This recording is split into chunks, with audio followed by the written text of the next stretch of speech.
Chapter 4905. Gu Fei subdued the true god Tianyuan and ordered him to capture the guardian deities of the Fire Bear tribe and the other two tribes. He didn't hold back at all. He directly placed a restrictive technique on the four of them. As long as they showed any disloyalty, he would only need a single thought to destroy their bodies and souls.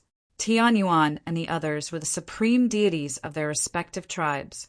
They were high above the masses and ruled over the lives and deaths of the entire tribe. Who would have thought that they would become the captives of the human race today? Tianyuan had wanted to feign surrender, but now that the human had cast a restriction spell on him, he had no choice but to obey the human's orders. By now, the entire Black Mountain tribe's sacrificial grounds were completely destroyed. The altar was smashed by Tianyuan, and the stone coffin hidden within the altar was revealed. Gu Fei was curious about the sarcophagus, so he asked Tianyuan to move the sarcophagus out of the ruins. There was no aura coming from the stone coffin.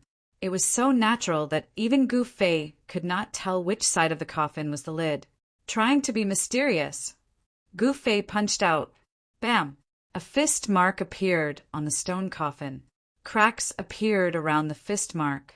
However, to Gu Fei's surprise, the cracks on the stone coffin were disappearing.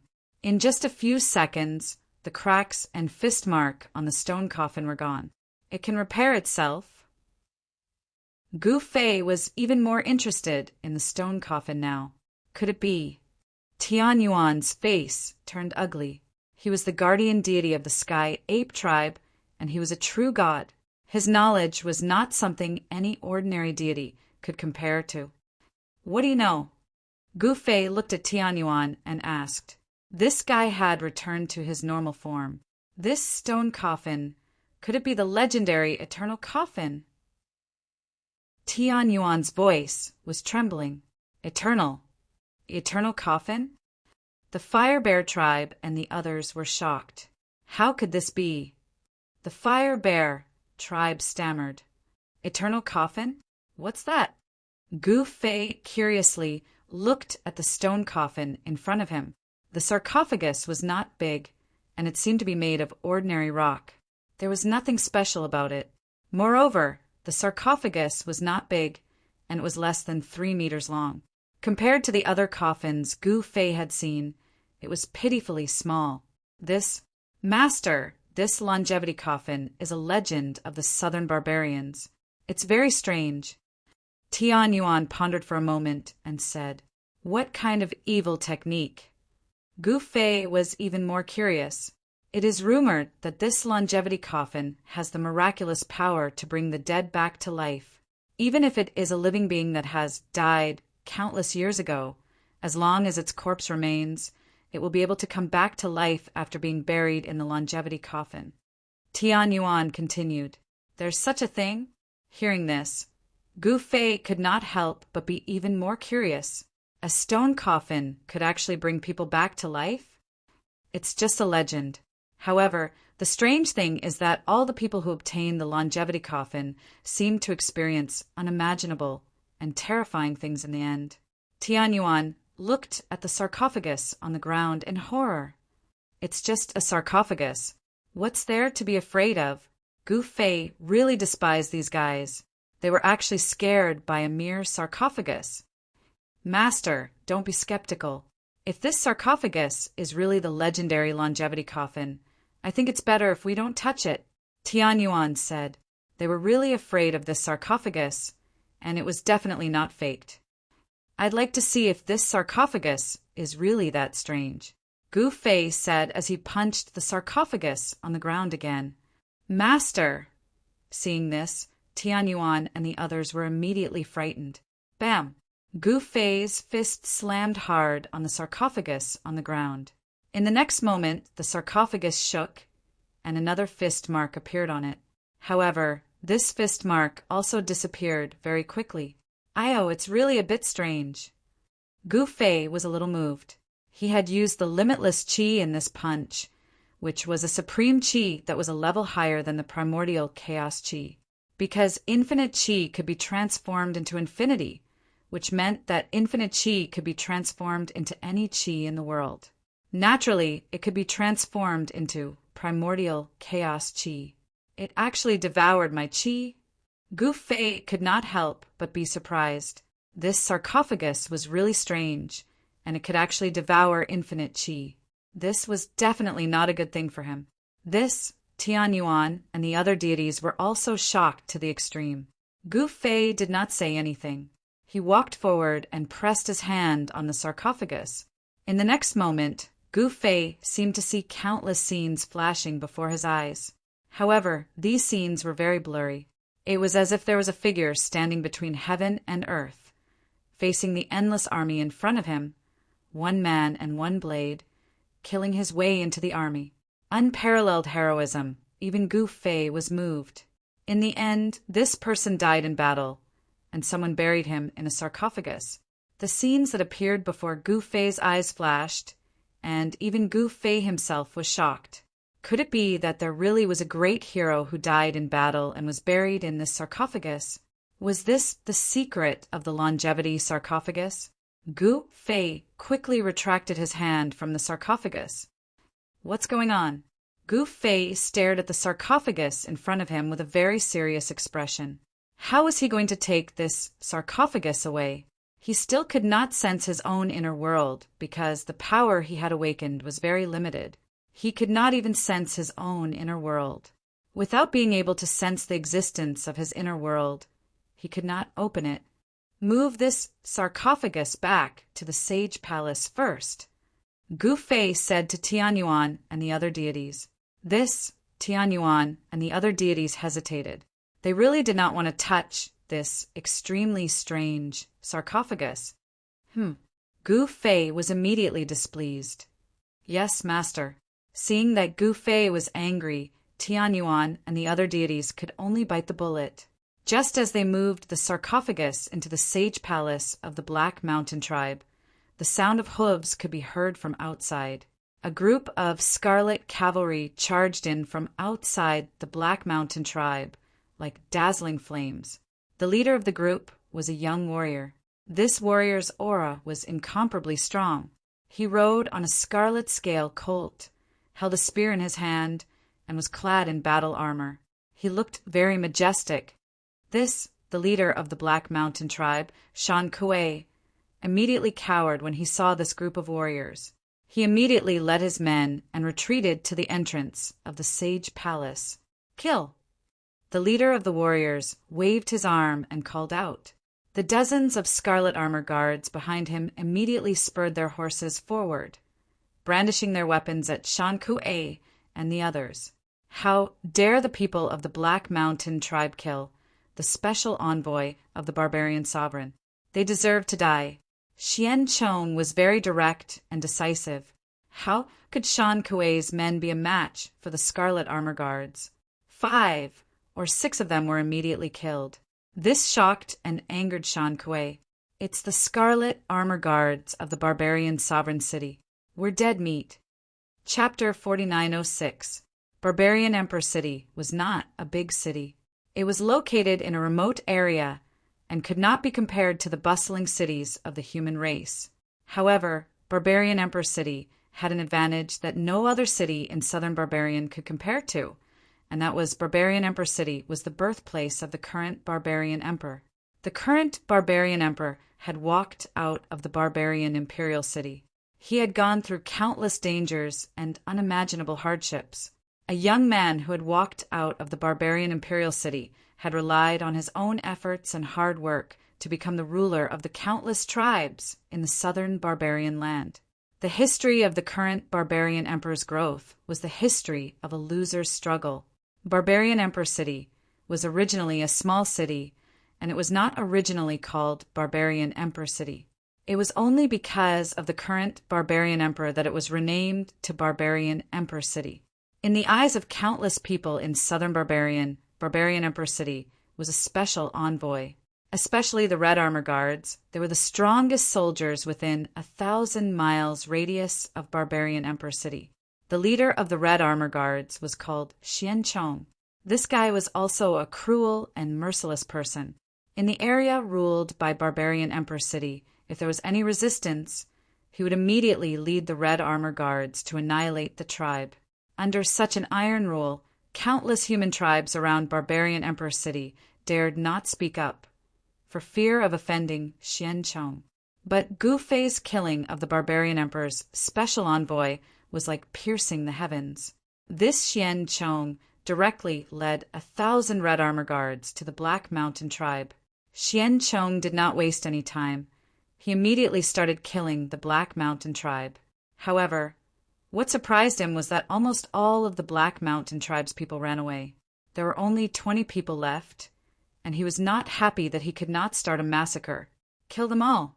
Xian Chong sat on the red scale horse and said proudly, "Yes, Lord General." The Crimson Armor Guards behind him responded in unison with an imposing manner. The Red Armor Guards' combat power was not just for show. They killed 5 or 6 of Shan Kuei's subordinates in one move, which shocked and angered Shan Kuei. At this time, Tian Yuan and the other 3 deities walked out of the Black Mountain tribe's temple. The Scarlet Armor Guards immediately retreated because the auras of these 4 deities were incomparably strong, especially Tian Yuan, who was a true God realm expert. Tian Yuan and the others had no choice but to come out. They had no choice but to come out unless they wanted to die. So it's you 4 pieces of trash.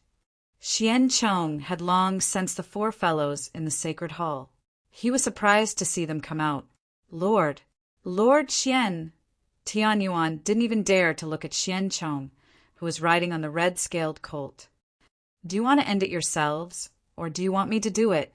Xian Chong looked coldly at Tian Yuan and the others and said indifferently. He didn't put these guys in his eyes at all. These guys might be supreme rulers in their respective tribes, but in his eyes, they were just a bunch of trash. What? Tian Yuan and the rest's expressions changed drastically. Xian Chong was a heavenly god. They were no match for him at all. If their master didn't do anything, they would be dead meat. What an arrogant fellow. He actually dared to ask my subordinate to commit suicide? At that moment, a voice rang out from within the sacred hall. "Who is it? Come out and face your death." Xian Chong was enraged. It had been a long time since anyone dared to act presumptuously in front of him within a 1,000-mile radius of the barbarian Emperor City. This fellow was dead meat. "Who the hell do you think you are? Why would I come out just because you asked me to?" The voice continued to resound in the sacred hall. At this moment, Tian Yuan and the rest of the deities were already trembling in fear. The heavenly god aura that erupted from Xian Chong's body was just too strong. The Scarlet Armor Guards behind Xian Chong also retreated far away. "Kill!" Xian Chong roared and leaped from his scarlet scale horse, charging into the sacred hall. However, in the next moment, there was a muffled sound, and then a red figure was directly blasted out of the sacred hall. Boom! It smashed into a stone house 20 or 30 meters away, causing dust to fly into the air. Everyone was dumbfounded. Lord General, the 1,000 Scarlet Armor Guards were even more dumbfounded. The person that flew out from the sacred hall of the Black Mountain tribe was their Lord General. How is this possible? Tian Yuan and the rest of the deities were also dumbfounded. It could not be helped. The scene was just too shocking and unbelievable. Xian Chong was the god of slaughter of the barbarian Emperor City. With his heavenly god cultivation base, there were not many living beings in the entire barbarian Emperor City that could fight against him. However, their master had actually sent Xian Chong, the god of death, flying. In fact, the person who was the most shocked was Xiaoya, who had always been beside Gu Fei. This was because no one could see it more clearly than her. When Xian Chong pounced in, her master had actually grabbed the sarcophagus on the ground and sent Xian Chong flying with it. The stone coffin in Gu Fei's hands was like an extra-large brick. After Gu Fei used the stone coffin to smash Xian Chong, he did not put it down. Instead, he continued to hold it in his hand. Roar! An angry roar came from the ruins of the stone house. In the next moment, the entire stone house exploded. Countless rocks flew in all directions. Some of the rocks were directly turned into dust by the burst of yuan qi. Xian Chong rushed out from the rubble. He was furious. He was sent flying as soon as he made a move. It was too embarrassing. "I'm going to tear you into pieces." Xian Chong roared and charged at Gu Fei. His eyes were bloodshot. With a flip of his right hand, a giant halberd appeared in his hand. In an instant, he arrived in the sky above the sacred hall. "Go to hell!" Xian Chong swung the halberd in his hand with all his might and slashed at the figure in the sacred hall below. Buzz! The halberd in Xian Chong's hand let out a buzzing sound. Endless yuan qi poured down from the halberd. Before the halberd could even strike, the ground below was already filled with sand and stones. Shan Kuei and the others were already scared out of their wits. Even Tianyuan and the other 3 deities were shocked. They hurriedly circulated their energy to resist. Even the red armor guards, who had retreated far away, were in an uproar. Compared to Xian Chong's ferocious and domineering ways, Gu Fei remained calm and collected. He protected Xiaoya behind him and grabbed the stone coffin, smashing it at Xian Chong, who was descending from the sky like a god of death. Boom! Xian Chong's desperate strike landed on the stone coffin. Sparks flew in all directions as the halberd's blade sank into the stone coffin. What's going on? In the next moment, Xian Chong turned pale with fright. The yuan qi in his body was being continuously absorbed by the stone coffin. He wanted to retract the halberd, but his hand sank. The halberd was stuck in the stone coffin and could not be retracted. Xian Chong could only make a prompt decision. He let go of the halberd and flew backward. He stared at the stone coffin in Gu Fei's hand in extreme shock. "You are only SOSO." Gu Fei reached out and pulled out the halberd that was stuck in the stone coffin.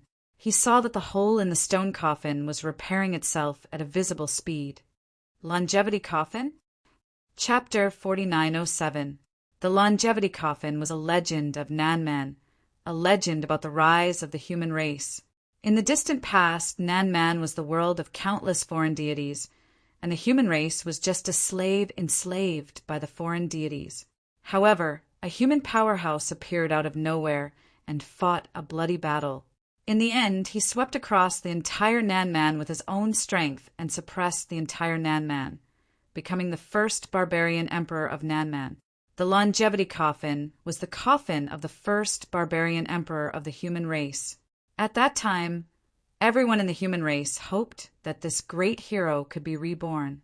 Therefore, when the barbarian emperor of the human race died, the human race buried his body in the Longevity Coffin.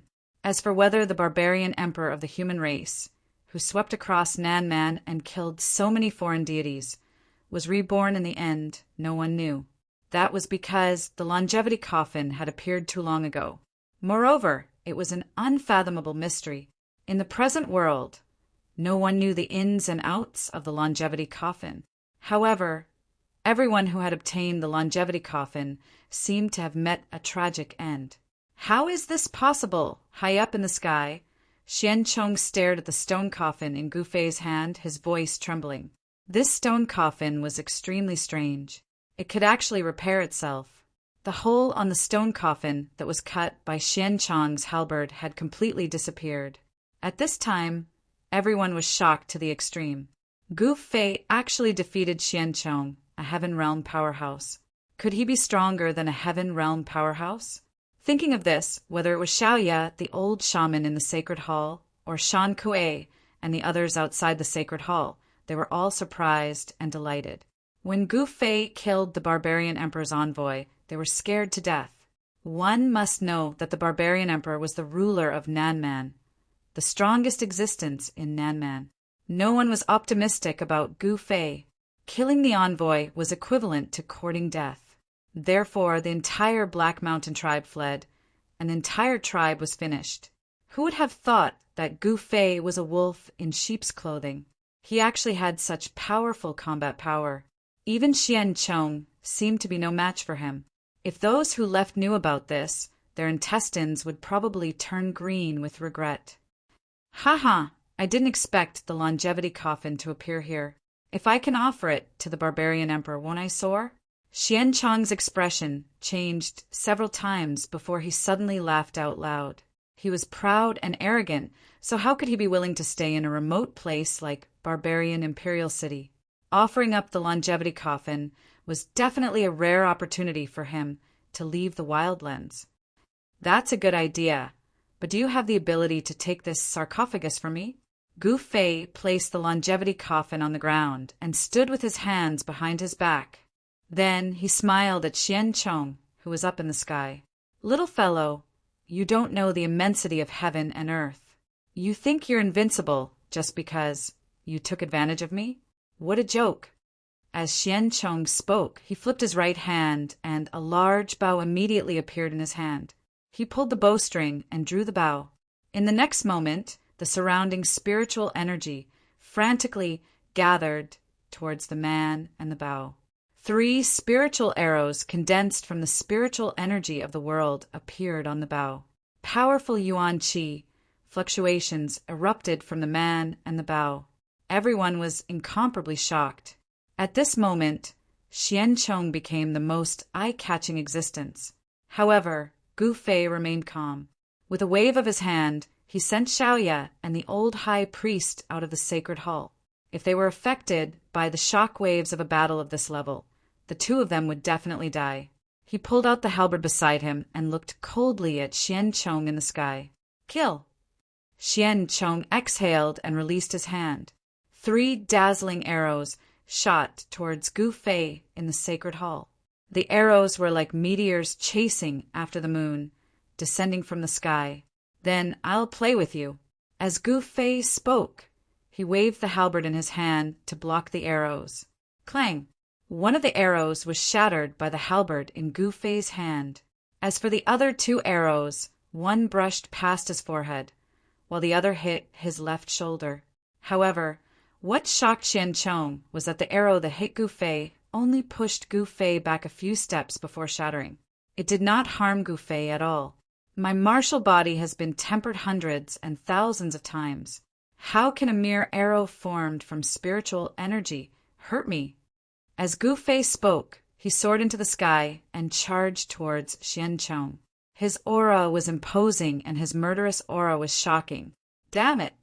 Xiancheng moved quickly in the sky and kept drawing his bow. He shot one sharp arrow after another at Gu Fei. Gu Fei brandished his halberd and smashed all the incoming arrows away. He strode in the air and caught up to Xiancheng in an instant. He swung his halberd at Xiancheng's head. What? Xiancheng was taken aback.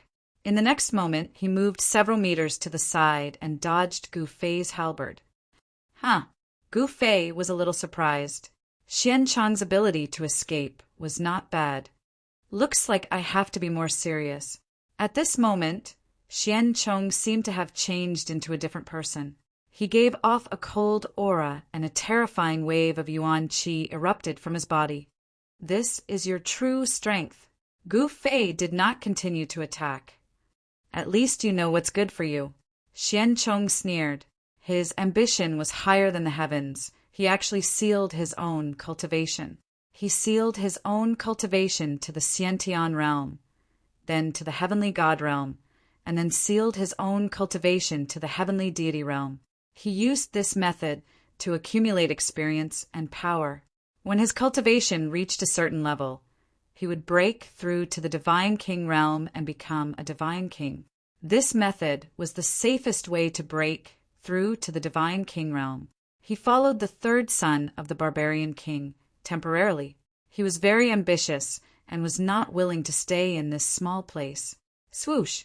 At this moment, Xiancheng seemed to have turned into a divine eagle. With a shake of his arms, he disappeared into the void with extreme speed. Gu Fei was taken aback. Before he could even react, he felt as though he had been struck by a mountain. His entire body fell from the sky and smashed into the ground. A cloud of dust rose from the ground, filling the air with dust. Roar! Xiancheng's figure appeared again. Both of his palms slammed towards the place where Gu Fei fell. Green palm prints fell from the sky. Rumble! The earth shook, the soil was thrown into the air, and a huge crater was formed on the ground. Everyone was stunned by the scene. Could Gu Fei still survive such a fierce attack? Still not dead? Xian Chong slammed dozens of palms before he stopped. He was panting heavily. Even a heavenly god like him would find it hard to endure after slamming dozens of palms with all his might. Seeing this scene, Tianyuan and the other 3 divine beings were dumbfounded. They could not even withstand a single palm from Xian Chong. Oh no! Chapter 4908. Gu Fei was actually blasted down from the sky by Xian Chong, who had suddenly erupted. The halberd in his hand had already flown to God knows where. Moreover, Xian Chong had attacked with all his strength and had consecutively sent dozens of palm strikes towards the place where Gu Fei had fallen. He wanted to kill Gu Fei in one fell swoop. Dust filled the air as Xian Chong blasted a huge crater in the ground. "You're not dead yet." Xian Chong panted heavily. He was very confident in his cultivation. He wasn't an ordinary heavenly god. "Sigh, I really won't die." At this moment, a sigh came from the pit on the ground. Then a figure walked out of the pit step by step. It was Gu Fei. Gu Fei was covered in dust. His clothes were tattered and his face was covered in dust. There was even a trace of blood at the corner of his mouth. He was injured, but it was obvious that it was only a small injury. Gu Fei shook off the dust on his body and pointed his middle finger at Xian Chong. What? Xian Chong was both shocked and angry. He wasn't this guy's match earlier because he hadn't undone his seal. But now that he had undone his seal, he still couldn't take care of this guy? The 4 deities were overjoyed to see that Gu Fei was fine. Die! Xian Chong didn't waste any time and charged down from the sky. Good timing. Gu Fei spread his legs and got into a horse stance, then threw a punch at Xian Chong. Stomp! Xian Chong's right leg was like a venomous snake, aiming for Gu Fei's head. His foot was already in front of Gu Fei before Gu Fei's fist energy could explode. This surprised Gu Fei. Xian Chong's strength and speed were worlds apart from when this guy first attacked. It was as if he was a completely different person. Gu Fei tilted his head to the side to avoid his opponent's foot, but his opponent's left leg followed him like a shadow, ruthlessly kicking him in the chest. Bam! With a muffled sound, Gu Fei flew out again. Boom! He smashed through the high walls of the Black Mountain tribe and rolled out. Seeing this scene, everyone was dumbfounded. The ups and downs of the battle were too great. At the beginning, Gu Fei had crushed Xian Chong and sent him flying. Now it was Xian Chong's turn to explode and send Gu Fei flying. What was going on?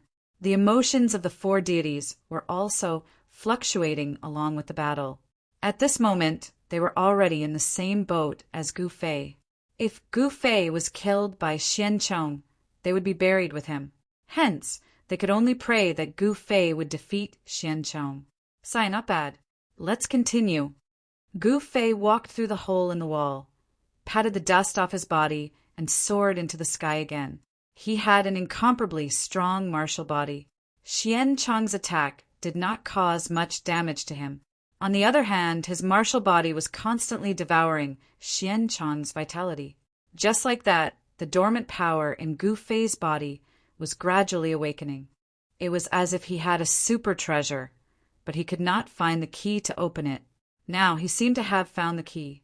What? Xian Chong couldn't help but be moved. Even a heavenly god would die if he was hit by his heart-piercing kick just now. Why does this guy look like he's fine? I don't believe I can't kill you. Xian Chong was furious. This guy who came out of nowhere had provoked him again and again. He had lost all his face in front of his subordinates. Divine eagle wings. Mountain quaking strike.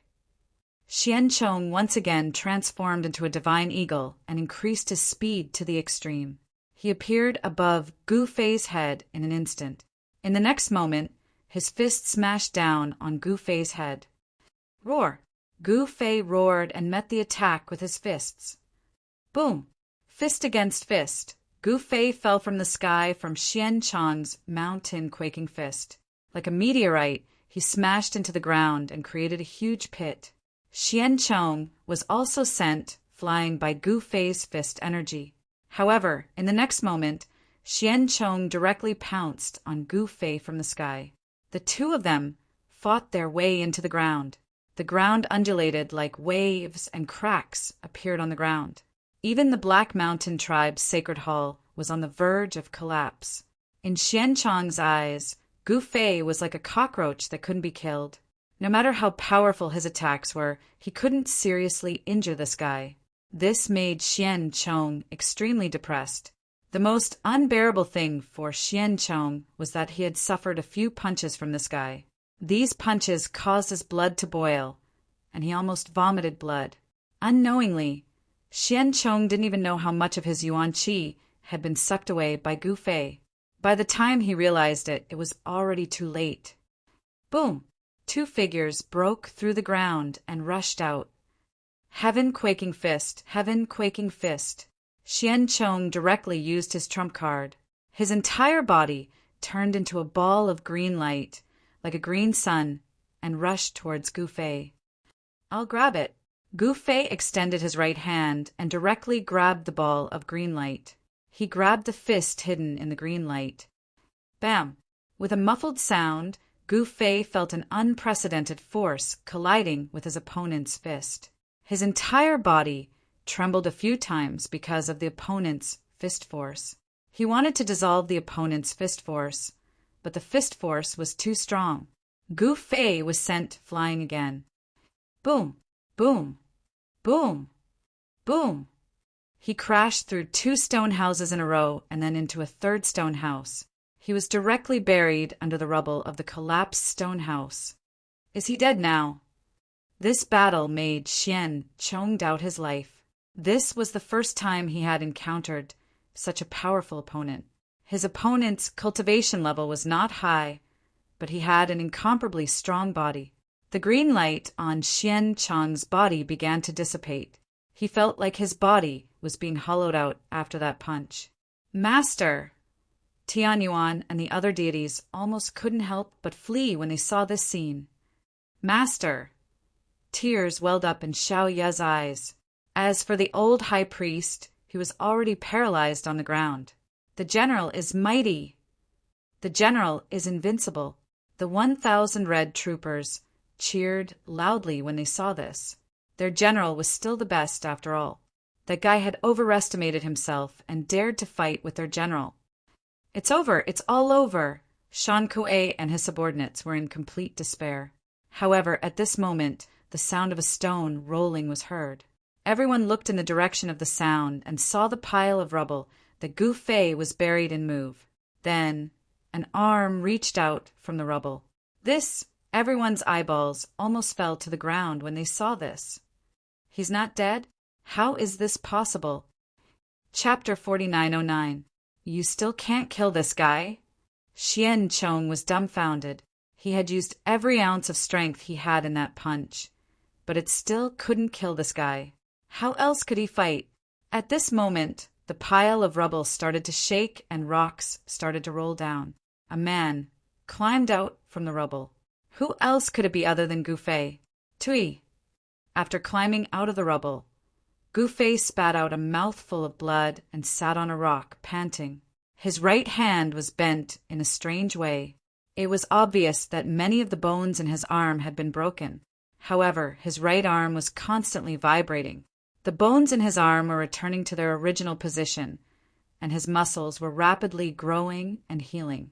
In just a few seconds, Gu Fei's right arm had completely recovered, as if it had never been injured in the first place. Seeing Gu Fei's terrifying recovery speed, everyone was dumbfounded. This was the legendary Undying Body. Even a God King's recovery speed couldn't be this freakish. Hey, that guy in red, don't be a man or a woman. Show me what you got. Gu Fei sat on the rubble and said to Xian Chong in the sky. Xian Chong was so angry that he almost vomited blood. Tianyuan and the other 3 deities were surprised and overjoyed, but they didn't dare to laugh. No one had ever dared to speak to Xian Chong like that. He was a god of death. Who would dare to be impudent in front of him? Was he tired of living? If you don't make a move, let's rest for a while. Gu Fei wanted to make a move, but he hadn't completely refined Xian Chong's yuan qi that had entered his body. His blood and qi were still roiling. Who the hell are you? Xian Chong was truly stunned by Gu Fei. At the same time, he was secretly recovering his yuan qi, and the surrounding heaven and earth spiritual qi was gathering towards him. You don't have the right to know who I am. Since you're not going to make a move, it's my turn.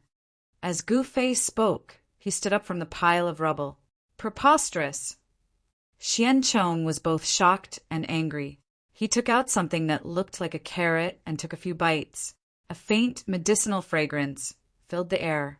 He put away the carrot, and in the next moment his face turned red. His eyes, ears, mouth, and nose were all steaming. Fire ginseng. When Gu Fei saw this, he was shocked. A radish-sized fire ginseng must have grown for at least 10,000 years. The medicinal potency it condensed was absolutely terrifying. This guy actually ate the 10,000 years fire ginseng like a carrot?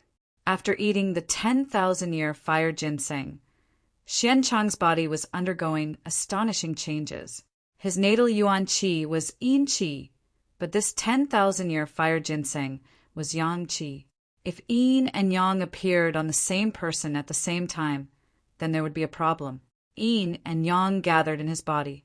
2 completely opposite types of qi clashed and intertwined in Xian Chong's body, causing the qi in his body to multiply. You actually forced me to use this move. Your death was worth it. Xian Chong grinned at Gu Fei. One moment, his face was as red as a branding iron, and the next moment, it was as pale as black ice. It was extremely strange. However, the essence qi that erupted from Xian Chong's body was unprecedentedly powerful. TSK, I know this move of yours too.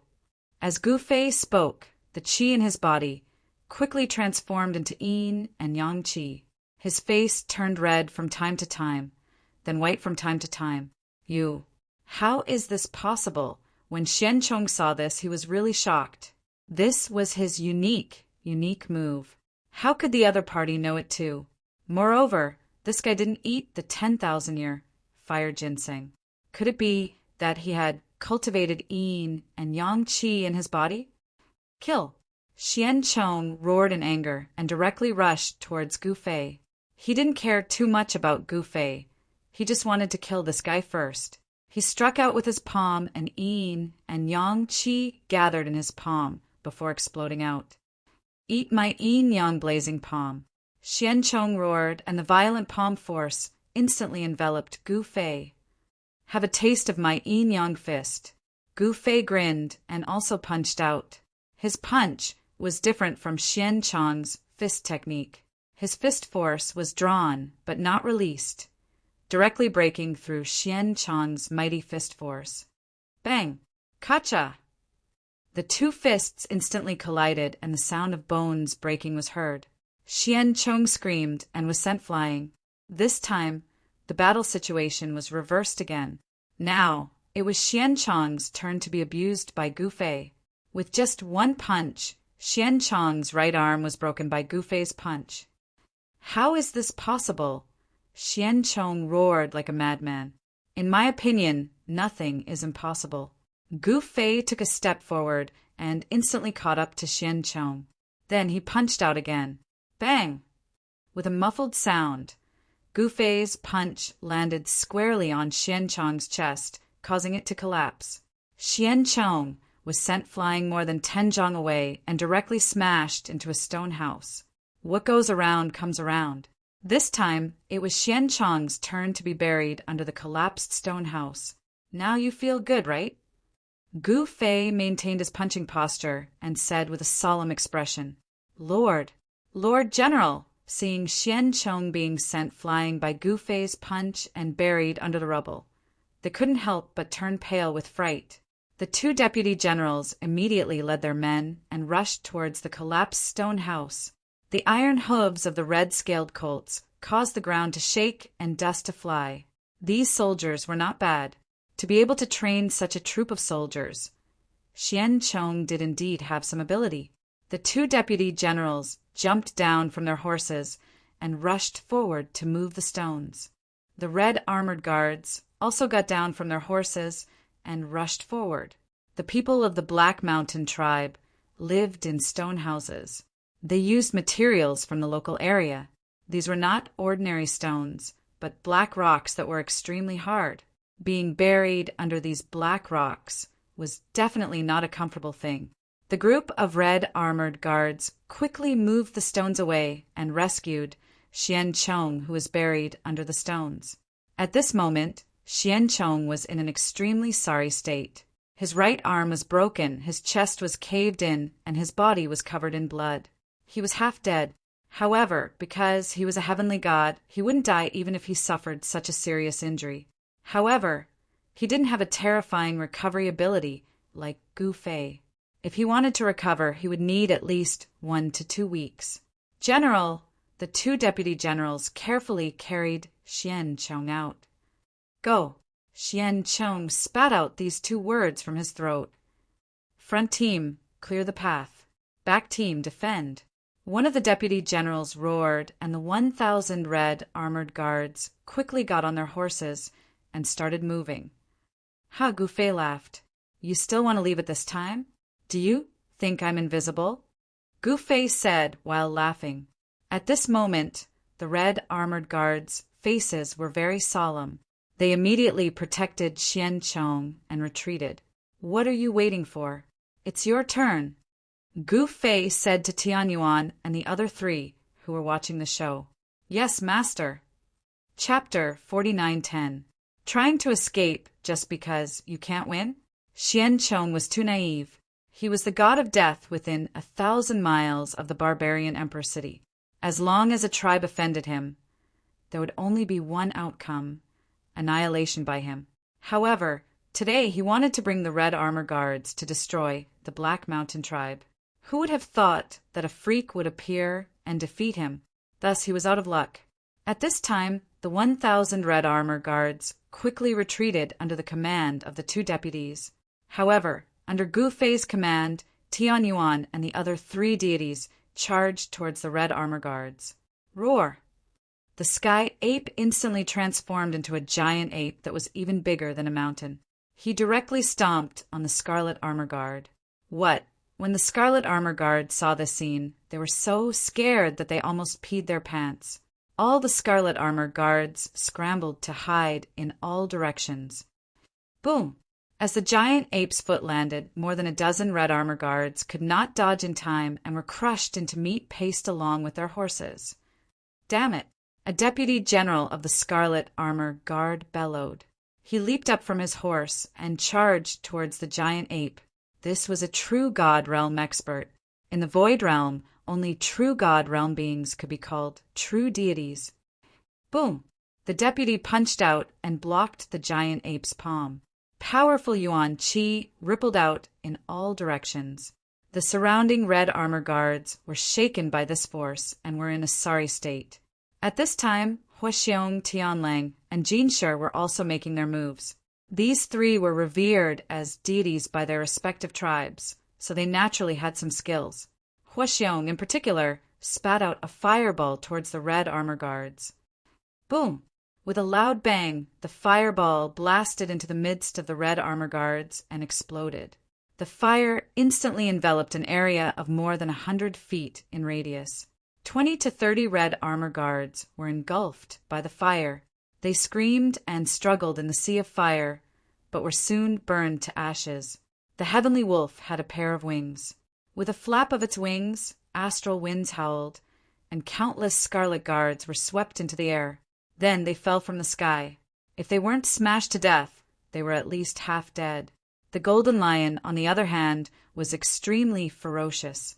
It directly rushed into the midst of the red armor guards and killed them with a single claw. The armor of the red armor guards was as fragile as paper under the golden lion's sharp claws. You guys protect the general and jump. We'll cover the rear. Another deputy general roared at the dozen bodyguards beside him. My lord, the dozen or so personal guards were all shocked, because they knew very well that the people who stayed behind might not be able to survive, because the guy who defeated the general had not made a move yet. Let's go. Do you want us to be wiped out? The deputy general roared. Yes, my lord. A dozen bodyguards immediately rushed out, protecting Xiancheng. No one would have thought that they would have to flee like stray dogs after coming here in such a menacing manner. Gu Fei didn't care about this. He directly turned and walked into the sacred hall. He then took a bath at the back of the sacred hall and changed into a clean set of clothes before walking out again. In the battle with Xiancheng, he had once again activated a small portion of the power that had been sealed in his body for a long time. His cultivation base still couldn't be judged by the cultivation realms in the Void Realm. Master, Lord Deity, Xiaoye, and the old shaman came up to him. How is it? Gu Fei asked. Xiancheng escaped. Xiaoye carefully looked at Gu Fei and said, Master, why did you let Xiancheng go? Xiaoye was puzzled. He's just a kid. I didn't intend to kill him. Gu Fei shrugged and said indifferently, but Xiaoye wanted to say more, but she swallowed her words. Her master naturally had his reasons for doing this. Her master would definitely not let Xiancheng go for no reason. At this time, the battle outside was still going on. The two deputies of the Red Armor Guards were also impressive. They actually managed to stop the 4 deities from leaving the Black Mountain tribe. Of course, the number of Red Armor Guards that managed to escape was less than 100. It could be said that today was the Red Armor Guards' nightmare. The Red Armor Guards had never suffered such a heavy loss in the barbarian Emperor city. 1,000 Red Armor Guards was enough to wipe out countless tribes within 1,000 miles radius. But today, the most elite army under the third son of the barbarian Emperor city was defeated by a small tribe like the Black Mountain tribe. Tianyuan and the other deities joined forces to fight against the 2 deputies of the Red Armor Guards. The 2 deputies were both true God realm experts, and they fought with Tianyuan. Huaxiong and the other deities attacked from the side. Because they were only at the true God realm, they couldn't interfere and could only harass the 2 deputies. Even so, Huaxiong was still slashed by one of the deputy generals and almost lost his life. Gu Fei walked out of the sacred hall. Greetings, Lord Deity, Shan Kuei, and the others quickly knelt down and paid their respects to Gu Fei. Get up. Gu Fei casually waved his hand. Thank you, Lord Deity. Shan Kuei and his men lowered their heads and stood up from the ground. They didn't dare to look at Gu Fei. Gu Fei looked towards the entrance of the Black Mountain tribe and saw 3 figures fighting in the sky. Tianyuan was extremely ferocious. Although it was 1 against 2, he could still fight the 2 deputies of the Red Armor Guards to a stalemate. At this time, the 4 deities had no way back because their hands were stained with the blood of the Red Armor Guards. Now, the so-called deities of the tribe could only follow Gu Fei to the end because the barbarian emperor's strength was well known in the south. The barbarian emperor's special envoy could not die in vain. The Red Armor Guards, under the third son of the barbarian emperor, could not die in vain. Therefore, everyone could predict that a storm would break out in the south. How many years has it been? No one dared to challenge the barbarian emperor. Who is that person? In the Black Mountain tribe, the news of the defeat of the Red Armor Guards quickly spread and shocked all directions. Countless tribes who received the news were alarmed. This was a heaven-piercing matter. Everyone was very interested in the fierce man who suddenly appeared in the Black Mountain tribe. One must know that ever since the barbarian emperor unified the south, there were only a few people who dared to resist the barbarian emperor. Moreover, these people who resisted the barbarian emperor were all killed by the barbarian emperor. Even their tribes were completely wiped out. Now that there was someone who dared to fight against the barbarian emperor, the leaders of countless tribes wanted to know who this fierce man was. Countless tribes' spies began to take action. At this time the battle in the Black Mountain tribe was still going on. Gu Fei had no intention of making a move. If he had to do everything himself, then why did he subdue these subordinates? He asked the old priest to bring a big chair over. He lay on the big chair, crossed his legs, ate the fruit handed by the little girl, and looked at the battle in the sky in front of him. He was very satisfied. The old ape is still hiding his strength. Gu Fei ate a red fruit. The fruit melted in his mouth. It was not a spiritual fruit, but it was very sweet and delicious. Master, has the heavenly ape deity not done his best? The little girl said in surprise. The others were also surprised. If the old ape wants to play, then let him play. Gu Fei said disapprovingly. The three of you, go and get me the 1,000 years fire ginseng from Xiancheng.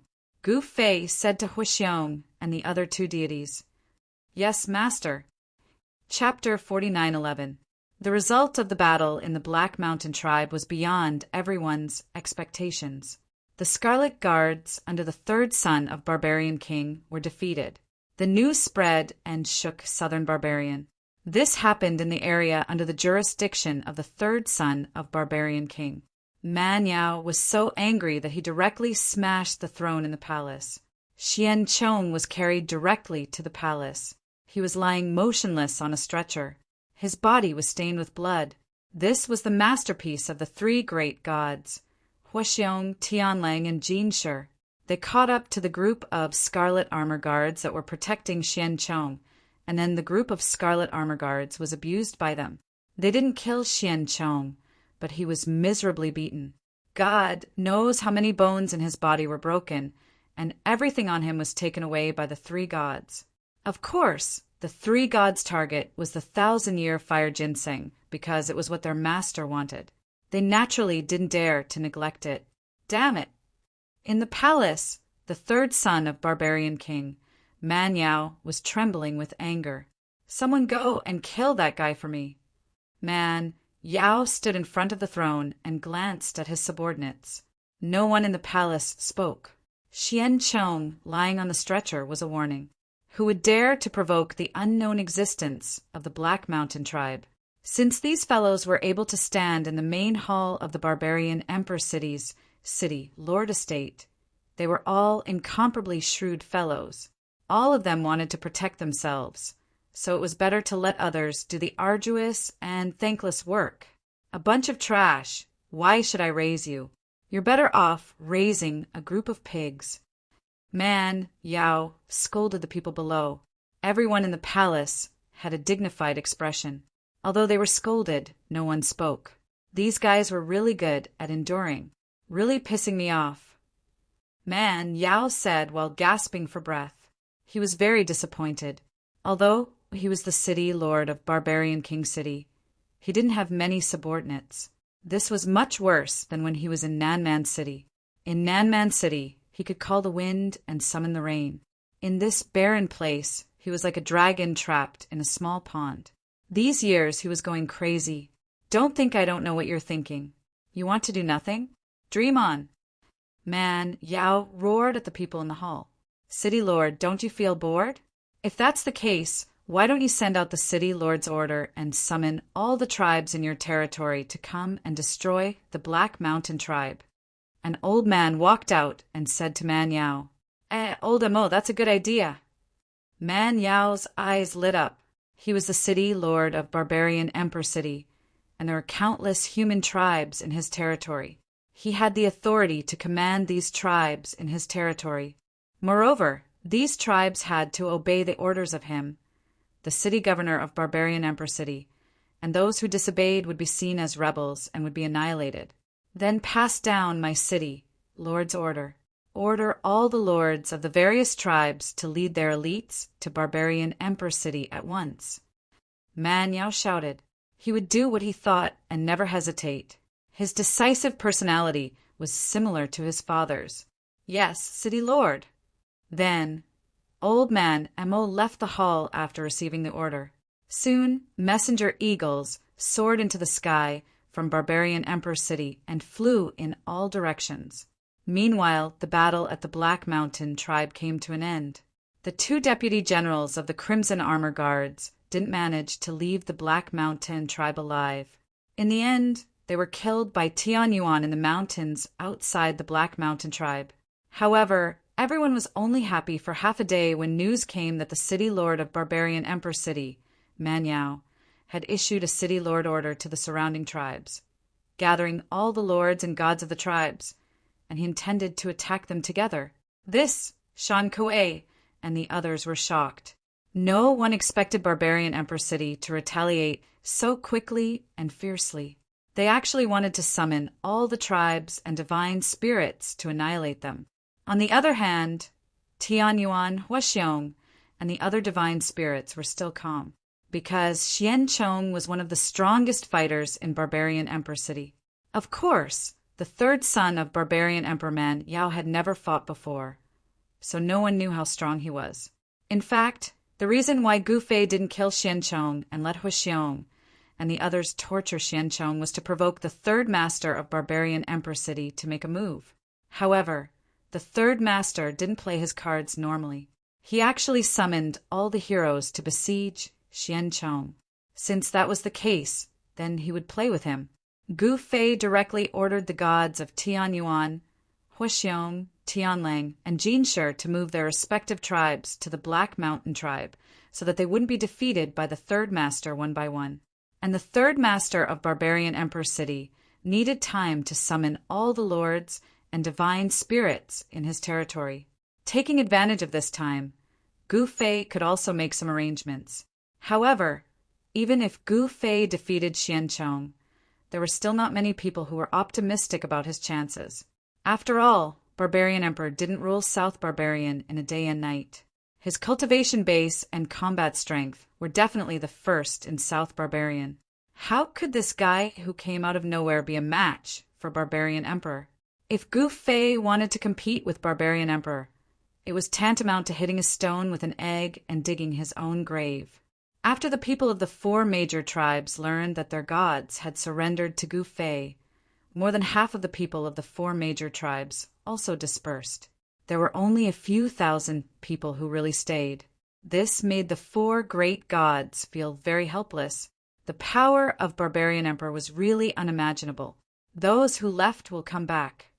After saying such a sentence, Gu Fei directly entered the temple and didn't see anyone. He wanted to study the incomparably strange longevity coffin.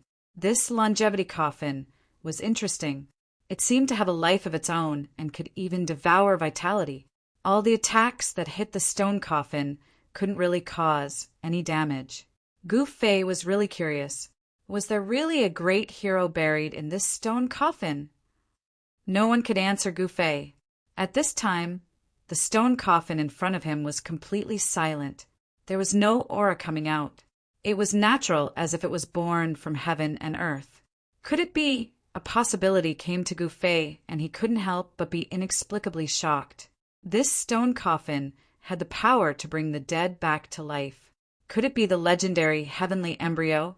The so-called heavenly embryo was a place that was nurtured in the spirit veins of heaven and earth. In this place, living beings could often be born.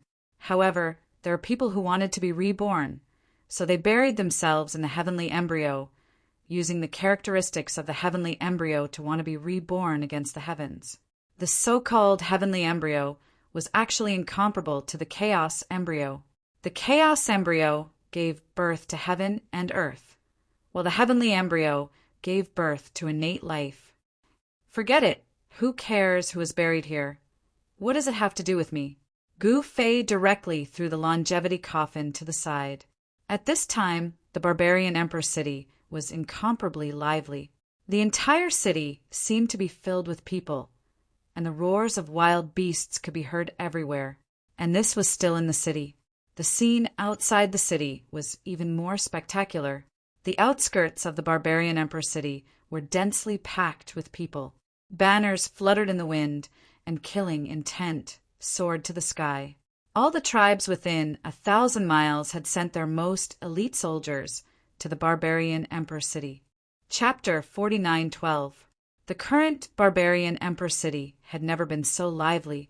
The territory of Barbarian Emperor City had a radius of 1,000 miles, with Barbarian Emperor City as the center. Within this 1,000 miles, there were countless human tribes. This place might be a remote and desolate place to Man Yao, but in the Void Realm, the spiritual energy was dense. Even a remote and desolate place could give birth to powerful creatures. Haha, so many people came, it's really unexpected. Under the scorching sun, Man Yao stood on the city wall and looked at the densely packed army outside the city. His blood began to boil. He hadn't felt this way for a long time. Among the 5 regions of the Void Realm, Southern Barbarian was much weaker than the other 4 regions. However, the people of Southern Barbarian were brave and good at fighting. It wouldn't be easy for the other 4 regions to defeat the Barbarian Emperor. For thousands of years, Southern Barbarian had been under the rule of the Barbarian Emperor. The other forces couldn't extend their tentacles into Southern Barbarian. This was the world of the Barbarian Emperor. The Barbarian Emperor used troops against the outside world, but he ruled by force internally. No one dared to resist. But now, in a small place like the Barbarian Emperor City, there was someone who dared to resist the Barbarian Emperor. When the news spread, everyone was shocked. Moreover, it was in the place where the Barbarian Emperor rose. This was extraordinary. Young master, haven't you been suffering from not having a chance to show off? Now is your chance to shine. An old servant in green stood behind Man Yao. Looking at the high-spirited Man Yao, he was also a little excited. It's not that father doesn't know my ability. He's just afraid that I'll threaten Big Brother's position. That's why he demoted me to this remote place. Man Yao sneered. As the 3rd son of the Barbarian Emperor, he wasn't the first in line to inherit the throne. There were still Big Brother and Second Brother in front of him. However, his Big Brother and Second Brother weren't as talented as him. However, the first son of the Barbarian Emperor, Man Xiong, had been by the Barbarian Emperor's side since he was young. When he was in his teens, he followed the Barbarian Emperor to conquer the world. His prestige in Southern Barbarian was not small. His second brother was a hedonistic son who liked to hang out in brothels. However, no one knew whether he was pretending to be a pig to eat a tiger or not. Man Yao was a very high-profile person. This was also the reason why his father, Man Emperor, chased him to the Barbarian Emperor City. This time he easily gathered the armies of 127 tribes. All 127 tribal gods rushed to Barbarian Emperor City after receiving his city lord's order, an army of hundreds of thousands. Although it was a mixed army, the tribes here constantly attacked each other, fighting endlessly. Everyone was brave and fierce, and their combat strength was not weak. Of course, when compared to the regular army under the command of the Barbarian Emperor, these ragtag troops naturally couldn't compare at all. Let's go back to the main hall and meet those so-called tribal gods. Man Yao waved his sleeves, jumped off the city wall, and headed towards the city lord's mansion with the old servant.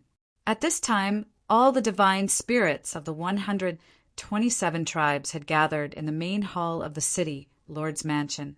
All the people, including all the non-humankind creatures, were standing in the main hall obediently. No one said a word. It was extremely quiet. In fact, all of them knew why this third lord had summoned them here. Needless to say, he wanted them to be the vanguard, the cannon fodder.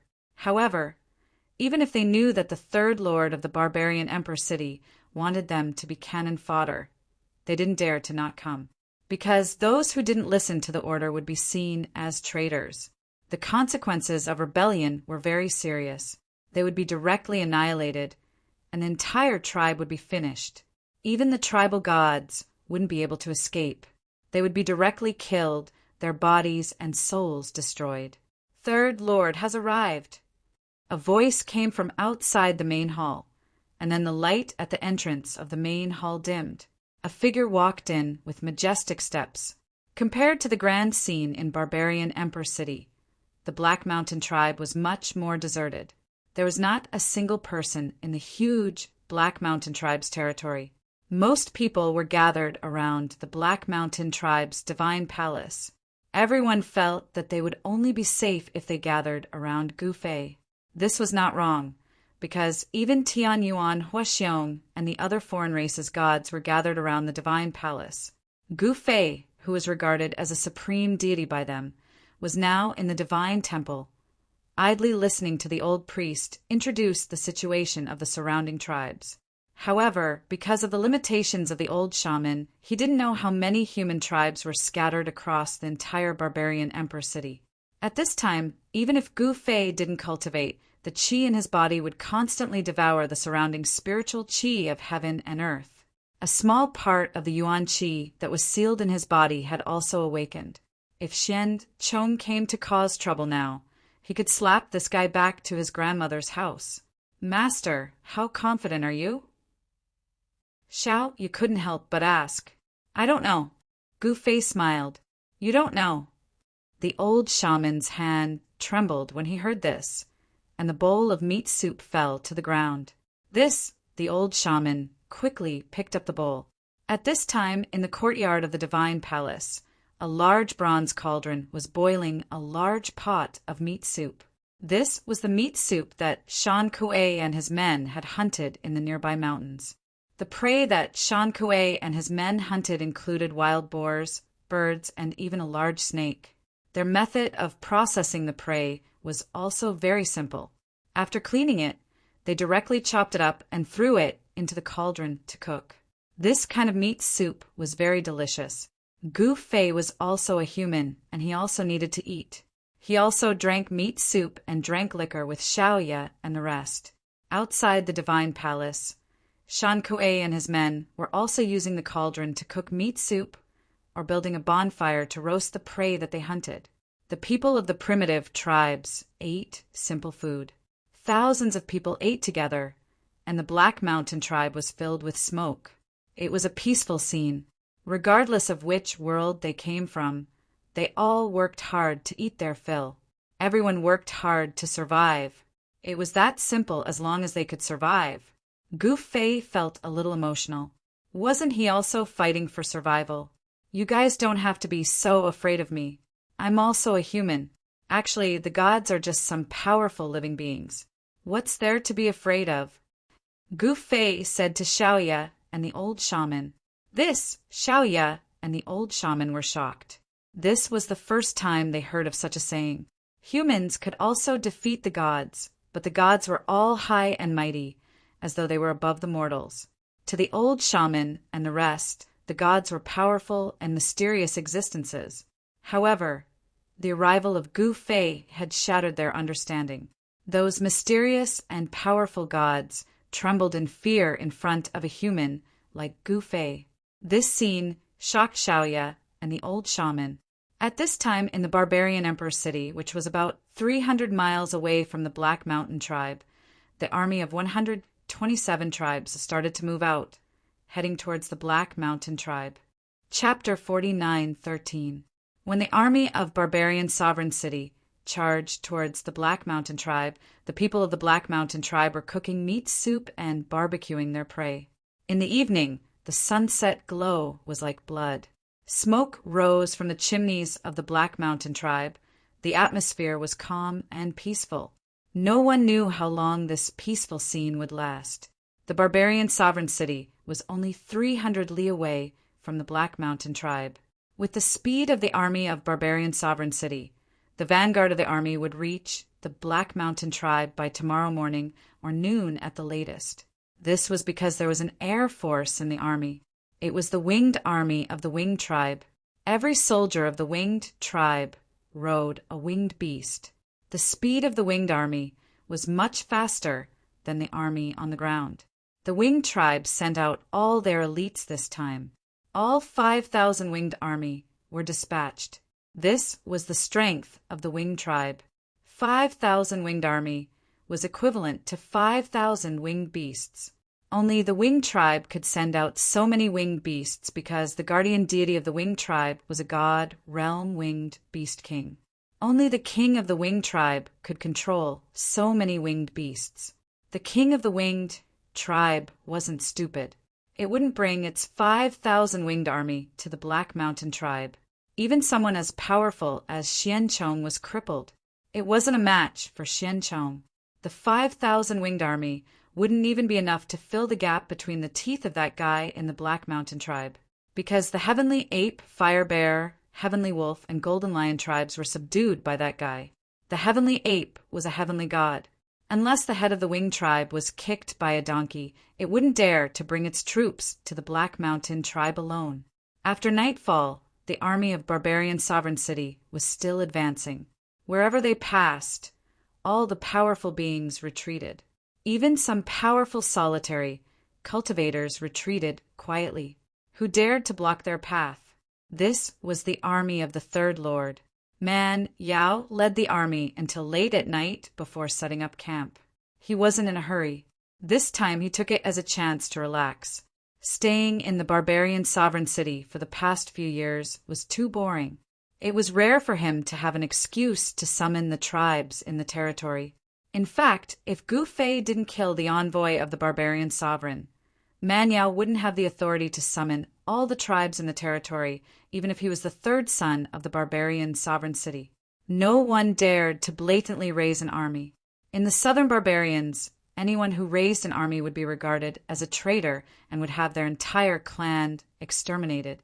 At this time, Gu Fei already knew that the army gathered by the third son of the barbarian Emperor City was less than 100 miles away from the Black Mountain tribe. Barbarian King's army would arrive at the Black Mountain tribe tomorrow, the army of the Barbarian tribe, and Barbarian Sovereign tribe. Heavenly Ape, Huixiong, Tianlang, and Jinshi were all sent out by Gu Fei. In the Black Mountain tribe, Gu Fei was the only one in charge. The night passed peacefully. Early in the morning, after Man Yao's army ate and drank their fill, they began to march. Countless people silently marched through the mountains. Only the sound of footsteps and the roars of beasts could be heard. Man Yao, on the other hand, was sitting on a throne carried by dozens of people. There were 2 maids serving him, pouring tea and wine for him and feeding him fruits. This guy was really enjoying himself, but the others were having a hard time. However, no one dared to complain. At noon, Man Yao's army was less than 50 li away from the Black Mountain tribe. City Lord, the Coiling Dragon Gorge is just ahead. Should we stop and reorganize before continuing? At this moment, a middle-aged general clad in battle armor rode a red scale colt and charged over from the front. Coiling Dragon Gorge? What is that place? Man Yao lazily said as he reclined on his throne. It's a dangerous place where one man can hold the pass against 10,000 enemies. The general said with a solemn expression, "Haha, do you think the people of the Black Mountain tribe would dare to ambush us in the Coiling Dragon Gorge?" Man Yao laughed out loud. In his eyes, the people of the Black Mountain tribe were like a plate of loose sand. The person who defeated Xian Chong might be someone impressive, but under the iron hooves of his army, even a god king would be ruthlessly crushed. But the general wanted to say more. "Then send someone to take a look." Man Yao said disapprovingly, "Yes, City Lord." The general accepted the order and left. Soon, the winged army soared into the sky towards the Coiling Dragon Gorge. The Coiling Dragon Gorge was a natural stronghold. The gorge wasn't straight, but twisted like a dragon coiling between the mountains. Moreover, the gorge was very long, at least 20 to 30 li. After passing through the gorge, they would enter the territory of the Black Mountain tribe. Of course, Man Yao's army could take a detour and not go through the Coiling Dragon Gorge. However, taking a detour would take at least 2 days. How could Man Yao be willing to spend another 2 days? His army directly crushed the Black Mountain tribe and killed that person. Then they returned to the city. This wasn't Man Yao's first time as a commander. He commanded hundreds of thousands of troops. He was a general under his father, Man Emperor. However, he was eccentric and sometimes even acted on his own, disobeying orders. That was why he was chased to this remote place by his father. This time, he only wanted to satisfy the craving of leading an army of a few 100,000. In fact, there was no need to mobilize so many people to get rid of the Black Mountain tribe. Right at this moment, streaks of fire shot into the sky from the coiling dragon gorge and hit the dozens of winged army soldiers who were flying above the coiling dragon gorge. With a series of loud noises, the dozens of winged soldiers turned into fireballs one after another and fell from the sky. At this moment, a thick fog came out from the coiling dragon gorge. Soon, the entire coiling dragon gorge was shrouded in fog. Seeing this scene, everyone was shocked. There was actually an ambush in the coiling dragon gorge. Just a bunch of clowns. Who's going to kill them? Man Yao, who was sitting on his throne, said indifferently. Man Yao's subordinates were speechless. No one wanted to take action. My windfire halberd will belong to whoever can kill them. Man Yao took out a halberd and waved his hand. The halberd flew out from his hand and stabbed into a nearby rock. Stone fragments flew everywhere. The halberd was surrounded by fire energy. The surrounding flowers and trees were swaying, and an invisible wind was swirling around the halberd. Heavenly divine weapon. Seeing this, the eyes of the tribe's subordinates turned red. This was a heavenly divine weapon. Who wouldn't be greedy? Who wouldn't want it? With a great reward, the hesitant tribe's subordinates immediately took action. Chapter 49:14. There weren't many heavenly gods in the barbarian emperor city, and it wasn't easy to forge a heavenly god weapon. In the Void Realm, there were very few blacksmiths who knew how to forge weapons. In the eyes of the gods in the barbarian emperor city, a heavenly god weapon was a priceless treasure. Everyone wanted one. After all, a heavenly god with a heavenly god weapon could increase one's battle prowess by at least 30%. This was why so many gods fought over Man Yao's windfire halberd. Like a group of demons dancing in the air, one after another, the non-humankind gods revealed their true forms, rose into the sky, and directly rushed into the coiling dragon gorge, striving to be the first. A human-shaped god spirit transformed into a huge black bird. With a flap of its wings, it charged into the coiling dragon gorge at an incredible speed. There was also a humanoid god whose body swayed and turned into a barbarian elephant the size of a small mountain. This barbarian elephant ran wildly on the ground, causing the ground to tremble. Wherever the barbaric elephant passed, be it trees or boulders, they were all broken and smashed into pieces. The other gods dodged. If they were hit by the elephant, even if they didn't feign death, they'd be half dead. This lunatic.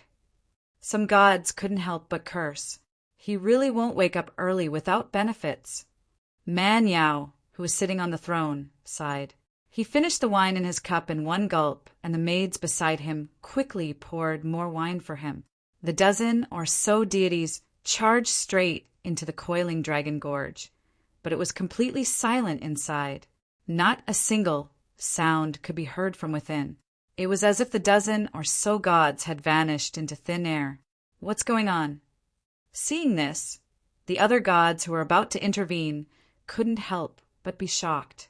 Even Man Yao furrowed his brows. A trap! The same thought popped up in everyone's mind. Even if there was a trap, it couldn't kill a dozen gods at once. What kind of trap could kill a dozen gods silently? You, and you go in and take a look. Man Yao pointed at the gods and ordered. The gods were dumbfounded. They didn't want to enter the coiling dragon gorge. But who dared to disobey Man Yao's order? This subordinate obeys. The four deities had no choice but to step forward.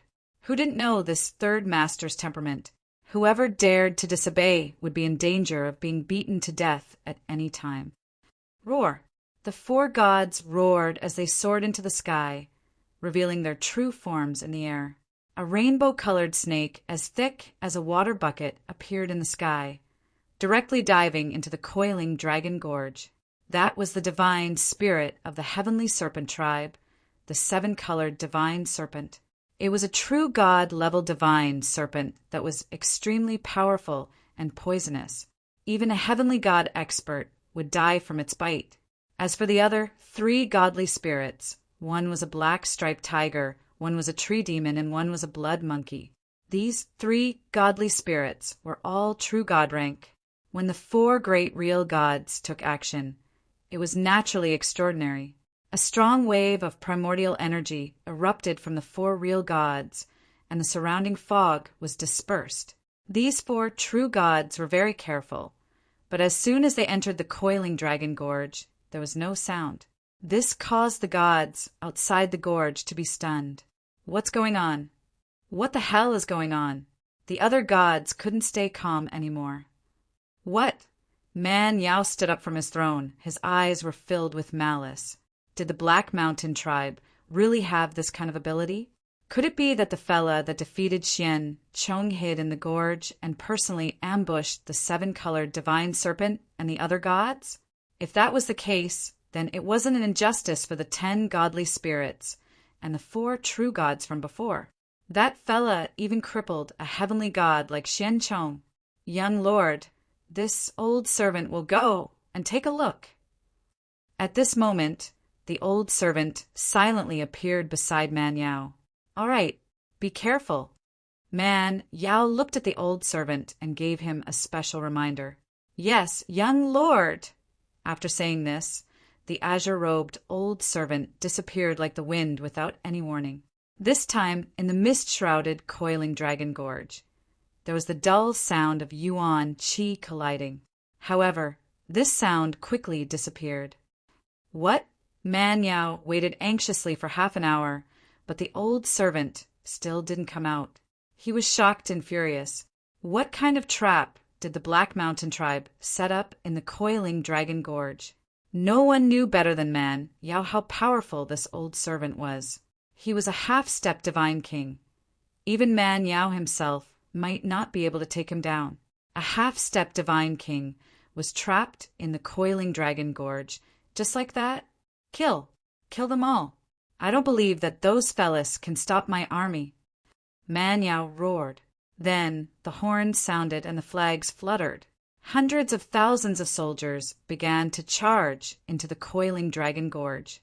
The leader of the Soaring Wing tribe led the 5,000 Soaring Wing army and charged into the coiling dragon gorge from the sky. However, what happened next left Man Yao dumbfounded.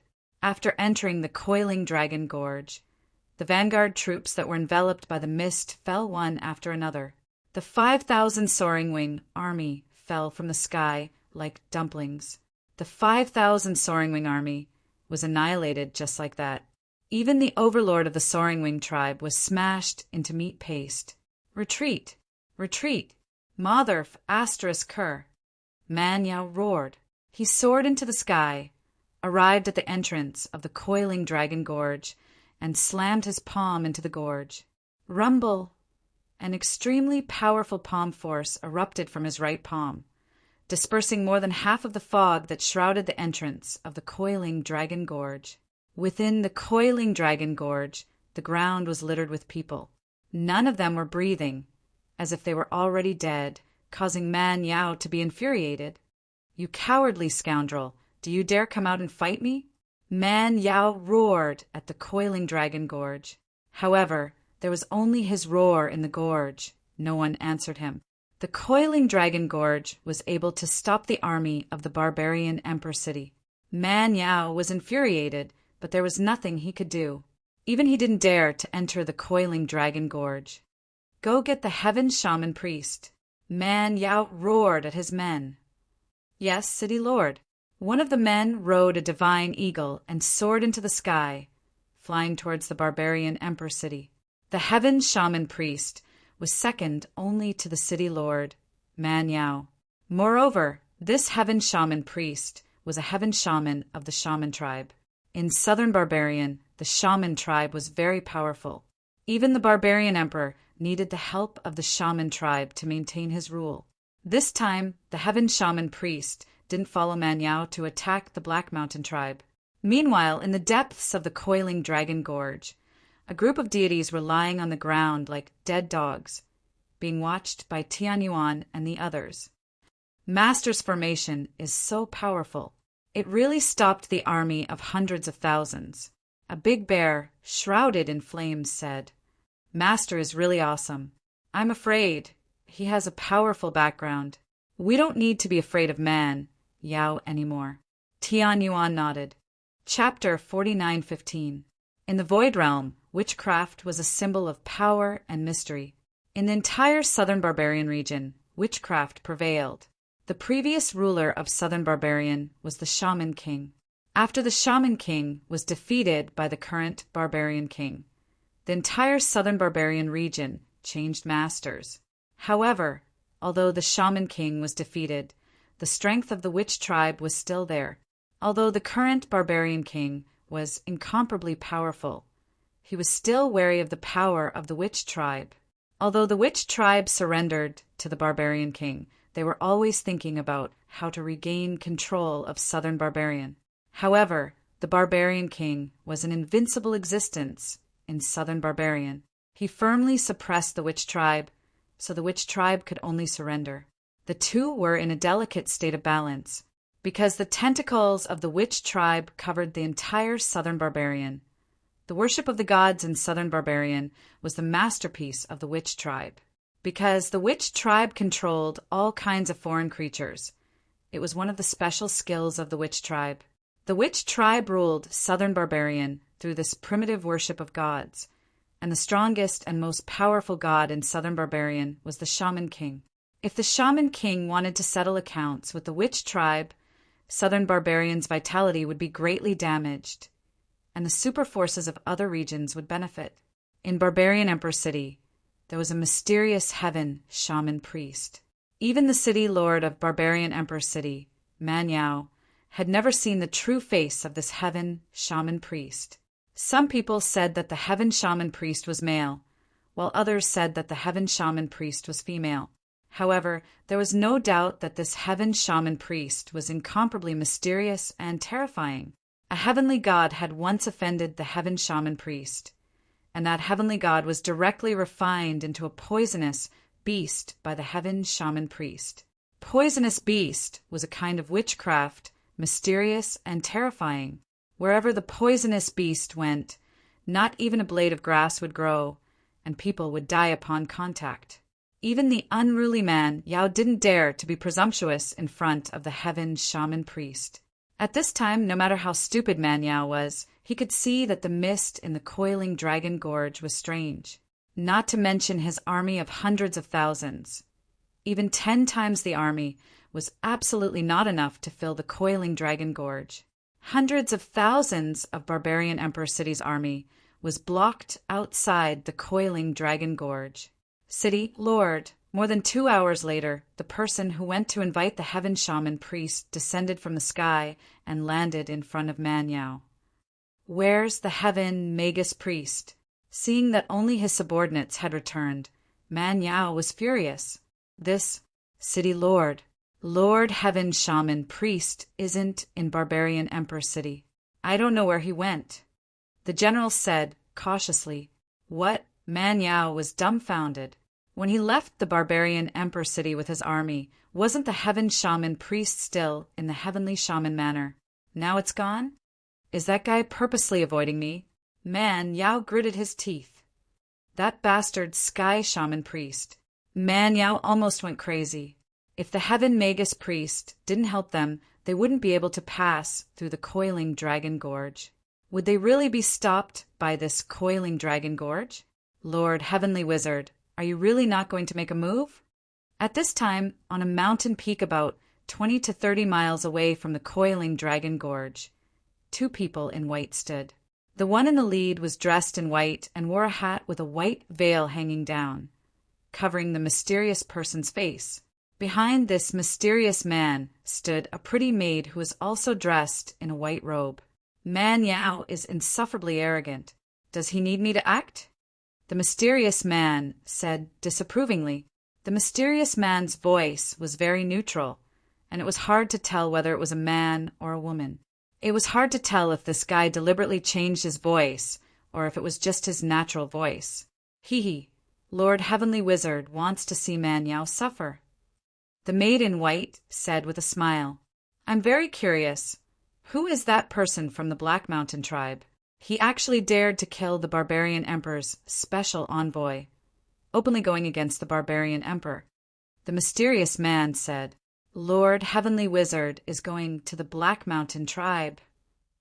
The maid in white said with surprise, Lord Heavenly Wizard had been staying in the Heavenly Wizard Palace in the barbarian emperor city for the past few years, never leaving his residence. There was nothing that could interest him. But today, Lord Heavenly Wizard seemed to be in a good mood. "It's been a long time since I came out. It's not bad to stretch my bones." The mysterious Lord Heavenly Wizard said, "Let's go." After saying that, Lord Heavenly Shaman flicked his sleeves, turned around, and soared into the sky. His movements were graceful and otherworldly, without a trace of the mundane world. The maid also soared into the sky and chased after him. In the void realm, only powerful beings at the divine realm could fly. Lord Heavenly Wizard's maid was able to fly at such a young age, and she was also at the divine realm. Master Tianyuan and the other three really stopped the army of the barbarian emperor city. In the sacred palace of the Black Mountain tribe, Gu Fei had finished teaching Xiaoya. Xiaoya couldn't help but ask. They should be able to stop it. Gu Fei nodded. How is that possible? Xiaoya couldn't believe it. One should know that the city lord of the barbarian emperor city, Manyao, had put in a lot of effort this time. He gathered all the tribal lords and divine spirits in the territory of the barbarian emperor city and gathered an army of hundreds of thousands to attack the Black Mountain tribe. How could Tianyuan and the other three stop an army of hundreds of thousands? If they couldn't stop it, the army of the barbarian emperor city would have already reached the Black Mountain tribe. Gu Fei said, "This." Xiaoyu was speechless. Gu Fei suddenly frowned, stood up, and walked out. "Master." Upon seeing this, Xiaoyu quickly stood up and followed them out. When Gu Fei walked out of the sacred palace, he saw two people standing outside the gate. Strangely, the people in the surroundings didn't seem to notice them. "This." Xiaoyu looked at the two white-robed people in shock. "Fellow Taoist, aren't you going to invite us in?" The white-clothed, mysterious man wearing a hat said to Gu Fei. The gauze hanging down from the hat covered the mysterious man's face. "Fellow Taoist?" Gu Fei was stunned when he heard the name. There was actually someone in this primitive world who used this name. "Who are you?" Xiaoya asked in shock. Shan Kuei and the others were standing guard outside the sacred palace. Currently, Shan Kuei and the others were standing motionlessly at the side as if they were under a spell.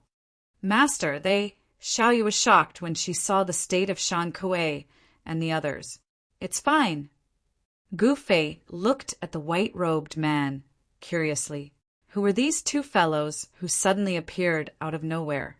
"Please," Gu Fei said as he walked in. Xiaoyu looked at the two mysterious people cautiously. What a cute little fellow. The white-robed servant behind the mysterious person smiled and reached out to pinch Xiaoya's face. "You!" Xiaoya immediately jumped away. Xiantian Realm? Chapter 49:16. A 5- or 6-year-old girl was actually a Xiantian Realm expert. This surprised the two mysterious men. One should know that Xiaoya was too young. She was one of the most heaven-defying existences in the entire South China. "Taoist friend, you actually killed the barbarian emperor's special envoy. How bold." After sitting down, the Heaven Magus priest said indifferently. The two of them were very straightforward. They directly crossed the mountains and came to the Black Mountain tribe. Then they directly found Gu Fei. They were really too straightforward. The news of Gu Fei killing the barbarian emperor's special envoy had already shaken the entire South China. "It's just a small matter," Gu Fei said indifferently. "A small matter?" The maid standing behind the Heaven Magus priest was speechless. This matter could be said to have pierced the heavens. Manyao's army of hundreds of thousands had killed their way to the coiling Dragon Gorge. However, the Heaven Magus still admired Gu Fei's means. He actually blocked Manyao's army of hundreds of thousands. Taoist friend, you are very modest. The Heaven Magus priest said, because the white veil hanging down from his hat covered his face. No one could see his expression. I have always been low-key. Gu Fei's expression remained indifferent. The Heaven Magus priest didn't know what to say. Hee, low-key is good, low-key is good. The Heaven Magus priest was a little embarrassed. The maid standing behind the Heaven Magus priest looked at Gu Fei with disdain. If you are low-key, then there is nothing in the world that can be high-profile. At this time, countless eyes in the entire South China were staring at the barbarian emperor city. Taoist friend, since you have come to visit me, why don't you show your face? Gu Fei looked at the mysterious man opposite him and said, Is name and background that important? The Heaven Magus priest said, It doesn't seem that important. Gu Fei thought for a moment and said, Isn't that fine? The Heaven Magus priest said and took a sip of the tea that Xiaoye had brewed. Aren't you afraid that I will poison the tea? Gu Fei said with a faint smile. What? The maids behind the Heaven Shaman priest were shocked upon hearing this. You dare to poison our Lord Sky Witch? The maid was anxious and blurted out, You're a heaven wizard. The old priest, who was waiting at the side, turned pale with fright when he heard this. He staggered and almost fell to the ground. Even Xiaoye was startled and hid behind Gu Fei. Only Gu Fei remained calm. If fellow Taoist wanted to poison me, you would have done it long ago. Would I still be sitting here? The Heaven Shaman priest said disapprovingly, Greetings, Lord Sky Witch. At this moment, the old shaman trembled and knelt down in front of the Sky Shaman, his forehead touching the ground. He was extremely respectful. In the territory of the barbarian Emperor City, one could choose not to know who the barbarian Emperor City Lord was, but it was absolutely impossible to not know who the Heaven Shaman priest was. From a certain point of view, the prestige of the Heaven Shaman priest in barbarian Emperor City was much higher than that of City Lord Man Yao. Without the approval of the Heaven Shaman priest, it would be impossible for Man Yao to command all the tribes and tribal gods in the territory. Rise. The Heaven Shaman priest said indifferently, Yes. The old shaman slowly stood up and lowered his head, standing respectfully to the side. Lord Sky Witch, are you very powerful? Gu Fei picked up the teacup on the table and took a small sip. Although the people of this world also drank tea, it was much worse than the tea he drank in the eternal world, mortal world, and heavenly world. Impudent! The servant behind the Heaven Shaman priest glared at Gu Fei and shouted, Humph! Gu Fei sneered. In the next moment, his clothes fluttered even though there was no wind. A powerful aura spread out from his body, causing everyone to feel a powerful pressure suddenly descend upon them, especially the servant behind the Heaven Shaman priest. She felt as if she was suffocating. Fellow Taoist, why bother with a servant like me? The Heaven Shaman priest casually waved his right sleeve. The maidservant standing behind the Heaven Magus shaman immediately felt the pressure on her body disappear, and the terrifying pressure from Gu Fei immediately disappeared. The servant stared at Gu Fei in horror. Not many who dare to act presumptuously in front of me will live. Gu Fei put the teacup back on the table and said indifferently, What? The maid was even more frightened when she heard this. Fellow Taoist, for my sake, will you let this matter go? The Heaven Shaman priest's tone was still calm. No one could sense the change in his emotions from his tone. All right. Gu Fei smiled at the Heaven Shaman priest. Thank you, fellow Taoist. The Heaven Shaman priest said, But what? If you can let me see your true face, I will let this matter go. Gu Fei looked at the Heaven Shaman priest with a faint smile. The old priest was frightened when he heard Gu Fei's words, who in the barbarian Emperor City had seen the true face of the Heaven Shaman priest. The Heaven Shaman priest was in existence more powerful and mysterious than the gods in the barbarian Emperor City. Even the gods had to kneel in front of the Heaven Shaman Priest. In the barbarian Emperor City, the Heaven Shaman Priest held a supreme position in the hearts of countless tribes and gods. You! The servant standing behind the Heaven Shaman Priest was shocked and angered. You want to see my true face? The Heaven Shaman Priest's voice was still calm, as if nothing could affect his emotions. This reminded Gu Fei of Yan. He had left the human world for some time now. He wondered how Yan and his daughter, Gu Ling, were doing. Can't I? Gu Fei smiled. That depends on whether you have the ability or not. The Heaven Shaman Priest said, and then let's give it a try. Gu Fei reached out his right hand and grabbed the hat on the Heaven Shaman Priest's head. It didn't seem fast, but it gave people a feeling that it was impossible to dodge. Who? At the same time, a faint fragrance spread out from the Heaven Shaman Priest. The moment they smelled the fragrance, Xiaoye and the old priest fell to the ground and fainted. So you're also an expert in poison.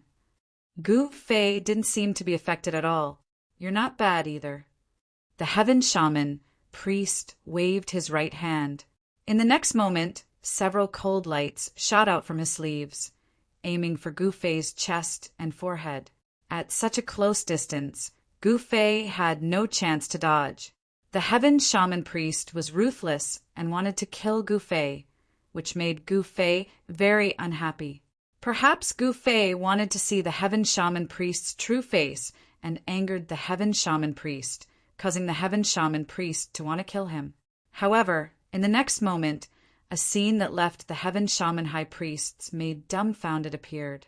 Gu Fei did not dodge at all and allowed the rays of cold light to land on his body. Chapter 49:17. The art of witchcraft was full of mystery and terror in the primitive southern barbarian region. Countless people were in awe of the sorcerers. But to Gu Fei, witchcraft was nothing more than a minor Tao. His wife, Yan was the successor of the pill cauldron. She was proficient in concocting medicine, and poison was also a type of medicine. Her myriad poisons cosmic cauldron was extremely powerful. Gu Fei knew a thing or two about poison. His martial body had been tempered thousands of times and was impervious to all poisons. The shaman's poison had no effect on him. However, what shocked the Heaven Shaman Priest and his servant was that the silver needles shot out by the Heaven Shaman Priest couldn't even pierce through his skin and were directly blasted away. Indestructible body of Vajra! The shaman exclaimed in surprise. You're from the Middle Heaven Buddhist clan. The Heaven Magus Priest said in shock. The Void Realm was divided into 5 regions: Southern Barbarian, West Sea, North Ruins, Middle Heaven, and East Wasteland. The entire Void Realm was filled with powerful clans, and the shaman was just one of them. The Buddhist clan and the legendary Celestial clan were the 2 strongest clans in Middle Heaven. Middle Heaven was actually controlled by the Buddhist clan. The Buddhist clan's indestructible body of Vajra was one of the most powerful abilities in the Void Realm. The shaman couldn't remain calm at the thought that this guy was from the Buddhist clan. No wonder he dared to look down on the barbarian sovereign. But the Buddhist clan was all bald, and this guy wasn't bald. Buddhist clan? There's a Buddhist clan here? Gu Fei was surprised. Eternal World had the Buddhist clan and the Tao clan, but he didn't expect there to be a Buddhist clan here as well. It seemed that if he wanted to find a way back, he would have to pay a visit to the Buddhist clan. He wanted to see if there was any connection between the Buddhist clan here and the Buddhist clan in Eternal World. You're not from the Buddhist clan? How is that possible? The shaman exclaimed. At this moment, Gu Fei made his move. His right hand reached out and grabbed the hat on the shaman's head. Swish! In the next moment, the Heaven Shaman Priest's sleeves fluttered in the wind as she dodged the attack. Her posture was graceful, exuding an otherworldly aura. However, Gu Fei's hand of capturing immortals was extremely mysterious. Even a true supreme immortal would find it difficult to escape his clutches. Gu Fei's right hand moved like a shadow and snatched the hat off the Heaven Shaman Priest's head. Her skin was as white as snow, Her eyebrows were as beautiful as a painting, and her eyes were as clear as water. As she looked around, she gave off an elegant and otherworldly aura. Gu Fei's eyes lit up. He didn't expect this heaven shaman priest to be such a beautiful young lady. She was in her 20s. Lord Heavenly Witch, the heaven shaman priest's maids were shocked to see this. The white-clothed woman's face revealed a trace of anger and bashfulness. Her face was a little pale, but she did not panic. You're the heaven magus priest? Gu Fei looked at the woman in white with a faint smile. How dare you? Do you know the consequences of looking at Lord Heavenly Witch's face? The maid threw caution to the wind and yelled at Gu Fei. Gu Fei rubbed his nose and said nonchalantly, "What's the big deal about looking?" Damn it! The heaven shaman high priestess seemed to be enraged by Gu Fei's words. She immediately attacked Gu Fei. Her slender, jade-like hands danced, and transparent threads appeared in the void, wrapping around Gu Fei. "Oh, you can spit silk too? Are you a celestial silkworm?" After saying that, Gu Fei utilized his movement technique to dodge the threads wrapping around him. Next, he charged out of the holy temple. Where do you think you're going? The heaven shaman priest had no intention of letting Gu Fei go.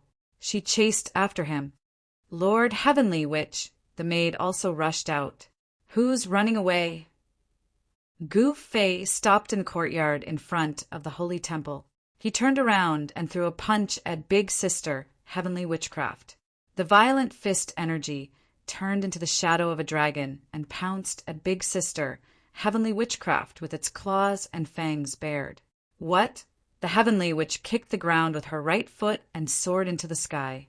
Gu Fei's dragon-shaped fist force directly rushed past her feet and then dissipated into the void, disappearing without a trace. He knew when to stop and didn't destroy anything around him. Inescapable net, Miss Heavenly Witchcraft bellowed. In the next moment, countless transparent threads shot out of her body and intertwined together, turning into a large net that enveloped Gu Fei below. I'll break your inescapable net. After saying that, Gu Fei extended his right hand. Using his hand as a saber, he slashed at the net that was enveloping them.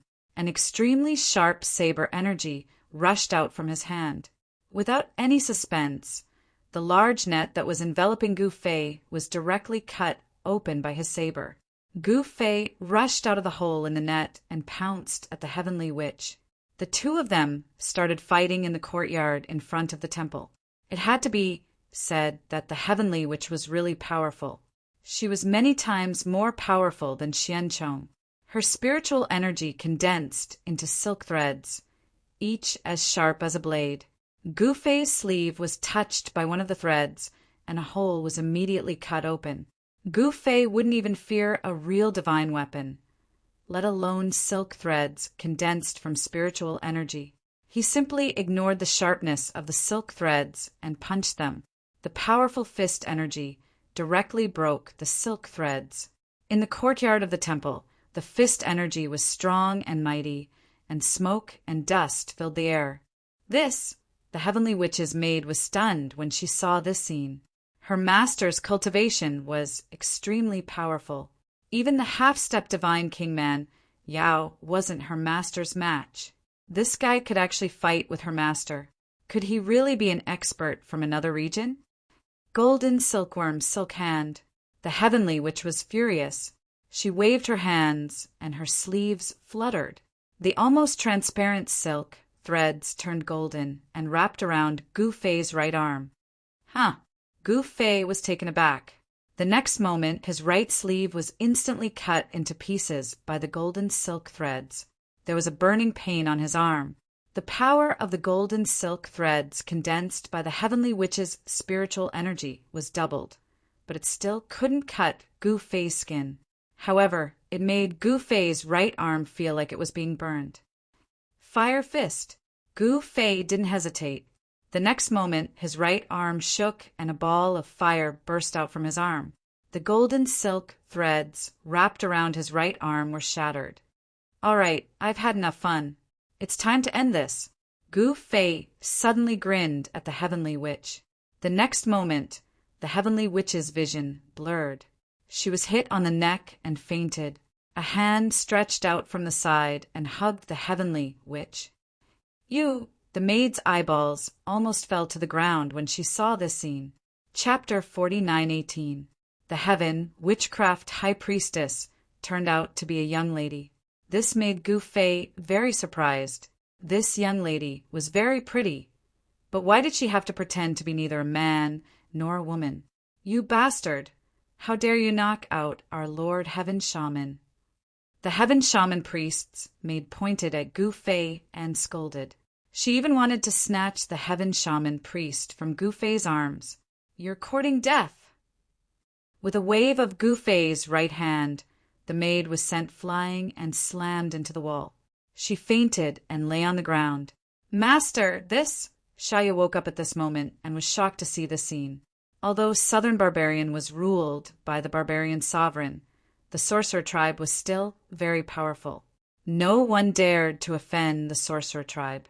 But now, not only did her master offend the barbarian sovereign, he also offended the sorcerer tribe.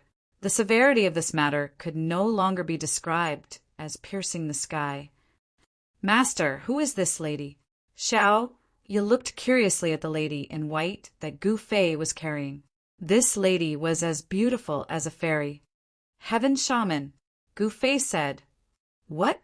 Xiaoya almost fainted. Her master was too powerful to knock out the Heaven Shaman priest. Could it be that her master's cultivation was so powerful that he could easily defeat the Heaven Shaman priest? Lord God! At this moment, the old shaman woke up. The Heaven Shaman priest did not intend to hurt anyone. Xiaoya and the old shaman only fainted for a short while. "Lord God, we're in trouble!" The old shaman saw Gu Fei carrying the unconscious lady in white. How could he not know what had happened? "What do you mean?" Gu Fei said disapprovingly. "No, Lord God, you shouldn't have looked at the Heaven Shaman priest's face." The old shaman said hurriedly, "What, am I going to marry her just because I looked at her?" Gu Fei asked curiously. Lord God already knows about it." The old shaman was startled and said, "What, is that true? This is too melodramatic." Gu Fei was speechless. This is the rule of the Southern Barbarian Shaman tribe for thousands of years. A Heaven Shaman cannot let others see his appearance. Once someone sees him, he must marry that person if he doesn't kill that person. The old high priest explained to Gu Fei. Gu Fei was speechless. The Heaven Witchcraft Shaman was beautiful. But what did that have to do with him? Gu Fei pondered for a moment, then directly carried this heavenly witch lady into the holy hall and settled her down. The maidservant also asked Xiaoya to carry her in. Although Xiaoya was still young, she was a Xiantian realm martial artist. It was very easy for her to carry the maid. People of the Black Mountain tribe come out and die. At this moment, an angry roar came from the horizon. In the next moment, an incomparably powerful aura could be felt. The people of the Black Mountain tribe were terrified to the extreme, and a commotion broke out. "Who is it?" Gu Fei was a little angry. These fellows really didn't know when to stop. He walked out and looked up, only to see rays of divine light rushing over from the southern sky. Each ray of divine light had a powerful figure wrapped around it. The leading divine light was especially bright, like a meteor streaking across the sky. In an instant, it arrived above the Black Mountain tribe. Where did this mad dog come from? Gu Fei directly roared at the guy in the sky. What? The person in the sky was so angry that his nose became crooked. How dare he be impudent in front of the city lord? "City lord, let me go and kill this arrogant fellow." At this moment, a group of powerful beings rushed over and stopped behind the person. A burly man walked out from behind the person. "All right, go ahead then." The person nodded and said he was the city lord of the barbarian emperor city, Manyao. This guy couldn't pass through the Coiling Dragon Gorge, so he threw his army of hundreds of thousands into the Coiling Dragon Gorge. He brought a group of gods who could fly and directly cross the mountains to kill his way to the Black Mountain tribe. At this moment, Man Yao was burning with anger. The trash of the Black Mountain tribe made him lose face. He had no choice but to abandon his hundreds of thousands of soldiers and bring less than 200 gods to the Black Mountain tribe. Although there were only 200 gods, Man Yao's momentum was not any weaker than the hundreds of thousands of soldiers. At this moment, the entire sky was illuminated by all kinds of divine lights. Extremely powerful Yuan Qi rippled in all directions. The thousands of people in the Black Mountain tribe were terrified to the extreme. Everyone knelt to the gods in the sky. To the people of the Black Mountain tribe, this was a miracle among miracles. No one had ever seen so many gods gathered in one place. However, in Gu Fei's eyes, those fellows in the sky were nothing more than monsters that had yet to grow into their full potential. "Little guy, go to hell!" The burly man threw the axe in his hand. The axe turned into a streak of fire and descended from the sky, chopping towards Gu Fei in front of the sacred temple. This axe could definitely split a mountain in half. However, Gu Fei just smiled and reached out with his right hand, grabbing the axe that was falling from the sky.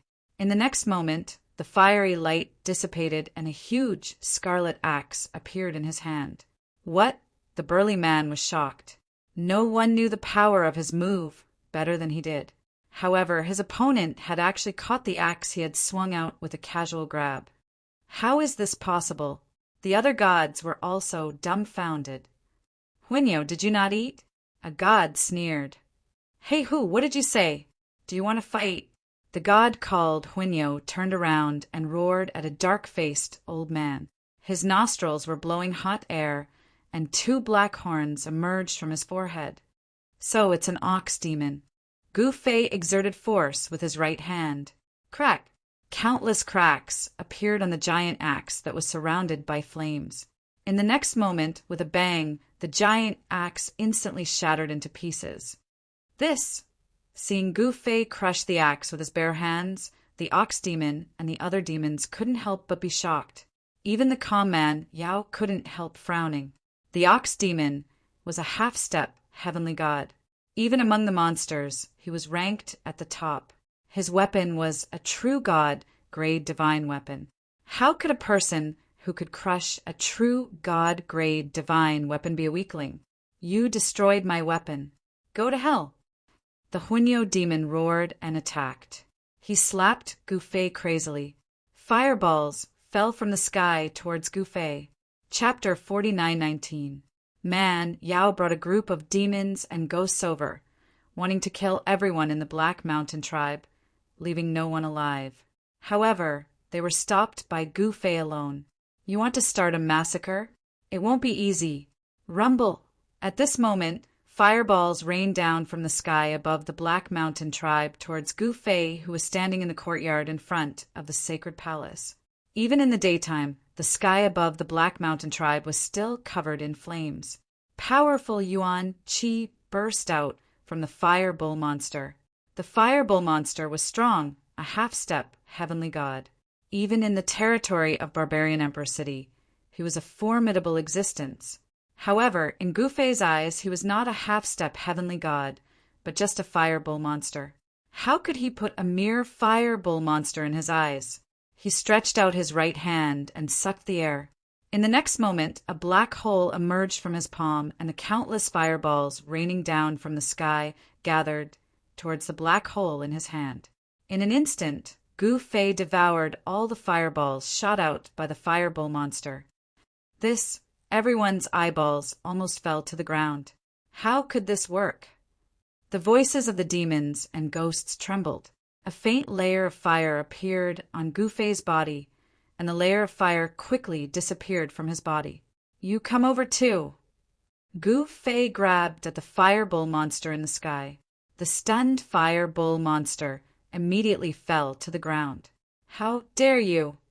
Man Yao roared and pointed his finger. A blood-red light emerged from the tip of his finger and shot towards Gu Fei.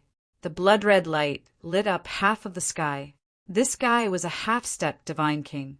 His cultivation was extremely strong. His attack changed the color of the sky. He wanted to save the fire bull monster, but Gu Fei exerted strength in his hand. The fire bull monster screamed and exploded into a blood mist in the void. The powerful fire bull demon was killed by Gu Fei, just like that. Both his body and soul were destroyed. Damn you! Man Yao was enraged. The blood-colored light instantly expanded and enveloped Gu Fei and the entire palace. He could destroy the space covered by the blood-colored light with a single thought. However, at this moment, Gu Fei made a fist gesture. An invisible domain energy instantly spread out from his body and protected the entire sacred palace.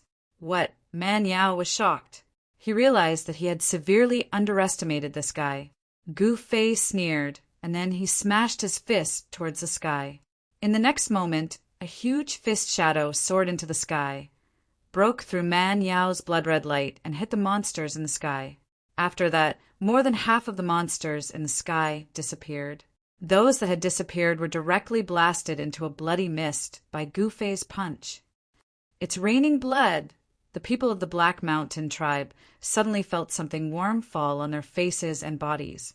They touched it with their hands and saw that their hands were covered in blood. Those lucky monsters weren't hit by Gu Fei's punch, but they were scared **less by Gu Fei's punch. Since when are the divine spirits so weak? Those so-called divine spirits that weren't killed by Gu Fei's punch were scared out of their wits. They fled in all directions. Man Yao almost vomited blood. **CK, this guy is too ruthless. He killed more than half of his men with one punch. Originally, Man Yao had brought more than 100 gods from different tribes to attack the Black Mountain tribe. But now, Gu Fei had killed 70 to 80 of them in just one move. Moreover, when they were in the Coiling Dragon Gorge, more than a dozen gods had fallen into the Coiling Dragon Gorge. Now, only a dozen or so gods had survived. They were all scared out of their wits and had fled far away. In the courtyard of the Holy Hall, Xiaoya and the old shaman were stunned when they saw what had happened. They thought they were hallucinating. Killing dozens of deities with one punch was a scene that they would never forget for the rest of their lives. At this time, Gu Fei slowly retracted his fist. This punch consumed almost 50% of his yuan qi. Fortunately, he had asked Tian Yuan and the others to catch up to Xiancheng and retrieve the 10,000-year fire ginseng from him. However, it was a pity that less than half of the 10,000-year fire ginseng had been eaten by Xiancheng. This guy was really wasting natural resources. The 10,000-year fire ginseng was good stuff. The fire elemental spirit qi it contained was immense. If an ordinary person took a small bite, their body would explode and they would die. However, to those divine spirits, the 10,000-year fire ginseng was a great treasure. It could increase their cultivation level and even extend their lifespan. Gu Fei took out the 10,000-year fire ginseng that Xiancheng had eaten and took a big bite. The 10,000-year fire ginseng wasn't hard. Instead, it was crispy and refreshing. The fire ginseng meat melted in his mouth. Gu Fei felt a fiery heat flow from his throat into his stomach, like molten iron. Soon he felt as if there was a ball of fire burning in his stomach. The yuan qi that he had consumed was instantly replenished. Gu Fei felt his body brimming with strength as a faint layer of fire appeared on his body. 10,000-year fire ginseng? Man Yao was shocked when he saw the thing in Gu Fei's hand. At this moment, Gu Fei had already put away the 10,000-year fire ginseng. An incomparably powerful aura erupted from his body. Another part of the power in his body had been awakened. Man Yao looked down at Gu Fei. In a trance, he felt like he was facing a huge mountain. The other party gave him a strong sense of oppression. This guy, Man Yao, was shocked and angry at the same time. He took out the wind-fire halberd. This was a heavenly god-grade weapon. With the halberd in hand, his aura instantly doubled. Lord Divine Spirit, he is Man Yao, the third son of Man King. You have to be careful. The old priest looked at Man Yao in the sky and quickly reminded Gu Fei. At this moment, the mighty pressure of a half-step Divine King made his divine soul tremble. Man King's third son. Gu Fei was a little surprised. This guy was actually Man King's son. If he killed Man King's son, Man King would probably kill him immediately. Man King! Gu Fei was looking forward to it. Man King was the strongest expert in South Man. Maybe only Man King could force all the power in his body to awaken. However, Gu Fei wasn't sure if he had to face Man King now. Kneel down and surrender, and I will spare your life. Gu Fei stood with his hands behind his back and looked at Man Yao indifferently. What? Man Yao almost fell from the sky after hearing Gu Fei's words. This guy was too arrogant. He actually wants me to kneel down and beg for mercy? A warrior can be killed, but not humiliated. I will kill you today. Man Yao's voice was trembling with anger. Aya, stop talking nonsense. Make your move. I guarantee that even your father Man King won't be able to recognize you. Gu Fei said disapprovingly, You asshole. Man Yao was fuming with anger because of Gu Fei. He held the halberd in his hand and charged down from the sky. As he moved, the spiritual energy of the heaven and earth moved. It was like a giant dragon descending from the sky, pouncing towards Gu Fei. Aya! Gu Fei punched again. A giant fist shadow appeared again and hit the head of the giant dragon. The giant dragon was blown away. This, chapter 49:20. Man Yao was so depressed that he almost coughed blood. He was actually forced back by this guy from the Black Mountain tribe with one punch. Who the hell are you? Man Yao flew into the air. His blood boiled and blood rushed to his throat, but he swallowed it back. Who I am has nothing to do with you. Gu Fei stood with his hands behind his back and said indifferently, You killed Emperor Barbarian's envoy and my men. Do you think it has nothing to do with me? Man Yao was about to go crazy. Are you stupid? The weak are prey to the strong. This is the law of the world. I'm stronger than them. You guys provoked me and got killed. You deserved it. Gu Fei sneered. What did you say? Man Yao's veins were twitching. No one had ever dared to call him stupid, not even his father. How dare this guy call him stupid? Hee, if you were stronger than me, I would have been killed by you already. Gu Fei smiled. It's not too late to kill you now. Man Yao held the windfire halberd and charged at Gu Fei again. Swish! He brandished the halberd in his hand and charged down from the sky, directly striking at Gu Fei's head. The power of wind and fire erupted from the halberd, making it seem as if the entire halberd was on fire.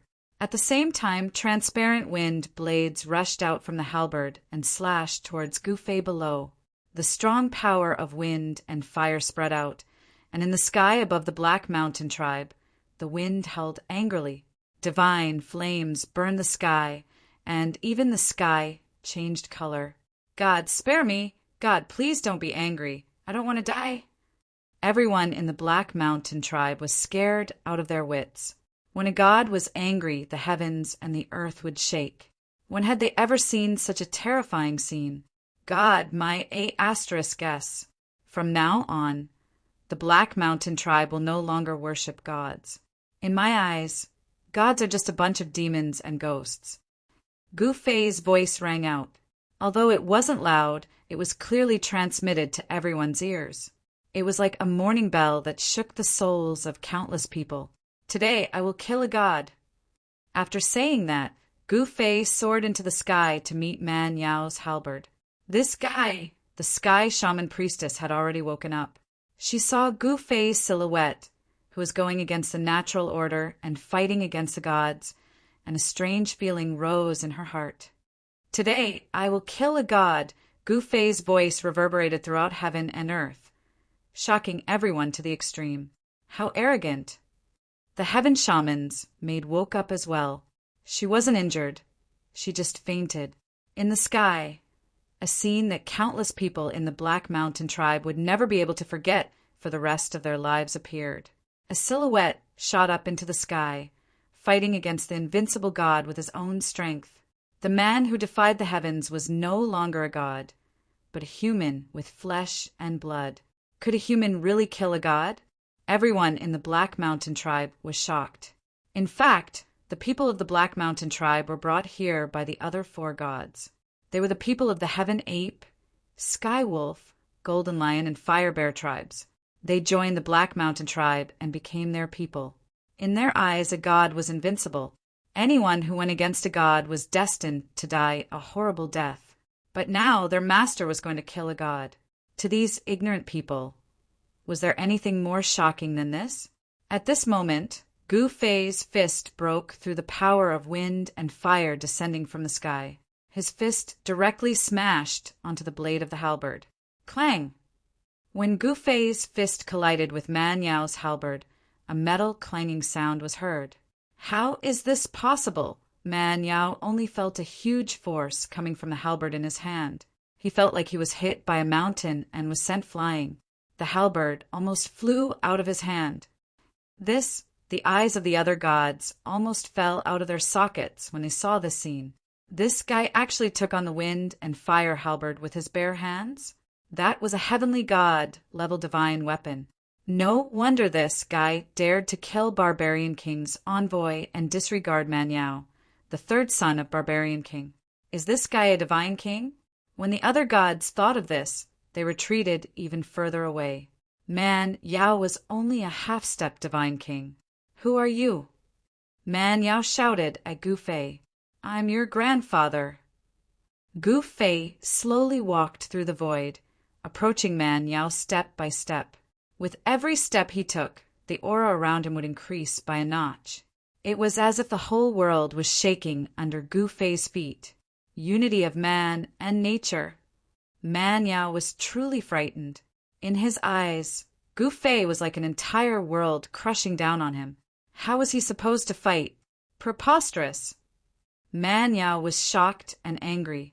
He took out a jade bottle, opened the stopper, and ate the contents. What is he playing at this time? Gu Fei could not help but knit his brows. Roar! At this moment, Man Yao raised his head and roared. His body was covered in blood-red light as he stared at Gu Fei. Seeing Man Yao's current appearance, Gu Fei was startled. Man Yao's eyes had turned blood-red. It was a soul-shaking sight. Man Yao's aura became incomparably violent. Die! Man Yao roared and charged towards Gu Fei in a frenzy. So what? Gu Fei punched out with a 5 elemental fist. The power of the 5 elements burst out from his fists and collided with Man Yao's halberd, producing metallic clangs. Man Yao's battle prowess rose to a level that even Gu Fei had to pay attention to.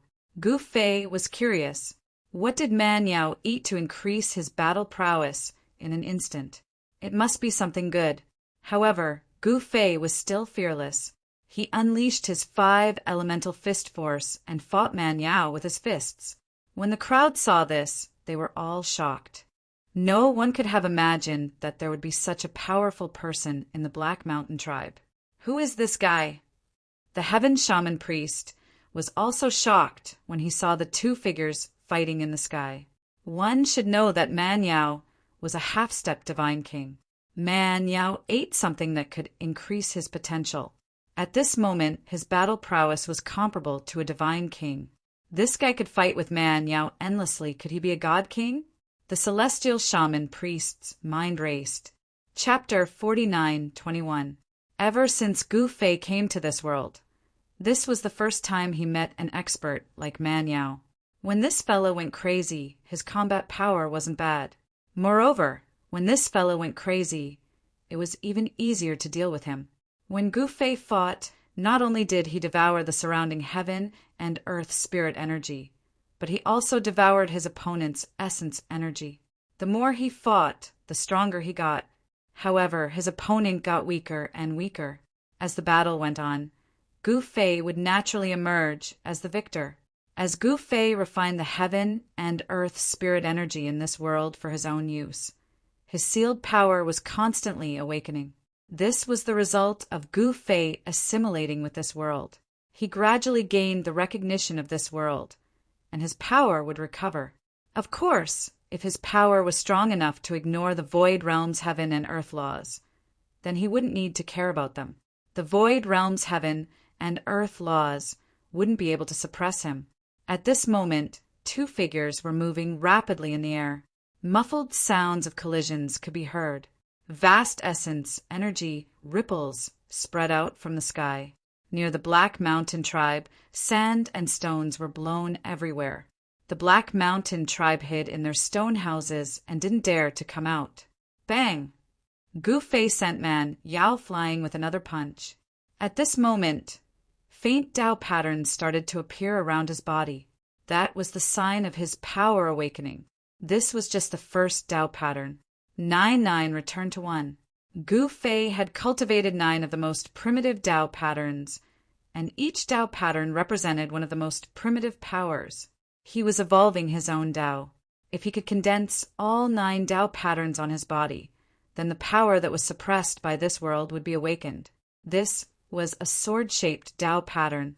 It represented the sword Tao that Gu-Fei cultivated. The sword Tao was an offensive Tao. As long as one had a sword in hand, one sword could break all laws. It was incomparably powerful. Just as Gu-Fei was condensing the sword Tao pattern, some of the godly spirits that cultivated the sword Tao were instantly stunned. That was because their swords were actually vibrating, especially Xiaoya. Previously, when Gu-Fei killed the barbarian sovereign's envoy, he gave her his spoils of war, a bronze sword. At this moment, the bronze sword in Xiaoya's hand began to tremble, as if it was being summoned by something, and was about to fly out of her hand. This Xiaoya was very shocked. Her master's sword Tao cultivation was really too powerful. Gu-Fei's sword Tao had already been cultivated to the extreme. Although he had only just successfully condensed one of the 9 sword Tao he had cultivated, it already possessed a trace of the 10,000 swords returning to origin aura. Roar! After Man Yao was sent flying by Gu-Fei's fist, he immediately roared and charged at Gu-Fei. It was as if he didn't know pain. His blood-red eyes were filled with madness and viciousness. This guy, although Gu-Fei wasn't afraid of this guy, especially since he had condensed one of the 9 sword Tao patterns and awakened the power of the sword Tao, he didn't need to be afraid of Man Yao. He used his palm as a sword and slashed at the incoming Man Yao. An extremely sharp sword light immediately rushed out of his hand and slashed at Man Yao's head. Man Yao roared and waved the halberd in his hand to sweep at the sword light. Clang! The sound of metal colliding echoed. Man Yao was sent flying by Gu-Fei's attack, and a sword mark appeared on the halberd in his hand. It was as if it had been slashed by a real, peerless divine sword. However, after Man Yao ate the thing in the small bottle, his entire person changed. It seemed like he only knew how to fight and kill the people in front of him. He seemed to be unable to feel anything else. He completely ignored the shocking battle strength displayed by Gu-Fei and immediately attacked Gu-Fei. Violent energy burst out of his body, and rays of blood light circled around him. You're courting death. Gu-Fei didn't hold back anymore. 9 swords exterminating the heavens. He separated his hands in front of him, and 9 rays of sword light immediately appeared around him. The rays of sword light turned into 9 sword shadows, and each ray of sword light gave off a shocking ripple of sword chi. Roar! Man Yao was still madly attacking Gu-Fei. Go! Gu-Fei waved his hands, and in the next moment, the 9 sword lights around him pierced towards Man Yao like 9 rainbows. Clang! The sound of metal colliding echoed. The 9 sword shadows danced around Man Yao, and chilling sword chi spread out. The temperature of the void dropped rapidly under the impact of the sword chi. Even the gods who had retreated far away and were scared out of their wits could still feel the sword energy coming towards them, giving them a creepy feeling as if a sharp blade was pressed against their throats. These so-called godly spirits had no choice but to retreat even further away. At this moment, Man Yao waved the wind-fire halberd in his hand and actually blocked the 9 sword lights. To Gu Fei, this was simply a miracle. The 9 sky execution swords was Gu Fei's trump card. However, very quickly, Gu Fei's 9 sword lights broke through Man Yao's defense. One sword light directly pierced through Man Yao's left shoulder and brought out a cloud of blood mist. After being hit, Man Yao couldn't block Gu Fei's sword lights at all. In the next moment, a cloud of blood mist rushed out of Man Yao's body.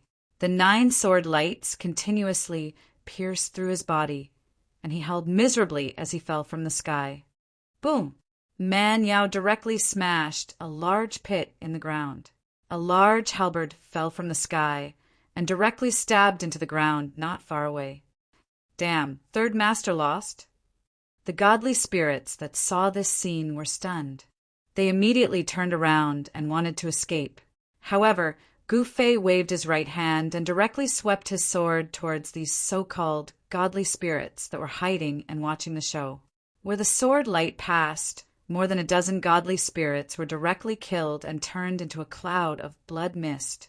The sky once again started to rain blood, and the smell of blood in the void became even thicker. I said that today I will kill a god. Gu Fei placed his hands behind his back and walked down from the sky step by step. You! At this moment, the heaven shaman priest was already stunned. This guy is too amazing. He actually defeated Man Yao and killed so many godly spirits. Is he really not afraid of the barbarian sovereign? The barbarian sovereign's strength was indescribable. Back then, the barbarian sovereign fought with the shaman sovereign for 10 days and 10 nights, directly destroying the mountains within 1,000 miles. The impact of that battle was far-reaching. The shaman sovereign was defeated and then retired. The barbarian sovereign became the sovereign of South Barbarian. Because of this, the shaman sovereign lost his right to rule South Barbarian. Even though Gu Fei defeated Man Yao, in the eyes of the heaven shaman priest, it didn't mean that Gu Fei could challenge the barbarian sovereign. One should know that there was no comparison between the barbarian sovereign and Man Yao. The barbarian sovereign was an invincible sovereign, while Man Yao was only a half-step divine king. You're awake? Gu Fei wasn't surprised to see the heaven shaman priest. You killed Man Yao. Although the heaven shaman didn't have a good impression of Man Yao, killing Man Yao would cause a huge problem. After all, Man Yao was the son of the barbarian sovereign. The barbarian sovereign would probably go crazy if he killed the son of the barbarian sovereign. Who said that I killed him? Gu Fei smiled. Go and drag that guy over. Gu Fei ordered the old shaman. The old shaman hesitated.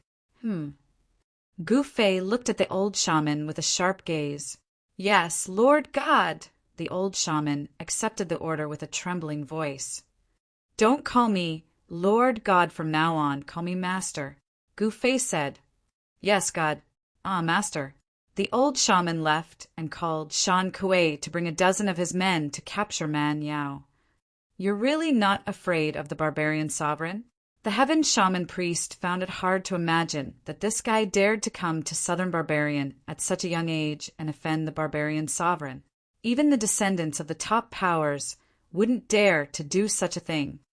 There's no one in this world that I'm afraid of, Gu Fei said confidently. What a big tone. The heaven shaman priest was speechless. What? I heard that you heaven shaman have a rule. Gu Fei suddenly looked at the heaven shaman priest with a smile that wasn't a smile. I don't know what you're talking about. The heaven shaman priest's face suddenly revealed a trace of shyness. You really don't know. Haha. Gu Fei laughed. At this time, Shan Kuei and the others walked in from the outside with a person in their arms. This person was covered in blood and mud. He looked extremely miserable. Man Yao, who was acting high and mighty and wanted to destroy the Black Mountain tribe, was now like a dead dog. He couldn't even stand up and had to be carried by others. Seeing Gu Fei, Man Yao was so excited that he vomited blood. Gu Fei didn't waste time talking to this guy. He grabbed Man Yao's head and read his memories. Gu Fei let go of Man Yao, but his expression wasn't good because this Man Yao wasn't a kind person. This guy actually used a living person to practice his technique. Let me go or you're dead. Man, Yao didn't believe that this guy would dare to kill him because he was the third son of the barbarian sovereign. Let you go. Gu Fei looked at Man Yao and said to Shan Kuei, let him go. Yes, master. Shan Kuei's two subordinates who were holding Man Yao on both sides let go of him. This guy laid on the ground like a dead dog. Even if I let you go, you won't be able to crawl out of here. Gu Fei mocked. You! Man Yao almost fainted. He was the third son of the barbarian sovereign, and everything had been smooth ever since he was born. When had he ever been in such a pathetic state? If looks could kill, Gu Fei would have died many times. Drag him out and kill him. Gu Fei said to Shan Kuei, what? Everyone was dumbfounded. Kill Man Yao? That was the third master of the barbarian sovereign city, the son of the barbarian sovereign. Killing him would be irreversible. You dare? My father will kill your entire family. Man Yao was still stubborn. Swish! Gu Fei pointed his finger, and a ray of sword energy shot out, piercing Man Yao's head. Everyone was shocked. Man Yao didn't expect that Gu Fei would really kill him. His face was filled with fear. It was frozen on his face. Man Yao is dead. Even the heaven shaman priest was shocked. He really pierced the sky. Chapter 49:22. Gu Fei actually killed the third son of the barbarian emperor, Man Yao, in front of everyone. This caused everyone to turn into statues. This, the old priest was almost scared to death. Even though this fellow was despicable, even though he came to the Black Mountain tribe aggressively and wanted to kill everyone, the old priest really didn't want this fella to die, because this fella was the son of the barbarian emperor. But now this prominent figure was dead. Moreover, he died in the hands of his new master, Gu Fei. The barbarian emperor would definitely be furious, and then no one dared to imagine what would happen next. Just as Gu Fei killed Man Yao with a finger in the real royal city of South Man, in an inconspicuous hall within the barbarian royal palace, there was a cracking sound. A jade tablet that was enshrined in the hall suddenly exploded and turned into powder. This scene shocked the guards of the hall. Soon, an angry roar came from the imperial city. Countless living beings in the entire imperial city felt a terrifying pressure erupt from the barbarian imperial palace. Everyone was terrified to the extreme. Barbarian Emperor, is this how you welcome an old friend? Just then, an old voice came from the sky, and a figure appeared in the sky. Ghostly Emperor, you old fart. Did you do this? A furious roar came from the royal city. Then a figure rushed out from the royal city and instantly appeared in the sky, fighting with that person. You're crazy. The Ghost Emperor was shocked and furious. He retreated immediately. However, the Barbarian Emperor didn't let him off and chased after him.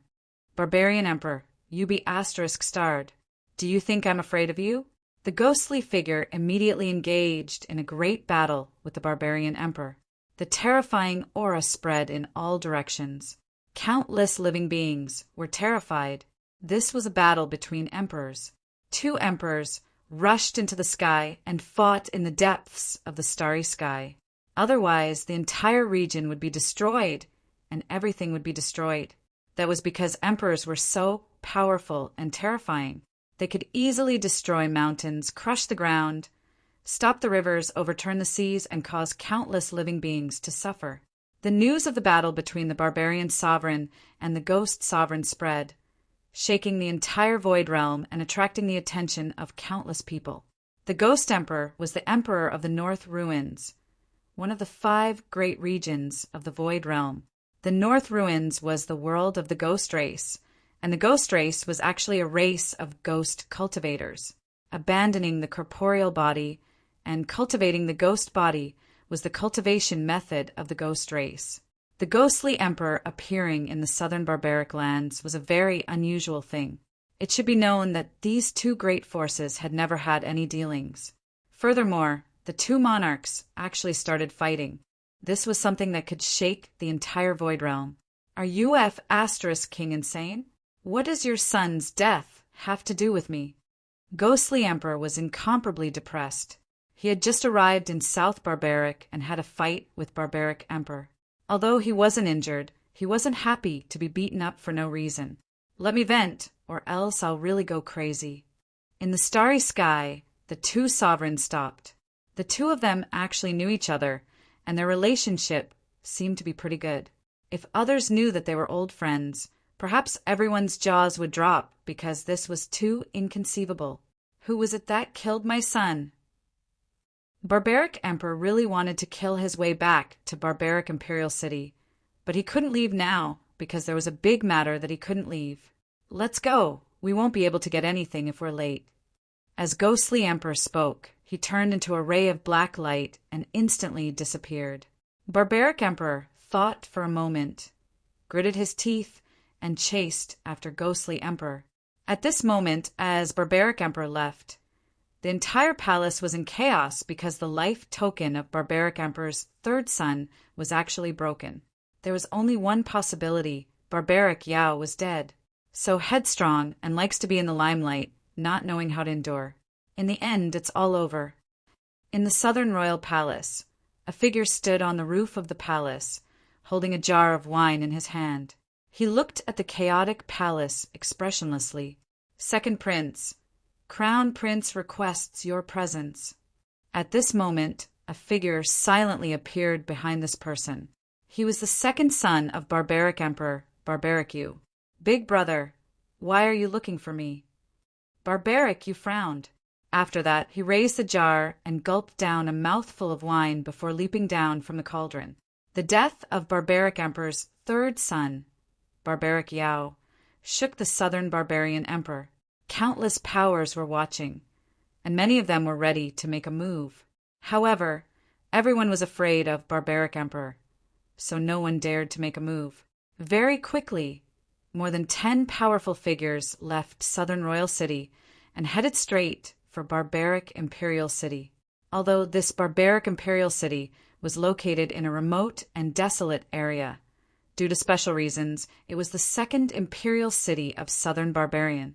It was impossible for the Southern Barbarian imperial family to not care about Barbaric imperial family's death. Moreover, the Southern Barbarian imperial family acted very quickly, directly sending experts to Barbaric Imperial City. The person leading the team was slightly surprised. This person was actually Barbaric Emperor's second son, Barbaric Yu. This caused many people's imaginations to run wild. Some people said that this was because the Crown Prince wanted to eradicate dissidents, so he sent the second prince to his death because the third prince died in Barbaric Imperial City. Wasn't sending the second prince to his death by sending him to Barbaric Imperial City? At this time, in the territory of Barbaric Imperial City, the news of Barbaric Imperial City's death spread. When the hundreds of thousands of troops outside the coiling Dragon Gorge received the news, they immediately scattered, like monkeys when the tree falls. In less than half an hour, all the troops were gone. All the overlords of the tribes brought their troops and returned to their tribes at the first moment. More than 100 divine beings died in battle, causing these tribes to lose the protection of the divine beings. In this way, the tribes in the surrounding areas would attack them and expand their territories. The battles between primitive tribes were very realistic, that is, to fight for resources and territory. Tianyuan and the other 3 divine beings directly returned to the Black Mountain tribe. It's time to take down Barbaric Imperial City. In the Black Mountain tribe's holy palace, Gu Fei said indifferently, I think you should hurry up and escape. Barbaric Emperor will arrive at any time. The Heaven Shaman priest said to Gu Fei, Is that so? Gu Fei still didn't think much of it, although Barbaric Emperor was strong. He was dreaming if he wanted to kill him. At this time, Gu Fei finally understood the magical effect of the boundless qi. As long as the boundless qi didn't dissipate, he wouldn't die. The boundless qi could make him immortal. Even if he couldn't defeat Barbaric Emperor now, he believed that it wouldn't be long before Barbaric Emperor would be trampled under his feet. The Heaven Shaman priest was speechless, acting on his thoughts. This was Gu Fei's character. He actually brought only Xiaoya and the 4 divine beings to kill their way to barbaric imperial city. This guy is really crazy. Chapter 49:23. The barbarian emperor city was in chaos because the 3rd son of the barbarian emperor was killed in the Black Mountain tribe. When the news spread, the entire barbarian emperor city fell into a state of panic.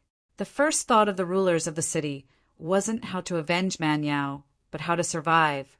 Some directly packed their belongings and ran. No one knew when the madman who killed Man Yao would suddenly come to the city. That madman even dared to kill the 3rd son of the barbarian emperor, let alone them. For a time, the 4 gates of the city were filled with people. Everyone wanted to escape the city at the first moment.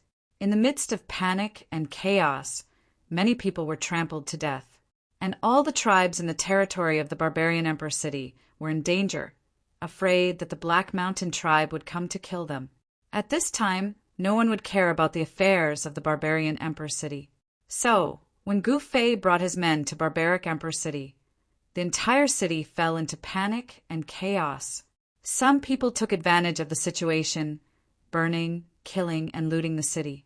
However, there was a place in the barbarian emperor city that was very peaceful. Even if the outside was in chaos, no one dared to break into this place. And this place was the Heaven Witch Palace. This was the residence of the Heaven Witch Palace. Even if there were no guards, the people of the barbarian emperor city wouldn't dare to break in. At this time, the Heaven Witch priest returned to the Heaven Witch Palace. Then, the people of the Heaven Witch Palace started to move. They quickly took control of the entire city. Even the red armor guards of the 3rd son of the barbarian emperor had no choice but to listen to the Heaven Witch Palace. The combat strength of the red armor guards was unquestionable. They directly swept through the entire barbarian emperor city. Those who caused trouble in the city were all killed by the red armor guards. The chaotic situation was under control, and Gu Fei directly entered the city, Lord's Mansion. With Gu Fei's strength, he quickly took control of the city, Lord's Mansion.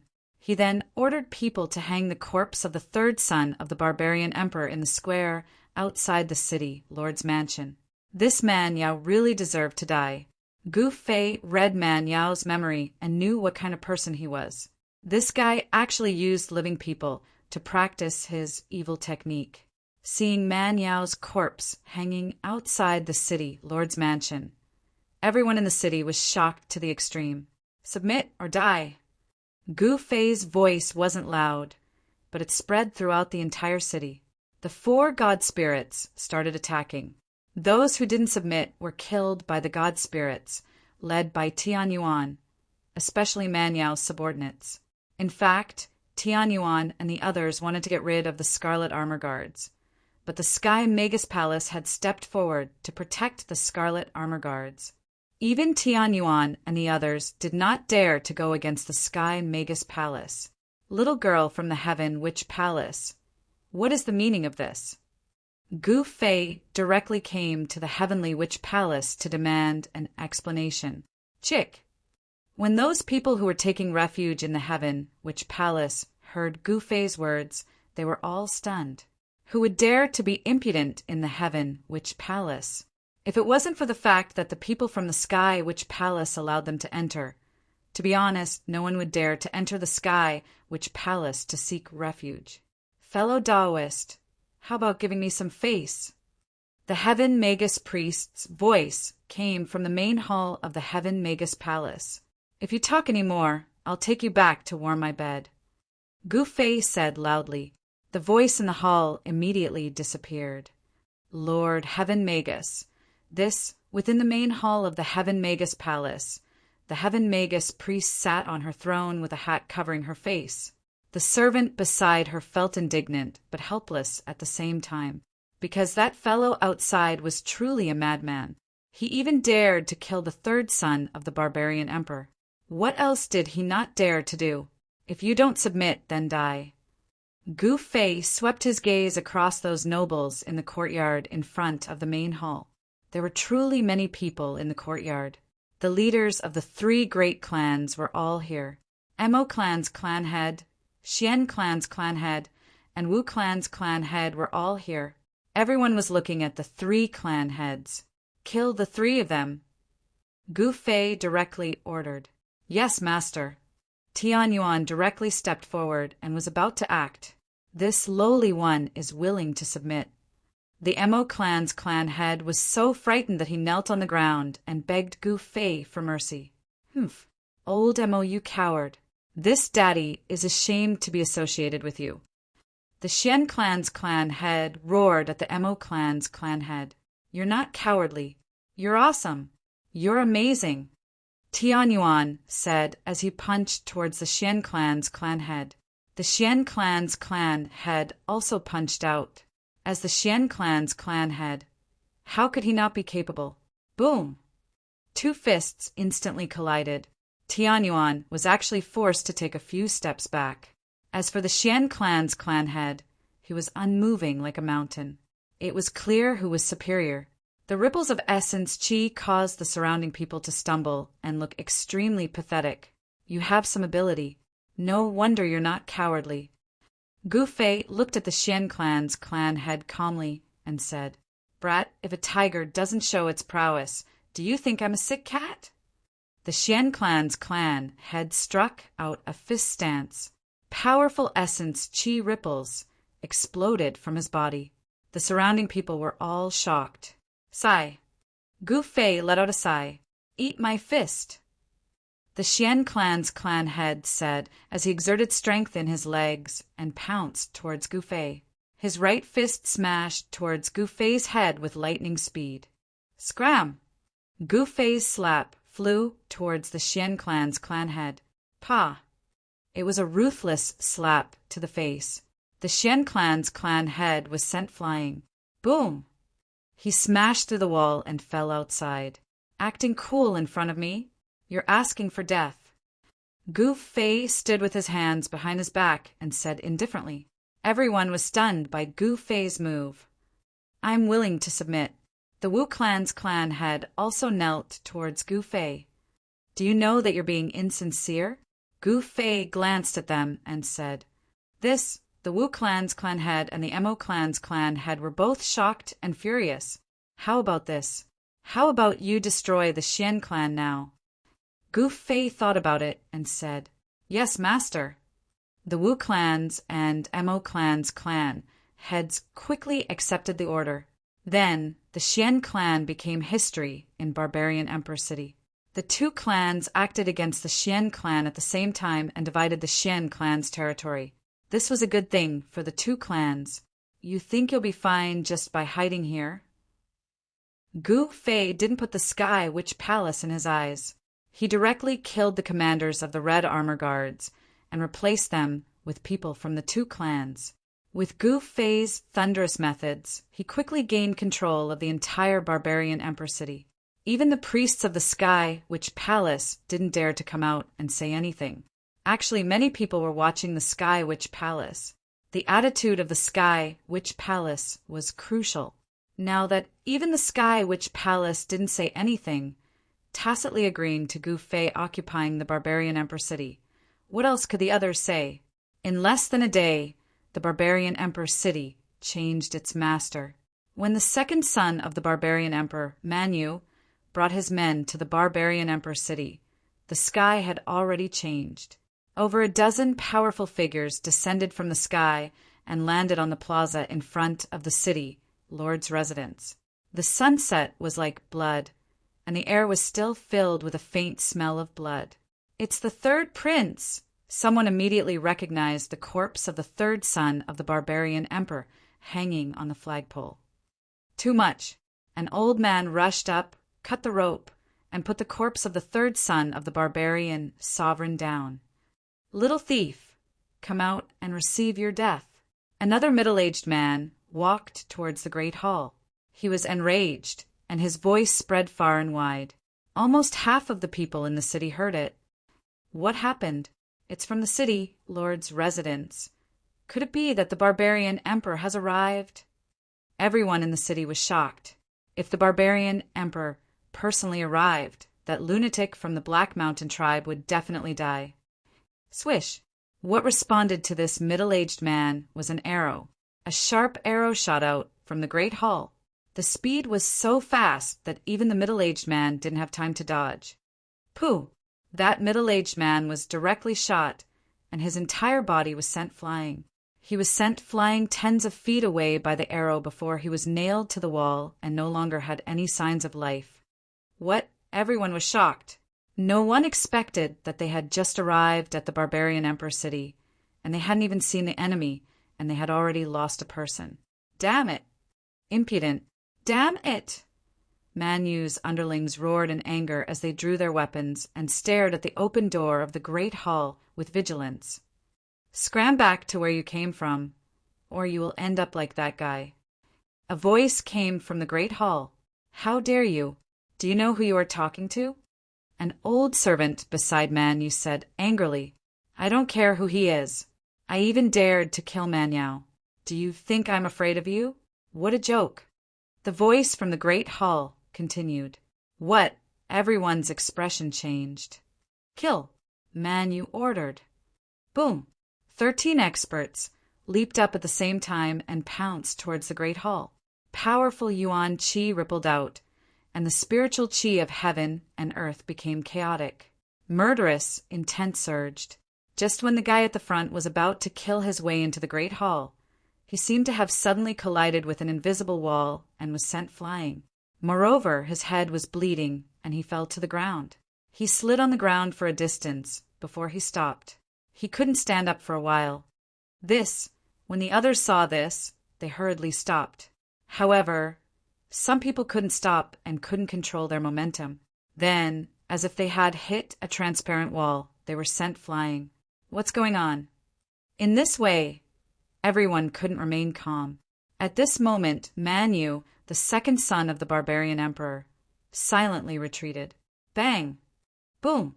A group of people attacked with all their might. Waves of Yuan Qi blasted into the void, and transparent ripples spread out from the void. At this moment, these experts from the southern imperial city discovered that the entire Great Hall was actually enveloped by a layer of transparent energy. How are we going to fight? Everyone's heart turned cold. No one thought that the person who killed Third Master would be so powerful. One should know that there were real divine kings among these people. Even divine kings were blocked. This was truly unimaginable. A bunch of trash dares to take revenge for Man Yao? Chapter 49-24. Man Yu came.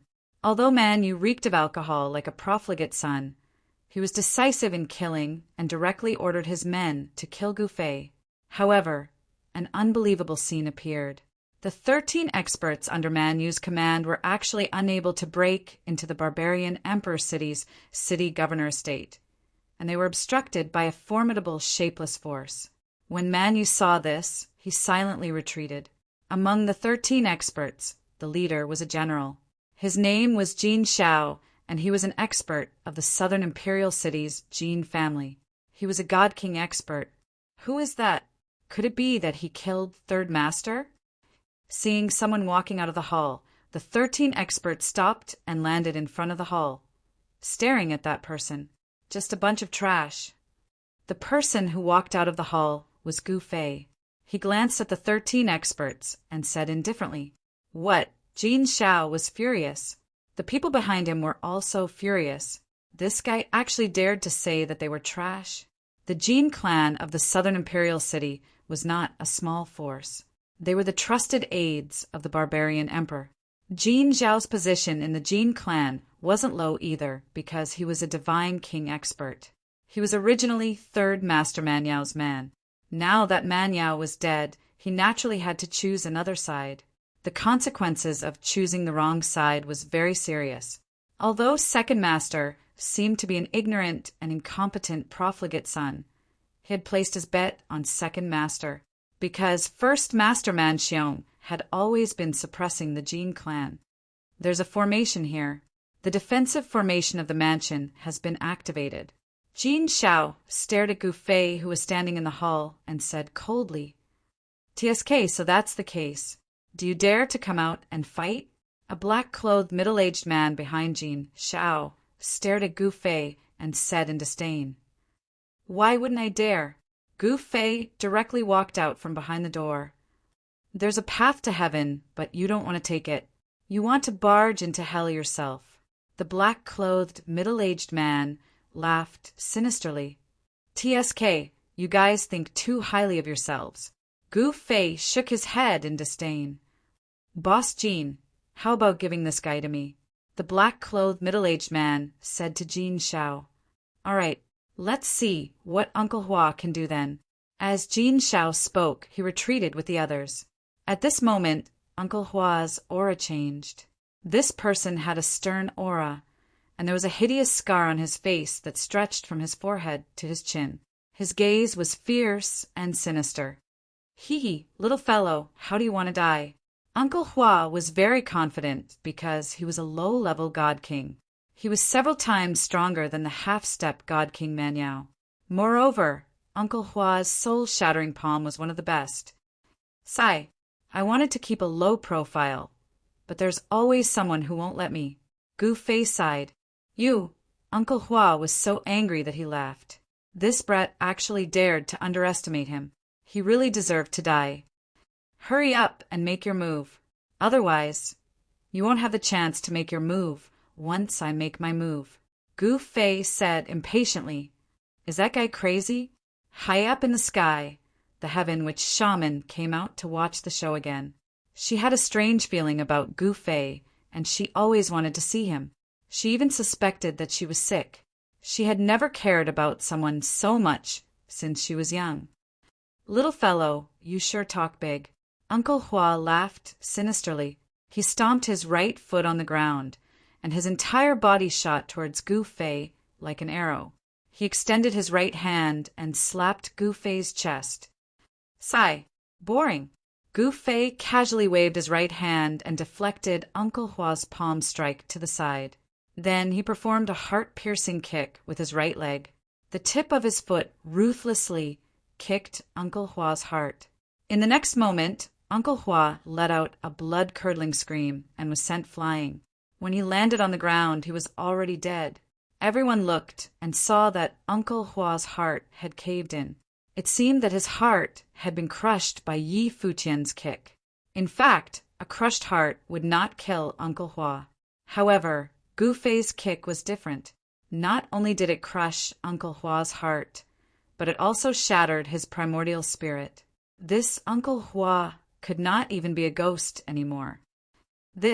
When everyone caught sight of this, they were astounded to the extreme.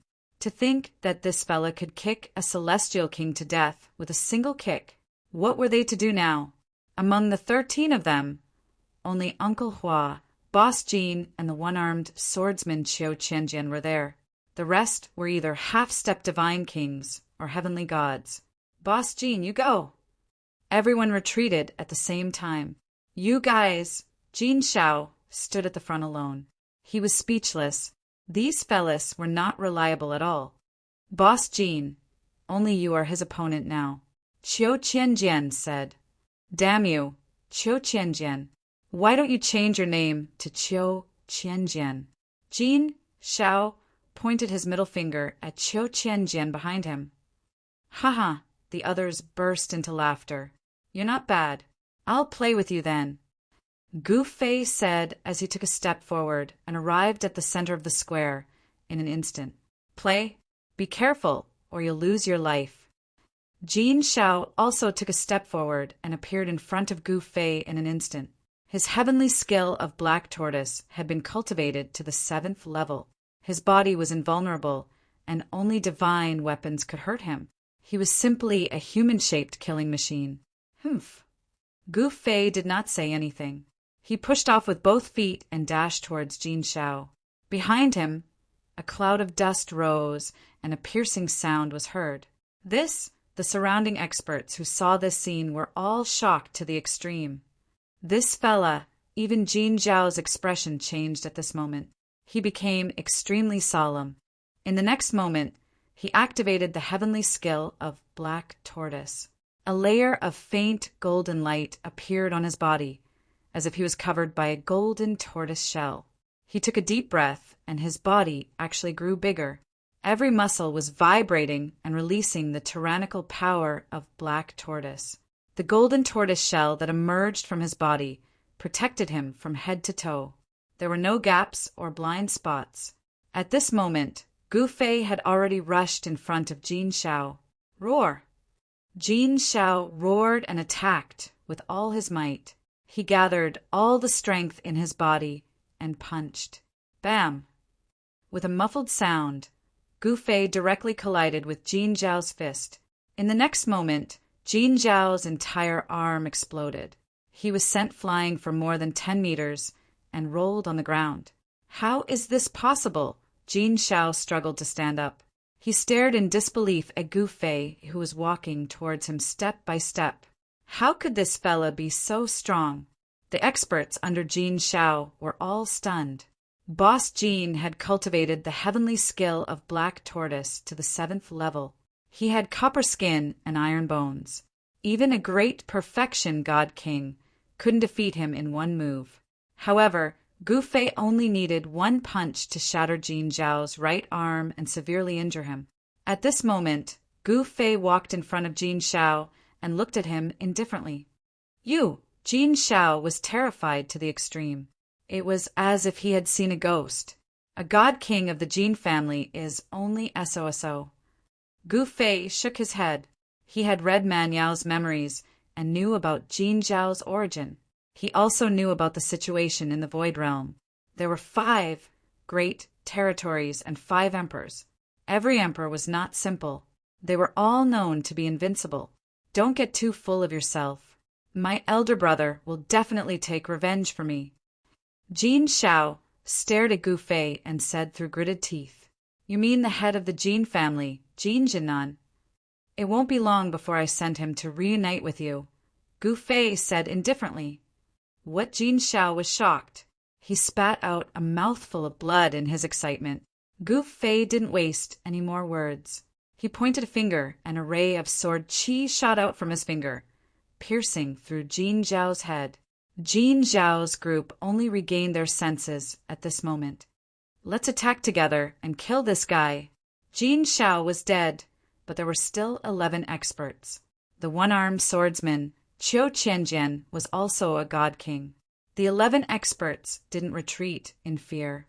They knew that if they didn't kill this guy, they wouldn't be able to explain themselves when they returned. "Kill!" Gu Fei didn't hesitate. He stomped on the ground and charged towards the 11 experts, like an ancient war elephant. The 11 experts were startled and scattered in all directions to hide. "Eat my arrow!"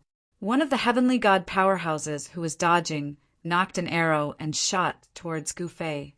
In the next moment, the sound of something tearing through the air could be heard. Black arrows pierced through the sky and shot towards Gu Fei like raindrops. "Humph!" Gu Fei sneered. He waved his hands, and the countless arrows were immediately deflected away. They couldn't even touch the corner of his clothes. The Scarlet Guards had actually betrayed Gu Fei, because the people who were shooting arrows at Gu Fei from the high walls surrounding the plaza were the Scarlet Guards. Some of the arrows were deflected back, injuring and killing more than a dozen red armor guards standing on top of the wall. "Kill!" A general immediately ordered the red armor guards. The red armor guards on top of the wall jumped down and charged towards Gu Fei. "Set up the formation." The general roared. In the next moment, dozens of blood-red shields were erected by the red armor guards. They formed a shield formation in front of them and advanced towards Gu Fei. "Ha! I'll kill to my heart's content today." Gu Fei laughed heartily as he charged at the incoming Scarlet Guards. When Gu Fei reached them, dozens of spears suddenly pierced towards Gu Fei through the gaps between the shields. The spears in the hands of the red armor guards were made of fine iron and could pierce through steel. However, Gu Fei completely ignored the sharpness of the spears and rammed head-on into them. Boom! With a loud bang, dozens of shields were smashed into smithereens.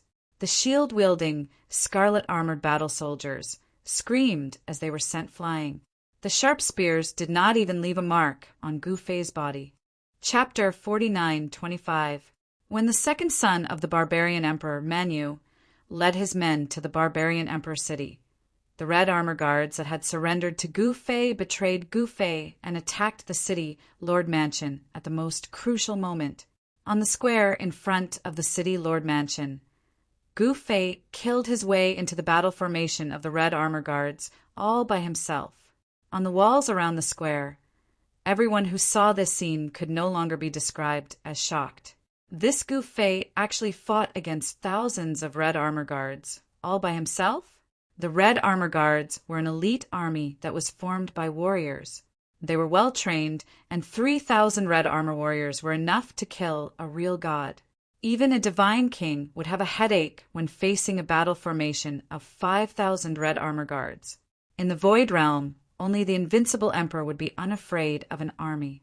If a divine king encountered an army, it would be fine if it was a small army, but if it was an army of tens of thousands, they would have to kneel. One must know that a general who could command an army of tens of thousands was a divine king.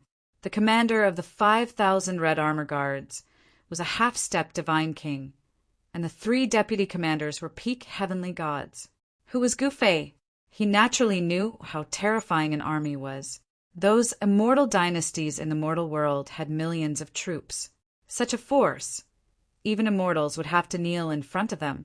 Although there were only 5,000 Red Armor Guards in the barbarian Emperor City, it was enough to sweep through the entire barbarian Emperor City. Even the strongest tribe in the barbarian Emperor City wouldn't dare to go to war with them. But now, Gu Fei had killed his way into this army.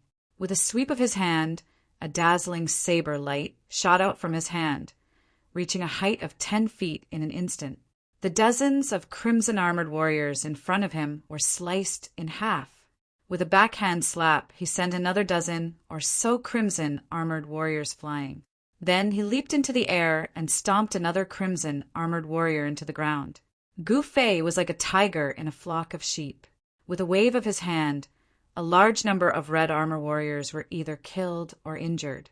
In just a few seconds, hundreds of red armor warriors were killed by him. At this moment, the leader of the red armored warriors was truly scared out of his wits. He had never seen such a powerful person who could actually fight against an entire army by himself. Could it be that he was an emperor? Retreat! Hurry up and retreat! The commander of the red armored warriors immediately gave the order to retreat. How were they supposed to fight against this guy? This guy was invulnerable. Even when swords, spears, swords, and halberds hit him, they couldn't even leave a mark on him. It's too late. Go to hell! Gu Fei roared and charged towards the commander. Wherever he passed, he was like a stampede of an ancient elephant. All the crimson-armored warriors in his way were sent flying. Those red-armored warriors who were sent flying by Gu Fei were either dead or injured. Countless of them were lying on the ground, screaming in pain. As for Gu Fei, he directly rushed up to the leader of the crimson-armored battle troopers. With a swing of his hand, the crimson-armored battle troopers' head flew into the air. Gu Fei was like a peerless god of death that had descended into the world. In less than a dozen breaths' time, he had actually slaughtered an army of 5,000 people. This caused the eyes of the one-armed swordsman Qiu Qianjian and the other 11 experts to almost fall out of their sockets. They looked at this scene in disbelief. Run! Seeing that Gu Fei had killed their commander and that the crimson-armored battle troopers were defeated, the remaining battle troopers were scared out of their wits and immediately fled in all directions. Gu Fei fiercely took a deep breath. All the primordial energy in his body surged like a raging sea. Powerful primordial energy rippled out from his body, causing the surrounding sand and stones to fly and the sun and moon to dim. 9 heaven punishing swords! 9 heaven punishing swords! Gu Fei exhaled and shouted. In the next moment, a torrential storm of sword qi rushed out from his body and slashed in all directions. The crimson-armored battle troopers that were fleeing in all directions all fell to the ground with scarlet blood splattering from their bodies. With Gu Fei at the center, everything within a radius of 100 meters seemed to have been blown by a storm. It was a mess, and the ground was covered in sword slashes. Gu Fei's attack had directly killed off most of the crimson-armored battle troopers. There was no one left alive within 100 meters of him. The 9 heaven-punishing swords was an extreme way technique. Its might was naturally extremely shocking. Run! Qiu Qianjian was the first to turn around and flee. This guy's way of the sword was far above his own. If he stayed, he would be courting death. Since he, a God King, Sword King, had fled, the others naturally did not dare to stay. However, Gu Fei did not plan on letting them go. Also, where had the young man who had ordered to kill him disappeared? Gu Fei did not stop. He directly charged towards the fleeing Qiu Qianjian and the others.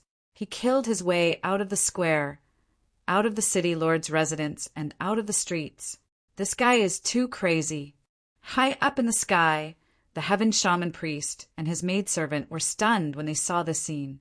Gu Fei had single-handedly defeated 5,000 crimson-armored battle troopers.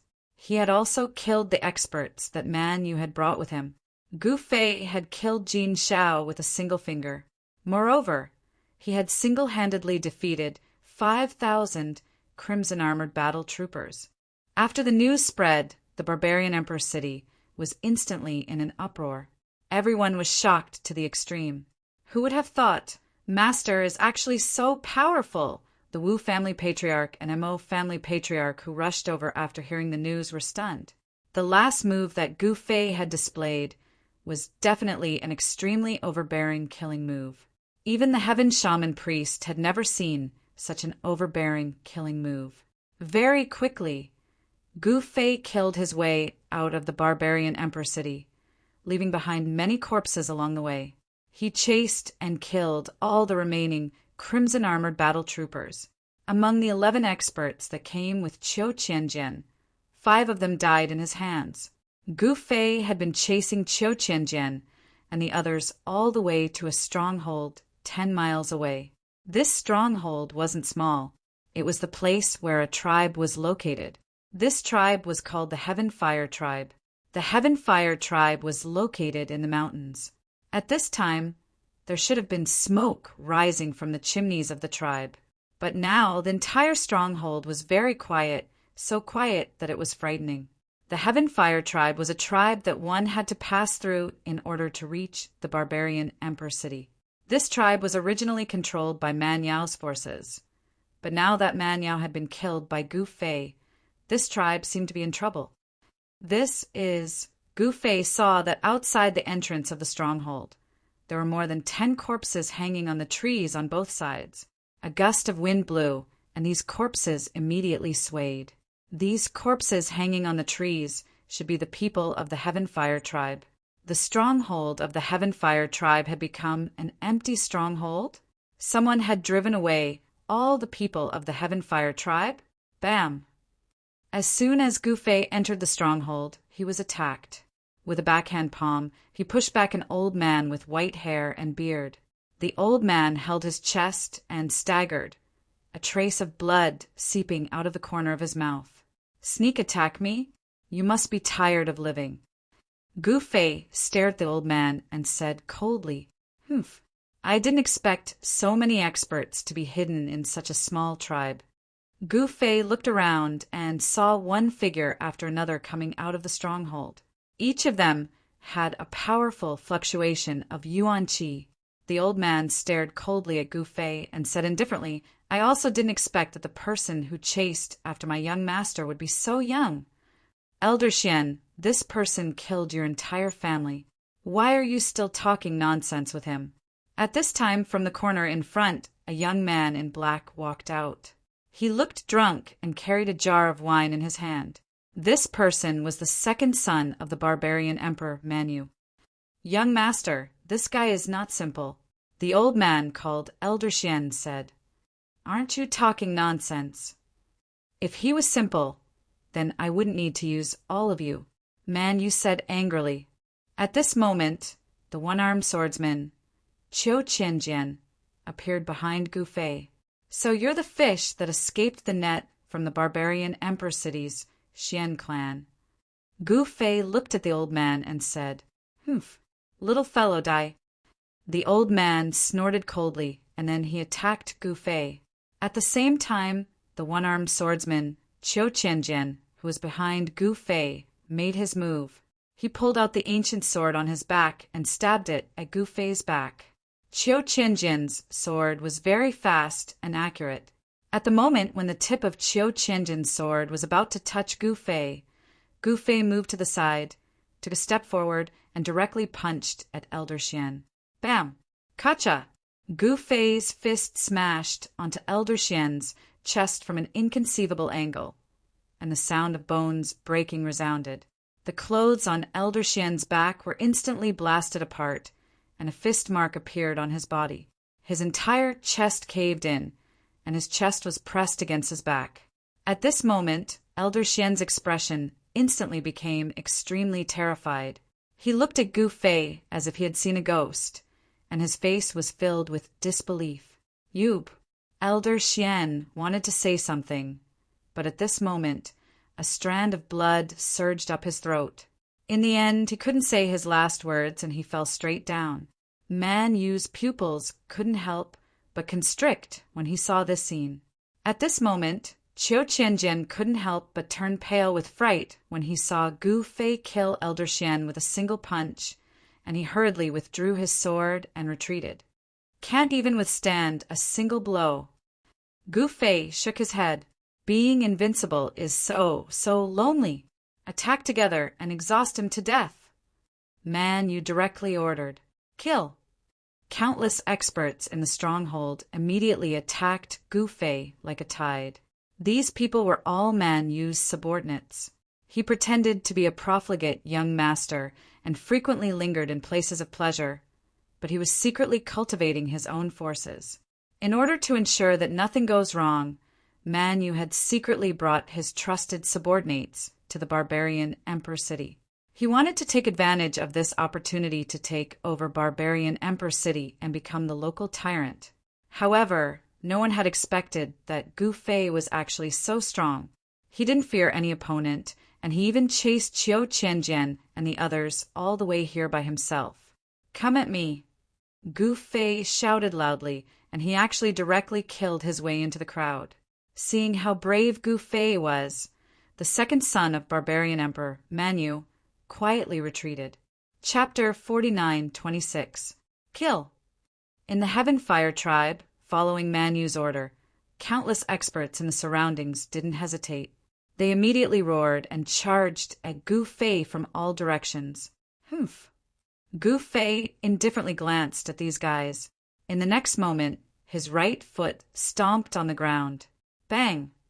The ground under his foot immediately shattered. At the same time, he rushed forward like an arrow. Bang! Gu Fei directly collided with a tall and sturdy guy who was the first to rush over. In the next moment, that guy was directly sent flying by the violent impact. Sounds of bones breaking could be heard from his body. Bang! He directly smashed through a stone house like a cannonball. The stone house collapsed, and that guy was buried under the rubble. No one knew whether he was dead or alive. What? The other experts were all shocked when they saw this. At this moment, Gu Fei was like a fierce tiger that had entered a flock of sheep. With a palm, he smashed the head of an expert into his chest. With a shoulder strike, another expert was directly sent flying while vomiting blood. It seemed that he wouldn't be able to survive. Then he stretched out his hand and grabbed a saber. With a flash of the saber, 2 heads flew. Then he swept his right leg and directly kicked 2 experts, breaking their tendons and bones. It seemed that they weren't far from death.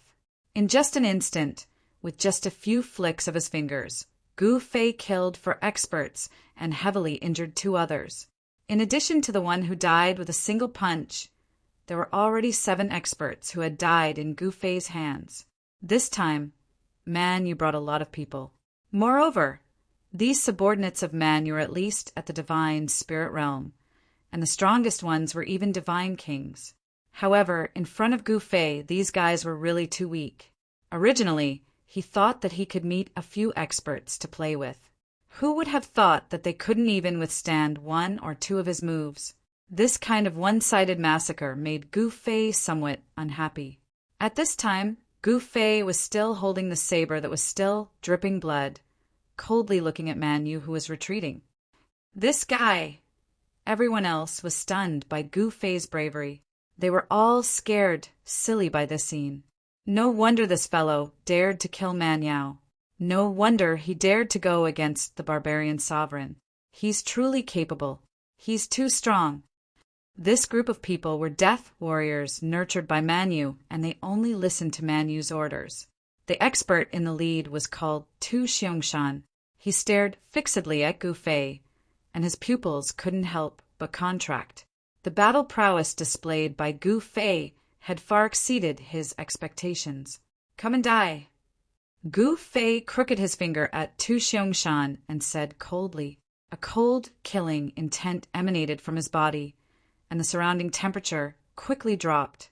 What a strong killing intent! Tu Xiangshan was once again shocked. Only those devils who were numb to killing could erupt with such a powerful killing intent. This guy was too young. Even though he was shocked, he wasn't someone to be trifled with. His expression turned cold.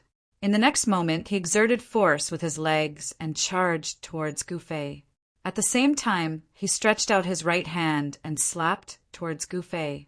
Tu Xiangshan's palm actually turned pitch black, and when it arrived before Gu Fei, it was so black that it seemed like ink was about to drip out. Black killing hand. Gu Fei spoke indifferently. This Tu Xiangshan actually cultivated the black killing hand, an evil cultivation technique. No wonder he was able to move unhindered in the barbarian emperor city for tens of years. Humph. Gu Fei directly slashed with his saber. Clang! The saber in his hand was immediately broken into two. It was actually broken by Tu Xiangshan's strength. After Tu Xiangshan broke the saber in Gu Fei's hand, he continued slapping towards Gu Fei. Gu Fei hurriedly threw away the broken saber in his hand, and then he clenched his fist and smashed it towards Tu Xiangshan's black palm. Bang! Gu Fei's fist instantly collided with Tu Xiangshan's black palm, producing a dull, thunder-like sound. A powerful wave of yuan qi immediately spread out in all directions with the two of them as the center. The leaves on the ground were fiercely swept up into the sky and danced in the air. How is this possible? Tu Xiangshan was shocked. Gu Fei could actually block his black killing hand? Roar! Tu Xiangshan bellowed furiously, and an even more powerful black, baleful aura erupted from his hand. In the next moment, his entire fist turned black and red in color. This black killing hand was extremely poisonous, and it could corrode a martial artist's muscles, bones, and flesh. If one was hit by Tu Xiangshan's palm, even a divine king would die. Ha! You are dead for sure. Tu Xiangshan laughed sinisterly. Humph! Is that so? Gu Fei stared at Tu Xiangshan with a faint smile and said indifferently. This, Tu Xiangshan saw that there was a faint blood qi overflowing from Gu Fei's hand. This time he was really moved. Gu Fei could actually force out his black killing poison. Tu Xiangshan wanted to activate his black killing hand again, but at this moment he only felt that the power of Gu Fei's fist was like a volcanic eruption, and it was unstoppable. In the next moment, Tu Xiangshan only heard the sound of bones breaking, and he was directly sent flying. Gu Fei took a step forward and instantly caught up to Tu Xiangshan, who was flying backwards. Then he punched out with his fist, and an explosive sound immediately resounded in the air. This was the sound of the fist moving at high speed, and it shook the air. It was enough to show how fast Gu Fei's fist was. Bang! A muffled sound was followed by Tu Xiangshan's miserable scream. With a bang, he actually directly smashed through the wall and fell outside the stronghold. Everyone was stunned by this scene, especially those subordinates of Tu Xiangshan. Tu Xiangshan fiercely stood up from the ground. One could see that his chest was badly mutilated, and someone actually punched through his chest. This Everyone was indescribably shocked. Just now, Gu Fei's fist had actually directly punched through Tu Xiongxan's body, punching through the martial body of a warrior at the great success realm of marrow purification. How much power did this require? You! Tu Xiongxan stared at Gu Fei in extreme fear.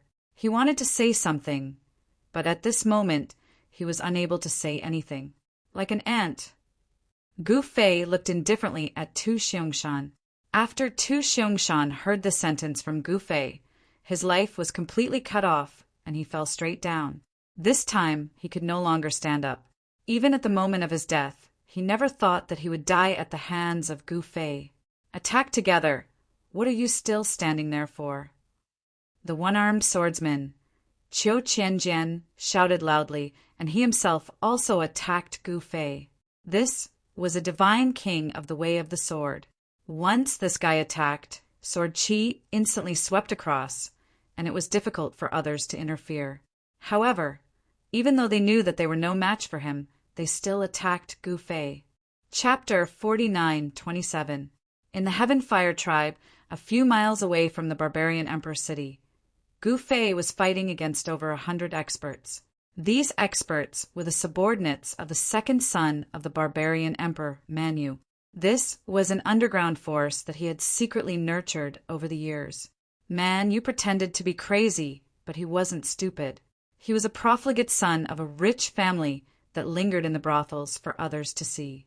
As the second son of the barbarian emperor, he still had his elder brother, Man Xiong, and Man Xiong's battle achievements were something that he couldn't hope to reach. Man Xiong was the first successor of the barbarian emperor. As for his third brother, Man Yao, he was an arrogant and unruly person. He had many tricks up his sleeves, and Man Yao's influence was much greater than Man Yu's. Under such circumstances, Man Yu could only pretend to be crazy because if he displayed outstanding intelligence, he would probably be suppressed by his elder brother and third brother. It was also because of these years of pretending that Man Yu was able to secretly nurture his own force. At this moment, Man Yu's subordinates attacked Gu Fei like madmen. Come, I'll send you on your way together. Gu Fei's battle blood was boiling. He punched out, and a violent fist force of the 5 elements burst out from his hand, directly blasting away the 3 experts that were attacking him. The 3 experts coughed up blood in the air and fell to the ground. They slid on the ground for several feet before stopping. Everyone was shocked and furious when they saw Gu Fei being so ferocious. Sword from the west, the one-armed swordsman, Qiu Qianjian, roared and attacked with all his strength. The sword in his hand emitted a sword hum, and the resplendent sword light was like a dragon that flew towards Gu Fei. What sword from the west? I'll send you to the west. Gu Fei simply ignored Qiu Qianjian's sharp sword light. He punched the sword light, and the powerful fist force directly blasted the sword light away. Qiu Qianjian suffered a great impact, and he screamed and retreated. However, Gu Fei followed him like a shadow and punched at Qiu Qianjian again. Gu Fei's fist force was extremely powerful. Even a divine monarch would die if he was hit by it. Qiu Qianjian hurriedly blocked with both hands. Bang! Crack! Gu Fei's punch landed directly on Qiu Qianjian's arms, which he had used to protect himself. In the next moment, the bones in his arms were shattered by the fist force. The sound of bones breaking was clearly transmitted to the ears of the people around them. Qiu Qianjian screamed and was sent flying. At the same time, the other experts also attacked Gu Fei. Gu Fei punched and kicked, sending people flying and killing them one after another. He was like a grim reaper that had emerged from hell, harvesting the lives of the martial arts experts around him. These experts that thought that were very powerful were powerful, but in front of Gu Fei sect. Before long, the surroundings of Gu Fei were littered with corpses. At this time, Gu Fei's body actually emitted a ball of resplendent aura. This guy, Manyu, who had already quietly retreated far away, was stunned when he saw this scene. This was an underground force that he spent countless efforts to establish. Now, every time Gu Fei killed someone, he felt incomparable heartache. Bang! Boom! Crack! The sound of essence energy colliding and the sound of bones shattering rang out continuously. Wherever Gu Fei passed, no one could contend against him. Not a single one. He directly charged towards the place where Manu was. This way, everyone could not sit still anymore. All of them charged towards Gu Fei like crazy. Each move was a method of exchanging life for life, because if Manu was killed, they would all be buried with him. Huh, are you in a hurry to reincarnate? Gu Fei laughed as he made his move. He grabbed the saber of an expert that was slashing towards him, and then he used force to break it. Then he stabbed the broken saber into that person's body. At the same time, he kicked out and sent a huge man flying into the crowd. Instantly, there was chaos. Gu Fei made his move swiftly. Then, the unlucky ones were Man Yu's subordinates. They were either dead or injured. Man Yu directly turned around and fled. Where do you think you're going? Gu Fei did his best to charge forward. However, at this moment, a fist silently blasted onto Gu Fei's back. This punch directly caused Gu Fei to fly forward. Go to hell! An expert wielding a saber ruthlessly slashed at Gu Fei, who was pouncing at him. This saber actually ruthlessly slashed onto Gu Fei's body. In the next moment, the saber that slashed onto Gu Fei's body actually rebounded and almost flew out of his hand. What? That expert was quite frightened by this scene. Damn it! Gu Fei was furious. Someone actually plotted against him. When he landed on the ground, he immediately steadied himself. He turned around and saw that the person who sneak attacked him was actually an unremarkable middle-aged man. You actually didn't die after taking a punch from me?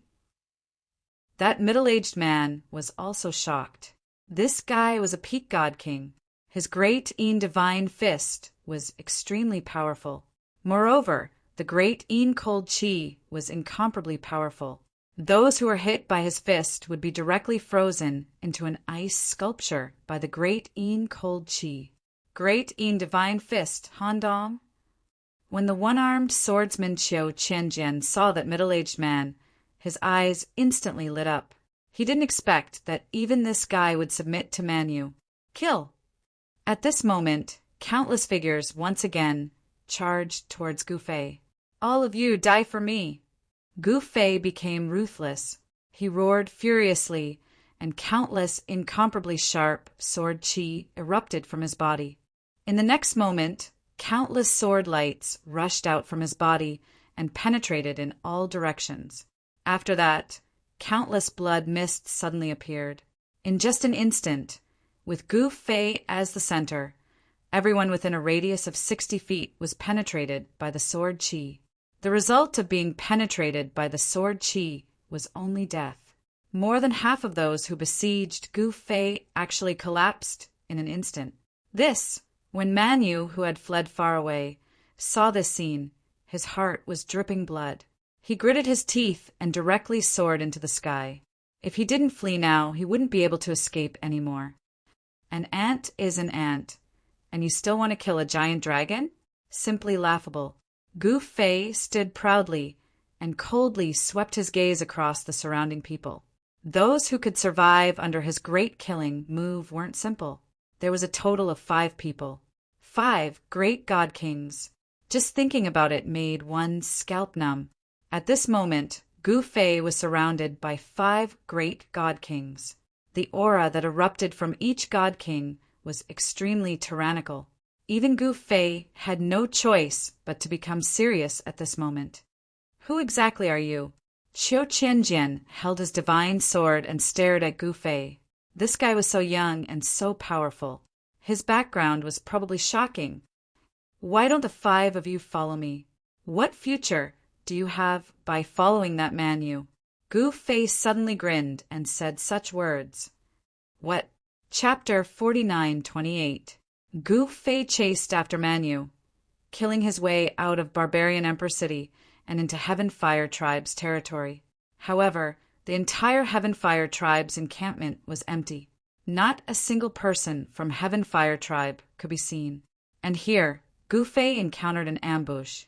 These people were the subordinates that Man Yu, the second son of Barbarian Emperor, had secretly nurtured. They were an underground force under his complete control. However, after this battle, this force in Man Yu's hands was completely destroyed by Gu Fei. Most of Man Yu's subordinates were killed by Gu Fei. At this moment, even Man Yu had fled. Only 5 great God King level experts surrounded Gu Fei. The 5 God Kings were led by Qiu Qianjian, the lunar divine Fist Han Dong, a God King level tree demon, and a short, skinny, black-robed old man who looked like a ghost. The last person was a burly man who carried a huge saber. The skinny old man was a ghost king of the Ghost Clan, and the strong man carrying the large blade was Blade King Luo Lai. The auras of these 5 great God Kings were incomparably powerful. When the 5 of them joined forces, even Gu Fei had to be serious. The 5 of you are not bad. Why don't you follow me? Facing the 5 great God Kings, Gu Fei was still calm. What? You? When the 5 great God Kings heard this, they were shocked and angry. This guy actually wanted them to betray Man Yu? Man Yu was the second son of Man Emperor. In southern Man country, his status was incomparably noble. Wanting them to betray Man Yu was not an easy thing, because behind Man Yu was Man Emperor. If you don't follow me, then I can only send you to reincarnate. Gu Fei shook his head regretfully. Che, Qiu Qianjian sneered. You think you can defeat the 5 of us? Stop joking. He was very confident. Haha, could it be that this guy was scared silly by us? The Saber King laughed heartily. Why are you still talking so much nonsense? Kill. The Ghost King let out a strange cry and immediately turned into an afterimage, directly pouncing towards Gu Fei with extreme speed. A bunch of idiots who don't know life from death. Gu Fei was really speechless. These guys really won't shed a tear until they see the coffin. He threw a punch at the Ghost King, who was charging at him. A violent fist force exploded from his fist, and the surrounding sand and stones were sent flying. The Ghost King's movement technique was extremely strange. Like a ghost, it suddenly appeared behind Gu Fei, and a pair of sharp claws directly grabbed at Gu Fei's back. Gu Fei stamped his feet on the ground and shot up into the sky. At the same time, a sword hum rang out. Qiu Qianjian made his move. Resplendent sword light pierced through the air and directly rushed towards Gu Fei. A gust of cold sword qi spread out. Swoosh! The tree demon also attacked. A thorny vine shot out like a snake towards Gu Fei. Kill! The Blade King Luo Lai held the broadsword he was carrying with both hands and slashed at Gu Fei with all his might. Han Dong, the divine moon fist, also attacked. A huge fist shadow rushed out from his right fist and blasted directly at Gu Fei. The power of the divine moon fist spread out, causing snowflakes to fall from the void. The 5 God Kings attacked at the same time, and a powerful force enveloped Gu Fei. Haha, Gu Fei laughed loudly. In the next moment, a chaotic power erupted from his body. All the attacks that were coming at him were drawn away by him, and then he attacked the 5 God Kings. Qiu Qianjian's sword light, which was originally aimed at Gu Fei, was now directed towards the tree demon. The tree demon's vines, on the other hand, were moving towards the Ghost King. The Ghost King was drawn away by the chaotic power, and it involuntarily lunged towards the Blade King Luo Lai. There was also Han Dong's lunar divine fist. His lunar divine fist was directed by Gu Fei towards the Blade King Luo Lai. What? The 5 God Kings were dumbfounded. What kind of magic was this? How did he do it? Qiu Qianjian and the others immediately attacked each other. They were in a mess. However, Gu Fei took advantage of this opportunity to attack in an instant. He punched the Ghost King's back, and the Ghost King was sent flying forward, smashing through the wall and into a stone house. The people of the Heaven Fire tribe also built their houses with stone, just like the people of the Black Mountain tribe. The stone houses built with stone were very sturdy and not easily destroyed. However, they could not withstand the rampage of a god king. The other 4 god kings were shocked when they saw this. A sword from the west. Qiu Qianjian attacked with all his strength. The devastating sword light illuminated the world, and it was incomparably dazzling. An unprecedentedly powerful wave of sword qi erupted from his body. "You dare to play with the sword in front of me?" Gu Fei sneered. He used his finger as a sword and pointed out, accurately hitting the tip of Qiu Qianjian's sword. In the next moment, Qiu Qianjian felt his hand shake. The divine sword in his hand flew out of his hand, and he felt a sharp pain in his palm. He hurriedly retreated, then looked down and saw that his hand that was holding the sword was already dripping with blood. Gu Fei's right hand grabbed at the sword light that flew out of Qiu Qianjian's hand. The sword light immediately flew towards him, and he caught it in his hand. Hum! The divine sword in Gu Fei's hand let out a buzzing sound. In the next moment, Gu Fei shook the divine sword in his hand. Then, Qiu Qianjian saw a shocking scene that he would never forget for the rest of his life. He saw streams of immortal sword light rush out of Gu Fei's hand, piercing towards Qiu Qianjian and the others. The countless vines that rushed out of the tree demon's body were directly severed. The indestructible sword light directly pierced through the tree demon's body. The lunar divine fist Handong was also struck by the sword light, and his left arm flew off. Saber monarch Luo Lai waved the large saber in his hand crazily, slashing at the sword light that pierced through him. Clang! In the next moment, the 100-battle saber in Saber Monarch Luo Lai's hand was actually split into 2 by the sword light. Although Qiu Qianjian dodged quickly, he was still swept by the sword light that pierced through him. A sword wound so deep that bones could be seen appeared on his back. With just one move, Gu Fei had heavily injured the 4 godly monarchs. This kind of battle prowess, this kind of cultivation, this kind of terrifying swordsmanship was enough to make the 4 godly monarchs feel despair. They felt that they could not be defeated. Defeating the godly monarchs with one move, Gu Fei was extremely domineering. At this moment, the ghost monarch that had been blasted into the stone house by Gu Fei crawled out. "You are actually a sword Dao powerhouse." Qiu Qianjian stared at Gu Fei in horror, his voice trembling as he spoke. "I only know a little." Gu Fei stood with his sword and said indifferently, "What a little?" When Qiu Qianjian heard this, he was so angry that he spat out a mouthful of blood. "If this is a little, then doesn't that mean that the sword Dao that I have cultivated my entire life hasn't even crossed the threshold?" The other godly monarchs were also speechless. "All right, I'll give you one more chance. Follow me or die. You decide." Gu Fei held his sword behind his back and glanced at the 5 godly monarchs as he spoke indifferently. This. Chapter 49-29. Gu Fei defeated the 5 godly kings with a single strike. He was domineering to the extreme.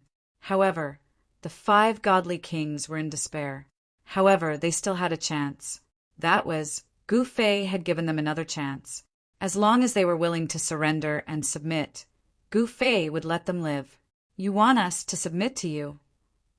Qiu Qianjian stared at Gu Fei and said, "That's right. Following me is better than following the second son of the barbarian emperor, because following me is much more promising than following that guy." Gu Fei nodded and said he wanted to nurture his own forces in the Void Realm, conquer the barbarian emperor city, and then subdue the 5 godly kings. This was the first step in his bid to dominate the Void Realm. "You want me to submit to you? Dream on." The Ghost King let out a strange cry and immediately turned into a wisp of black smoke that soared into the sky, wanting to escape. "You're courting death." Gu Fei's right hand was like a sword as he slashed out. A destructive sword light that made Qiu Qianjian and the rest shiver directly slashed the wisp of black smoke. They only heard a scream before the wisp of black smoke dissipated. A black shadow fell from the sky, twitched a few times, and then stopped breathing. The four godly kings who witnessed the scene were all stunned. This guy actually killed the ghost king with a single strike. That was a ghost king, but he died under this guy's sword just like that. If I submit to you, what's in it for me? Qiu Qianjian stared at Gu Fei with incomparable seriousness. Haha, you're really direct. Gu Fei laughed. If you submit to me, you'll be able to reach a higher level on the path of the sword. Gu Fei stopped smiling and said to Qiu Qianjian very seriously. He had long seen that Qiu Qianjian was a pure sword Dao cultivator. All right, today I, Qiu Qianjian, will serve you as my master. Qiu Qianjian pays his respects to master. Qiu Qianjian directly knelt down in front of Gu Fei. I'll bestow you with a sword technique. As Gu Fei spoke, he pointed with his finger. A beam of divine light rushed out from his finger and instantly entered Qiu Qianjian's glabella. In the next moment, Qiu Qianjian felt something appear in his mind. He quickly closed his eyes to comprehend it, and a sword technique appeared in his mind. This sword technique only had a few thousand words, but it instantly captivated Qiu Qianjian. It was as if he was intoxicated as he read it. Countless difficult problems of the sword Dao that had troubled him felt as if they had been easily solved. The remaining Treant monarch, saber sovereign Luo Lai, and divine lunar fist Han Dong did not dare to hesitate. They immediately knelt down toward Gu Fei and accepted Gu Fei as their master. At this moment, the injuries on the four great godly kings were rapidly healing. The physical bodies of godly kings were incomparably powerful, and their recovery speed was also very shocking. Follow me back to Barbarian Emperor City. It's time to clear up some of the powers in the city. Gu Fei soared into the sky with a murderous aura and flew toward Man Huangqing. The four great godly kings quickly chased after him. At this moment, in a valley a few hundred miles away, two figures were standing under a huge tree, panting heavily. They were the second son of Barbarian Emperor Manu, and the other was an old servant in green. That guy is so powerful. Third brother's death is not unjust. Manu sighed. If it wasn't for their quick escape, both of them would have died under the opponent's fist today. Young master, what should we do now? The old servant in green said, What else can we do? Let's return to South Imperial City first. Man, you had no other ideas. He just wanted to return to South Imperial City. To him, South Imperial City was the safest place, and that's the only way. Let's go. Manu said and soared into the sky again, rushing toward South Imperial City. At this moment, Barbarian Emperor City fell into chaos again. The betrayal of the Red Armor Guards made Gu Fei furious. Moreover, after he killed his way out of Barbarian Emperor City, someone actually attacked Tianyuan and the other three great gods. Two of the four great gods, Tianyuan, Huaxiong, and Jinshi, were killed by those guys who betrayed Gu Fei in Barbarian Emperor City. Only Tianyuan and Huaxiong were holding on. All of you die obediently. Humph. Don't expect your master to come back to save you. Your master can't even protect himself now. The experts of Wu and Mo clan who betrayed Gu Fei forced Tianyuan and Huaxiong to an open space in the west of Barbarian Emperor City. You guys, Tianyuan and Huaxiong, were shocked and angry.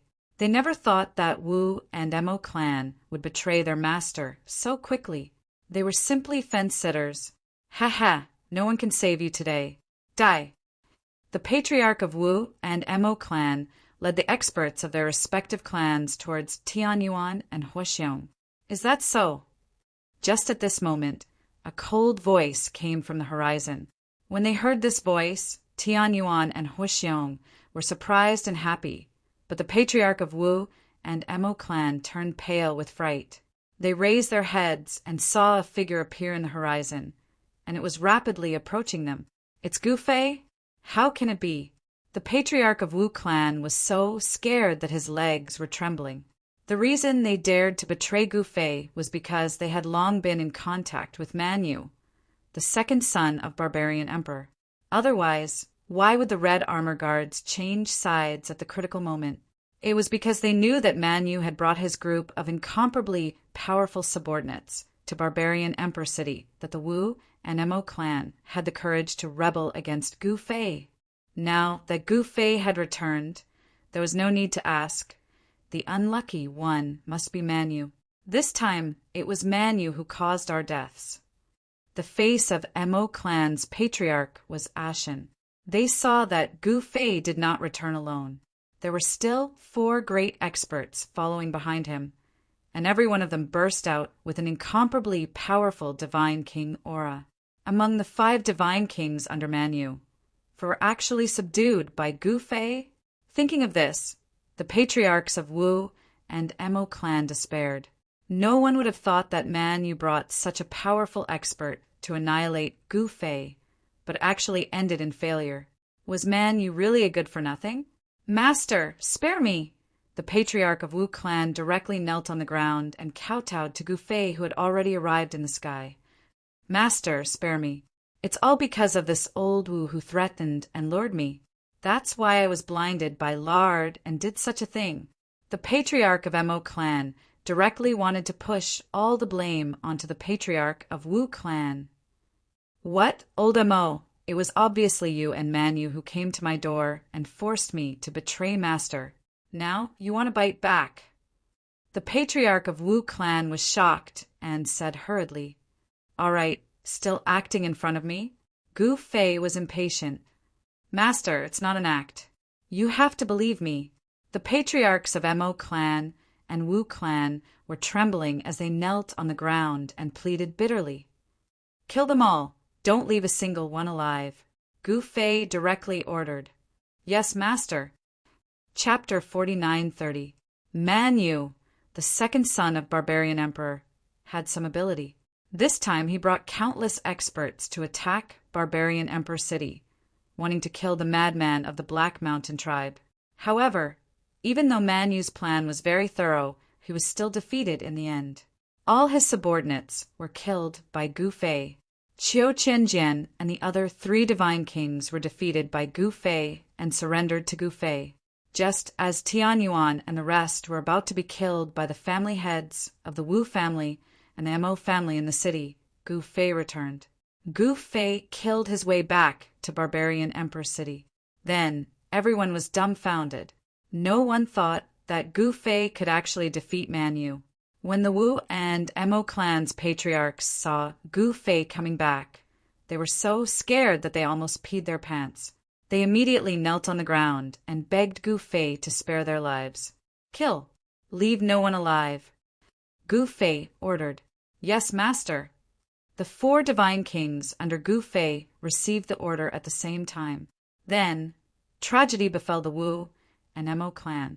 It was useless to beg for mercy. What Gu Fei hated the most was betrayal. He had 0 tolerance for betrayal.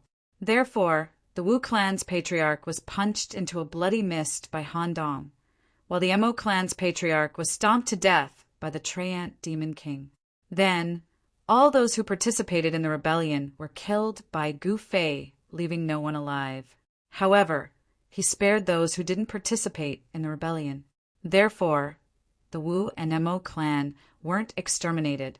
Even if they weren't exterminated, these 2 clans were completely finished. Gu Fei suppressed the rebellion of the Barbarian Emperor City with the force of a thunderbolt. At this time, Gu Fei discovered an interesting thing, and that was that no one from the heavenly Magus Palace actually stood out to intervene. In this rebellion, the attitude of heaven which palace was very strange. They didn't help Man Yu, and they didn't help Gu Fei either. They were like bystanders who had nothing to do with this matter. The position of the sorcerer tribe in the south was very special because the sorcerer tribe had lost their ruling power over the south. In this way, if there was any turmoil in the south, the barbarian emperor's ruling power would be the first to be affected. Moreover, The most important thing was that even though the sorcerer tribe had submitted to the barbarian emperor, it wasn't complete submission. The sorcerer tribe's submission was conditional, because in the battle between the shaman emperor and the barbarian emperor, the shaman emperor had only been defeated but not killed. It was rumored that the shaman emperor was recuperating in a secret place within the boundless mountain ridges of the southern barbaric lands. The barbarian emperor also knew that leaving the shaman emperor alive was a huge, hidden danger. But at that time he was also heavily injured. Even if he wanted to kill the shaman emperor, he didn't have the strength to do so. It was also because the shaman emperor was still alive that the barbarian emperor did not dare to exterminate the sorcerer tribe. However, the barbarian emperor had always been suppressing the sorcerer tribe, and the sorcerer tribe had chosen to endure it. Now, there was actually someone in the southern barbaric lands who dared to go against the barbarian emperor. To the sorcerer tribe, this was absolutely a good thing. They didn't have to do anything and only cared about watching the show. Moreover, the Heaven Magus Palace also didn't dare to interfere in Gu Fei's matters. After a few days of purging, the entire barbarian emperor city gradually calmed down. The crimson armored guards were all annihilated, and Gu Fei rebuilt the black armored guards. Gu Fei had absolute control over the 4 great divine kings because he had placed a restriction on the 4 great divine kings. Once he discovered that they had betrayed him, he only needed a thought to annihilate the 4 great divine kings in body and soul.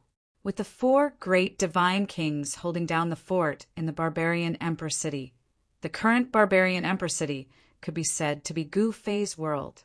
After that, he gathered all the tribal leaders in the territory of the barbarian emperor city. He wanted to become the overlord of the barbarian emperor city and become the local tyrant of this territory. What Gu Fei wanted to do now was to gain a firm foothold in the southern barbaric lands, and then conquer everywhere, one step at a time.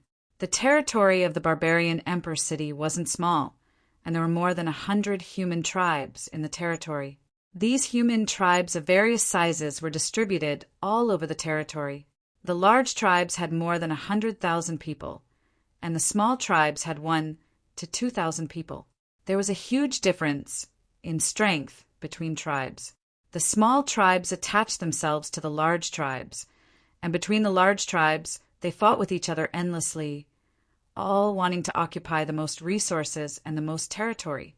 However, although these tribes fought with each other, they had to listen to the orders of the barbarian emperor city lord. When the city lord summoned, the leaders of the various tribes had to obediently come to the barbarian emperor city to pay their respects. However, the current barbarian emperor city was no longer the barbarian emperor city. In this way, the more than 100 tribes in the territory of the barbarian emperor city didn't know what to do. Surrendering to Gu Fei meant betraying the barbarian emperor.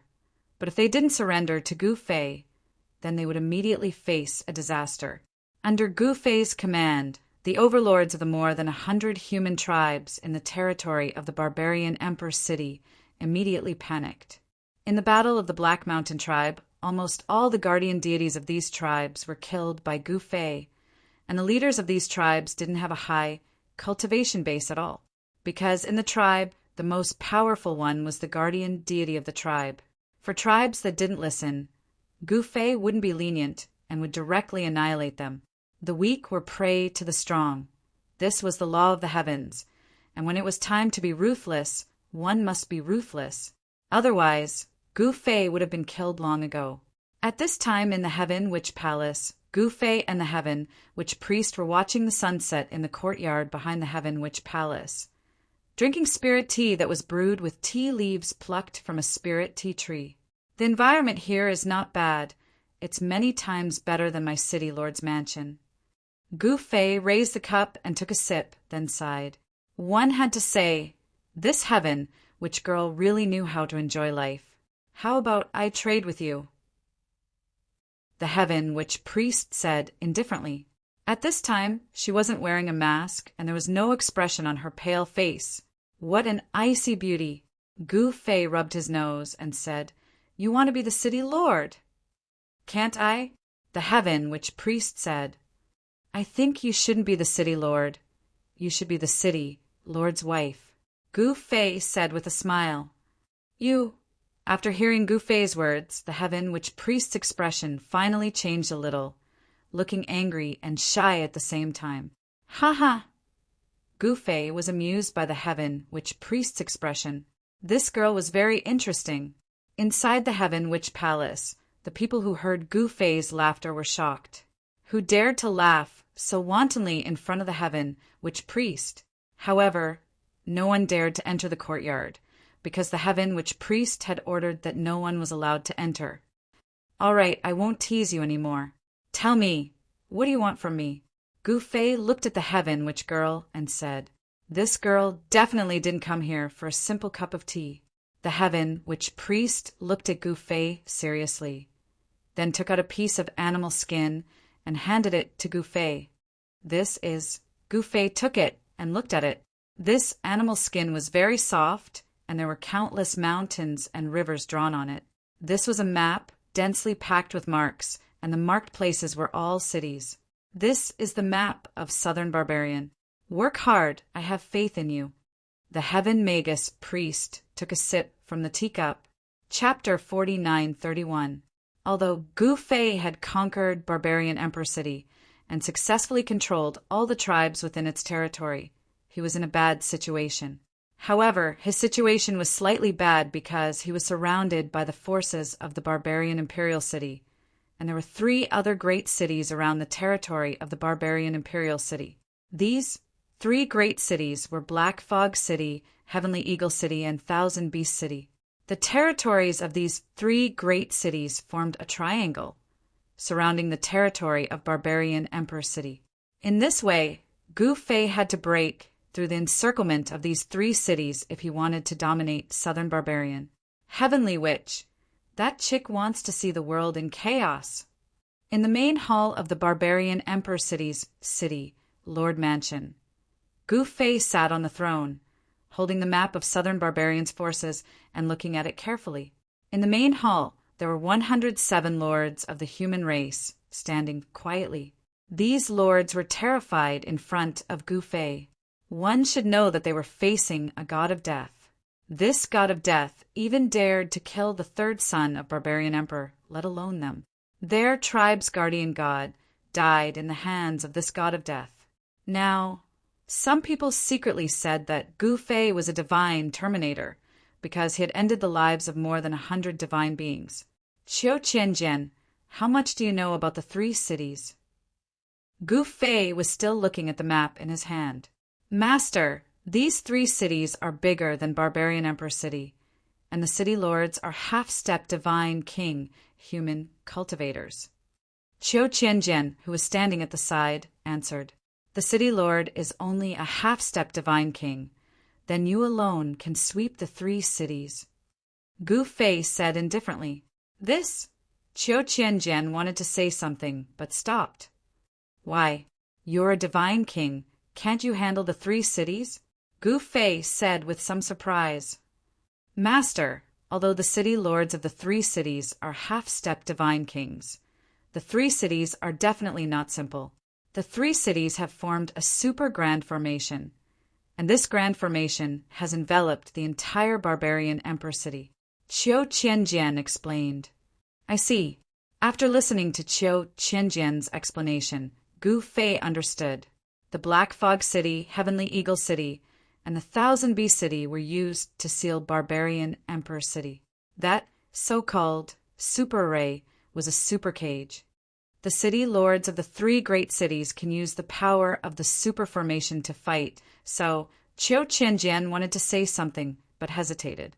Half-step God King and super battle power. Even he didn't have the confidence to defeat the 3 city lords. As one of the 5 great divine kings under Manu, the 2nd son of Man Emperor, he naturally knew many things. This world is really interesting. Gu Fei muttered to himself. There were 2 extremes in this world. One was the lowest tribe, which still maintained a primitive state. The worship of gods and so on were all manifestations of primitive society. However, the creatures at the higher levels were in a different state. The cultivation system here was not backward at all. There were even people who could set up super formations. The creatures who truly mastered the best cultivation techniques in this world were the rulers of this world. The people at the lowest level were destined to be enslaved. Therefore, Gu Fei said that this world was very interesting. The lower levels were in a primitive society, while the higher levels were in an extremely developed cultivation world. All right, you guys go and prepare first. Then go and explore the 3 great cities. Gu Fei thought for a while and said, "Yes, master." Qiu Qianjian and the other divine kings quickly accepted the order and left the hall. Master wants to attack the 3 great cities. The 107 tribal lords in the hall were shocked to the extreme. Was the war finally about to begin? This was the first time someone dared to challenge the barbarian emperor since he ruled South Barbarian. Just when Gu Fei was thinking about how to conquer the world, in the main hall of Heaven Magus Palace, the Heaven Magus priest was sitting on a high throne. Below the throne stood 13 masked women in white. "Heaven Magus Highness, why did you summon us here?" A woman in white, standing at the front, asked with a respectful tone. "Nothing. I just invited you to stay in Heaven Magus Palace for a few days." The Heaven Magus priest said, "What?" When the 13 masked women heard this, they couldn't help but feel puzzled.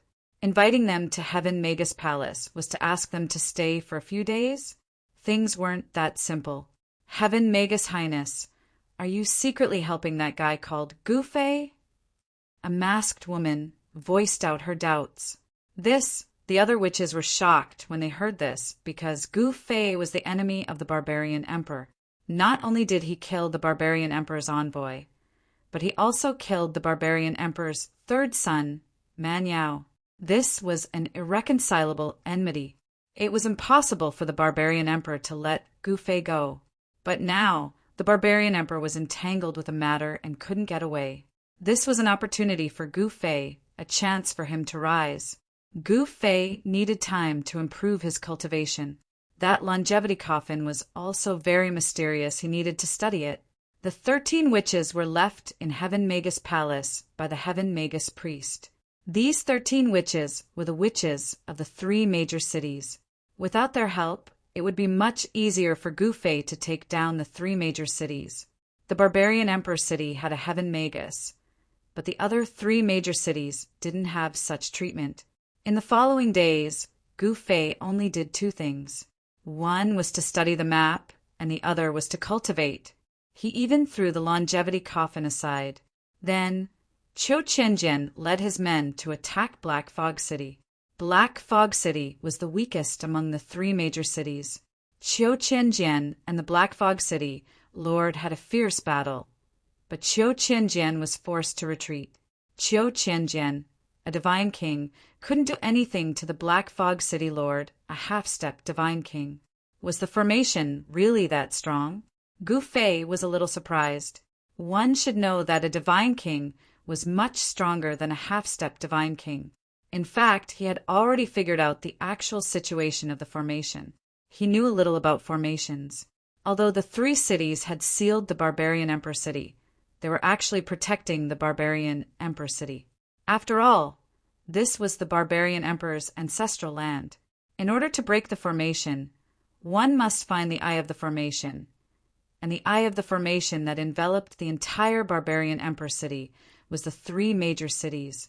In other words, to break the formation, one must break the city. It was not an easy task to break the city. Even a divine king like Qiu Qianjian couldn't do it, let alone the others. Looks like I have to do it. Gu Fei was a little helpless, but he knew that as long as he absorbed the energy of the formation, he should be able to fight against the barbarian emperor.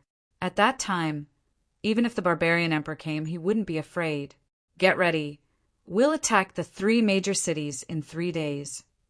Gu Fei announced the news in the main hall of the city, Lord Mansion. Soon, the news spread to the 3 major cities. Want to break the city? You're overestimating yourself.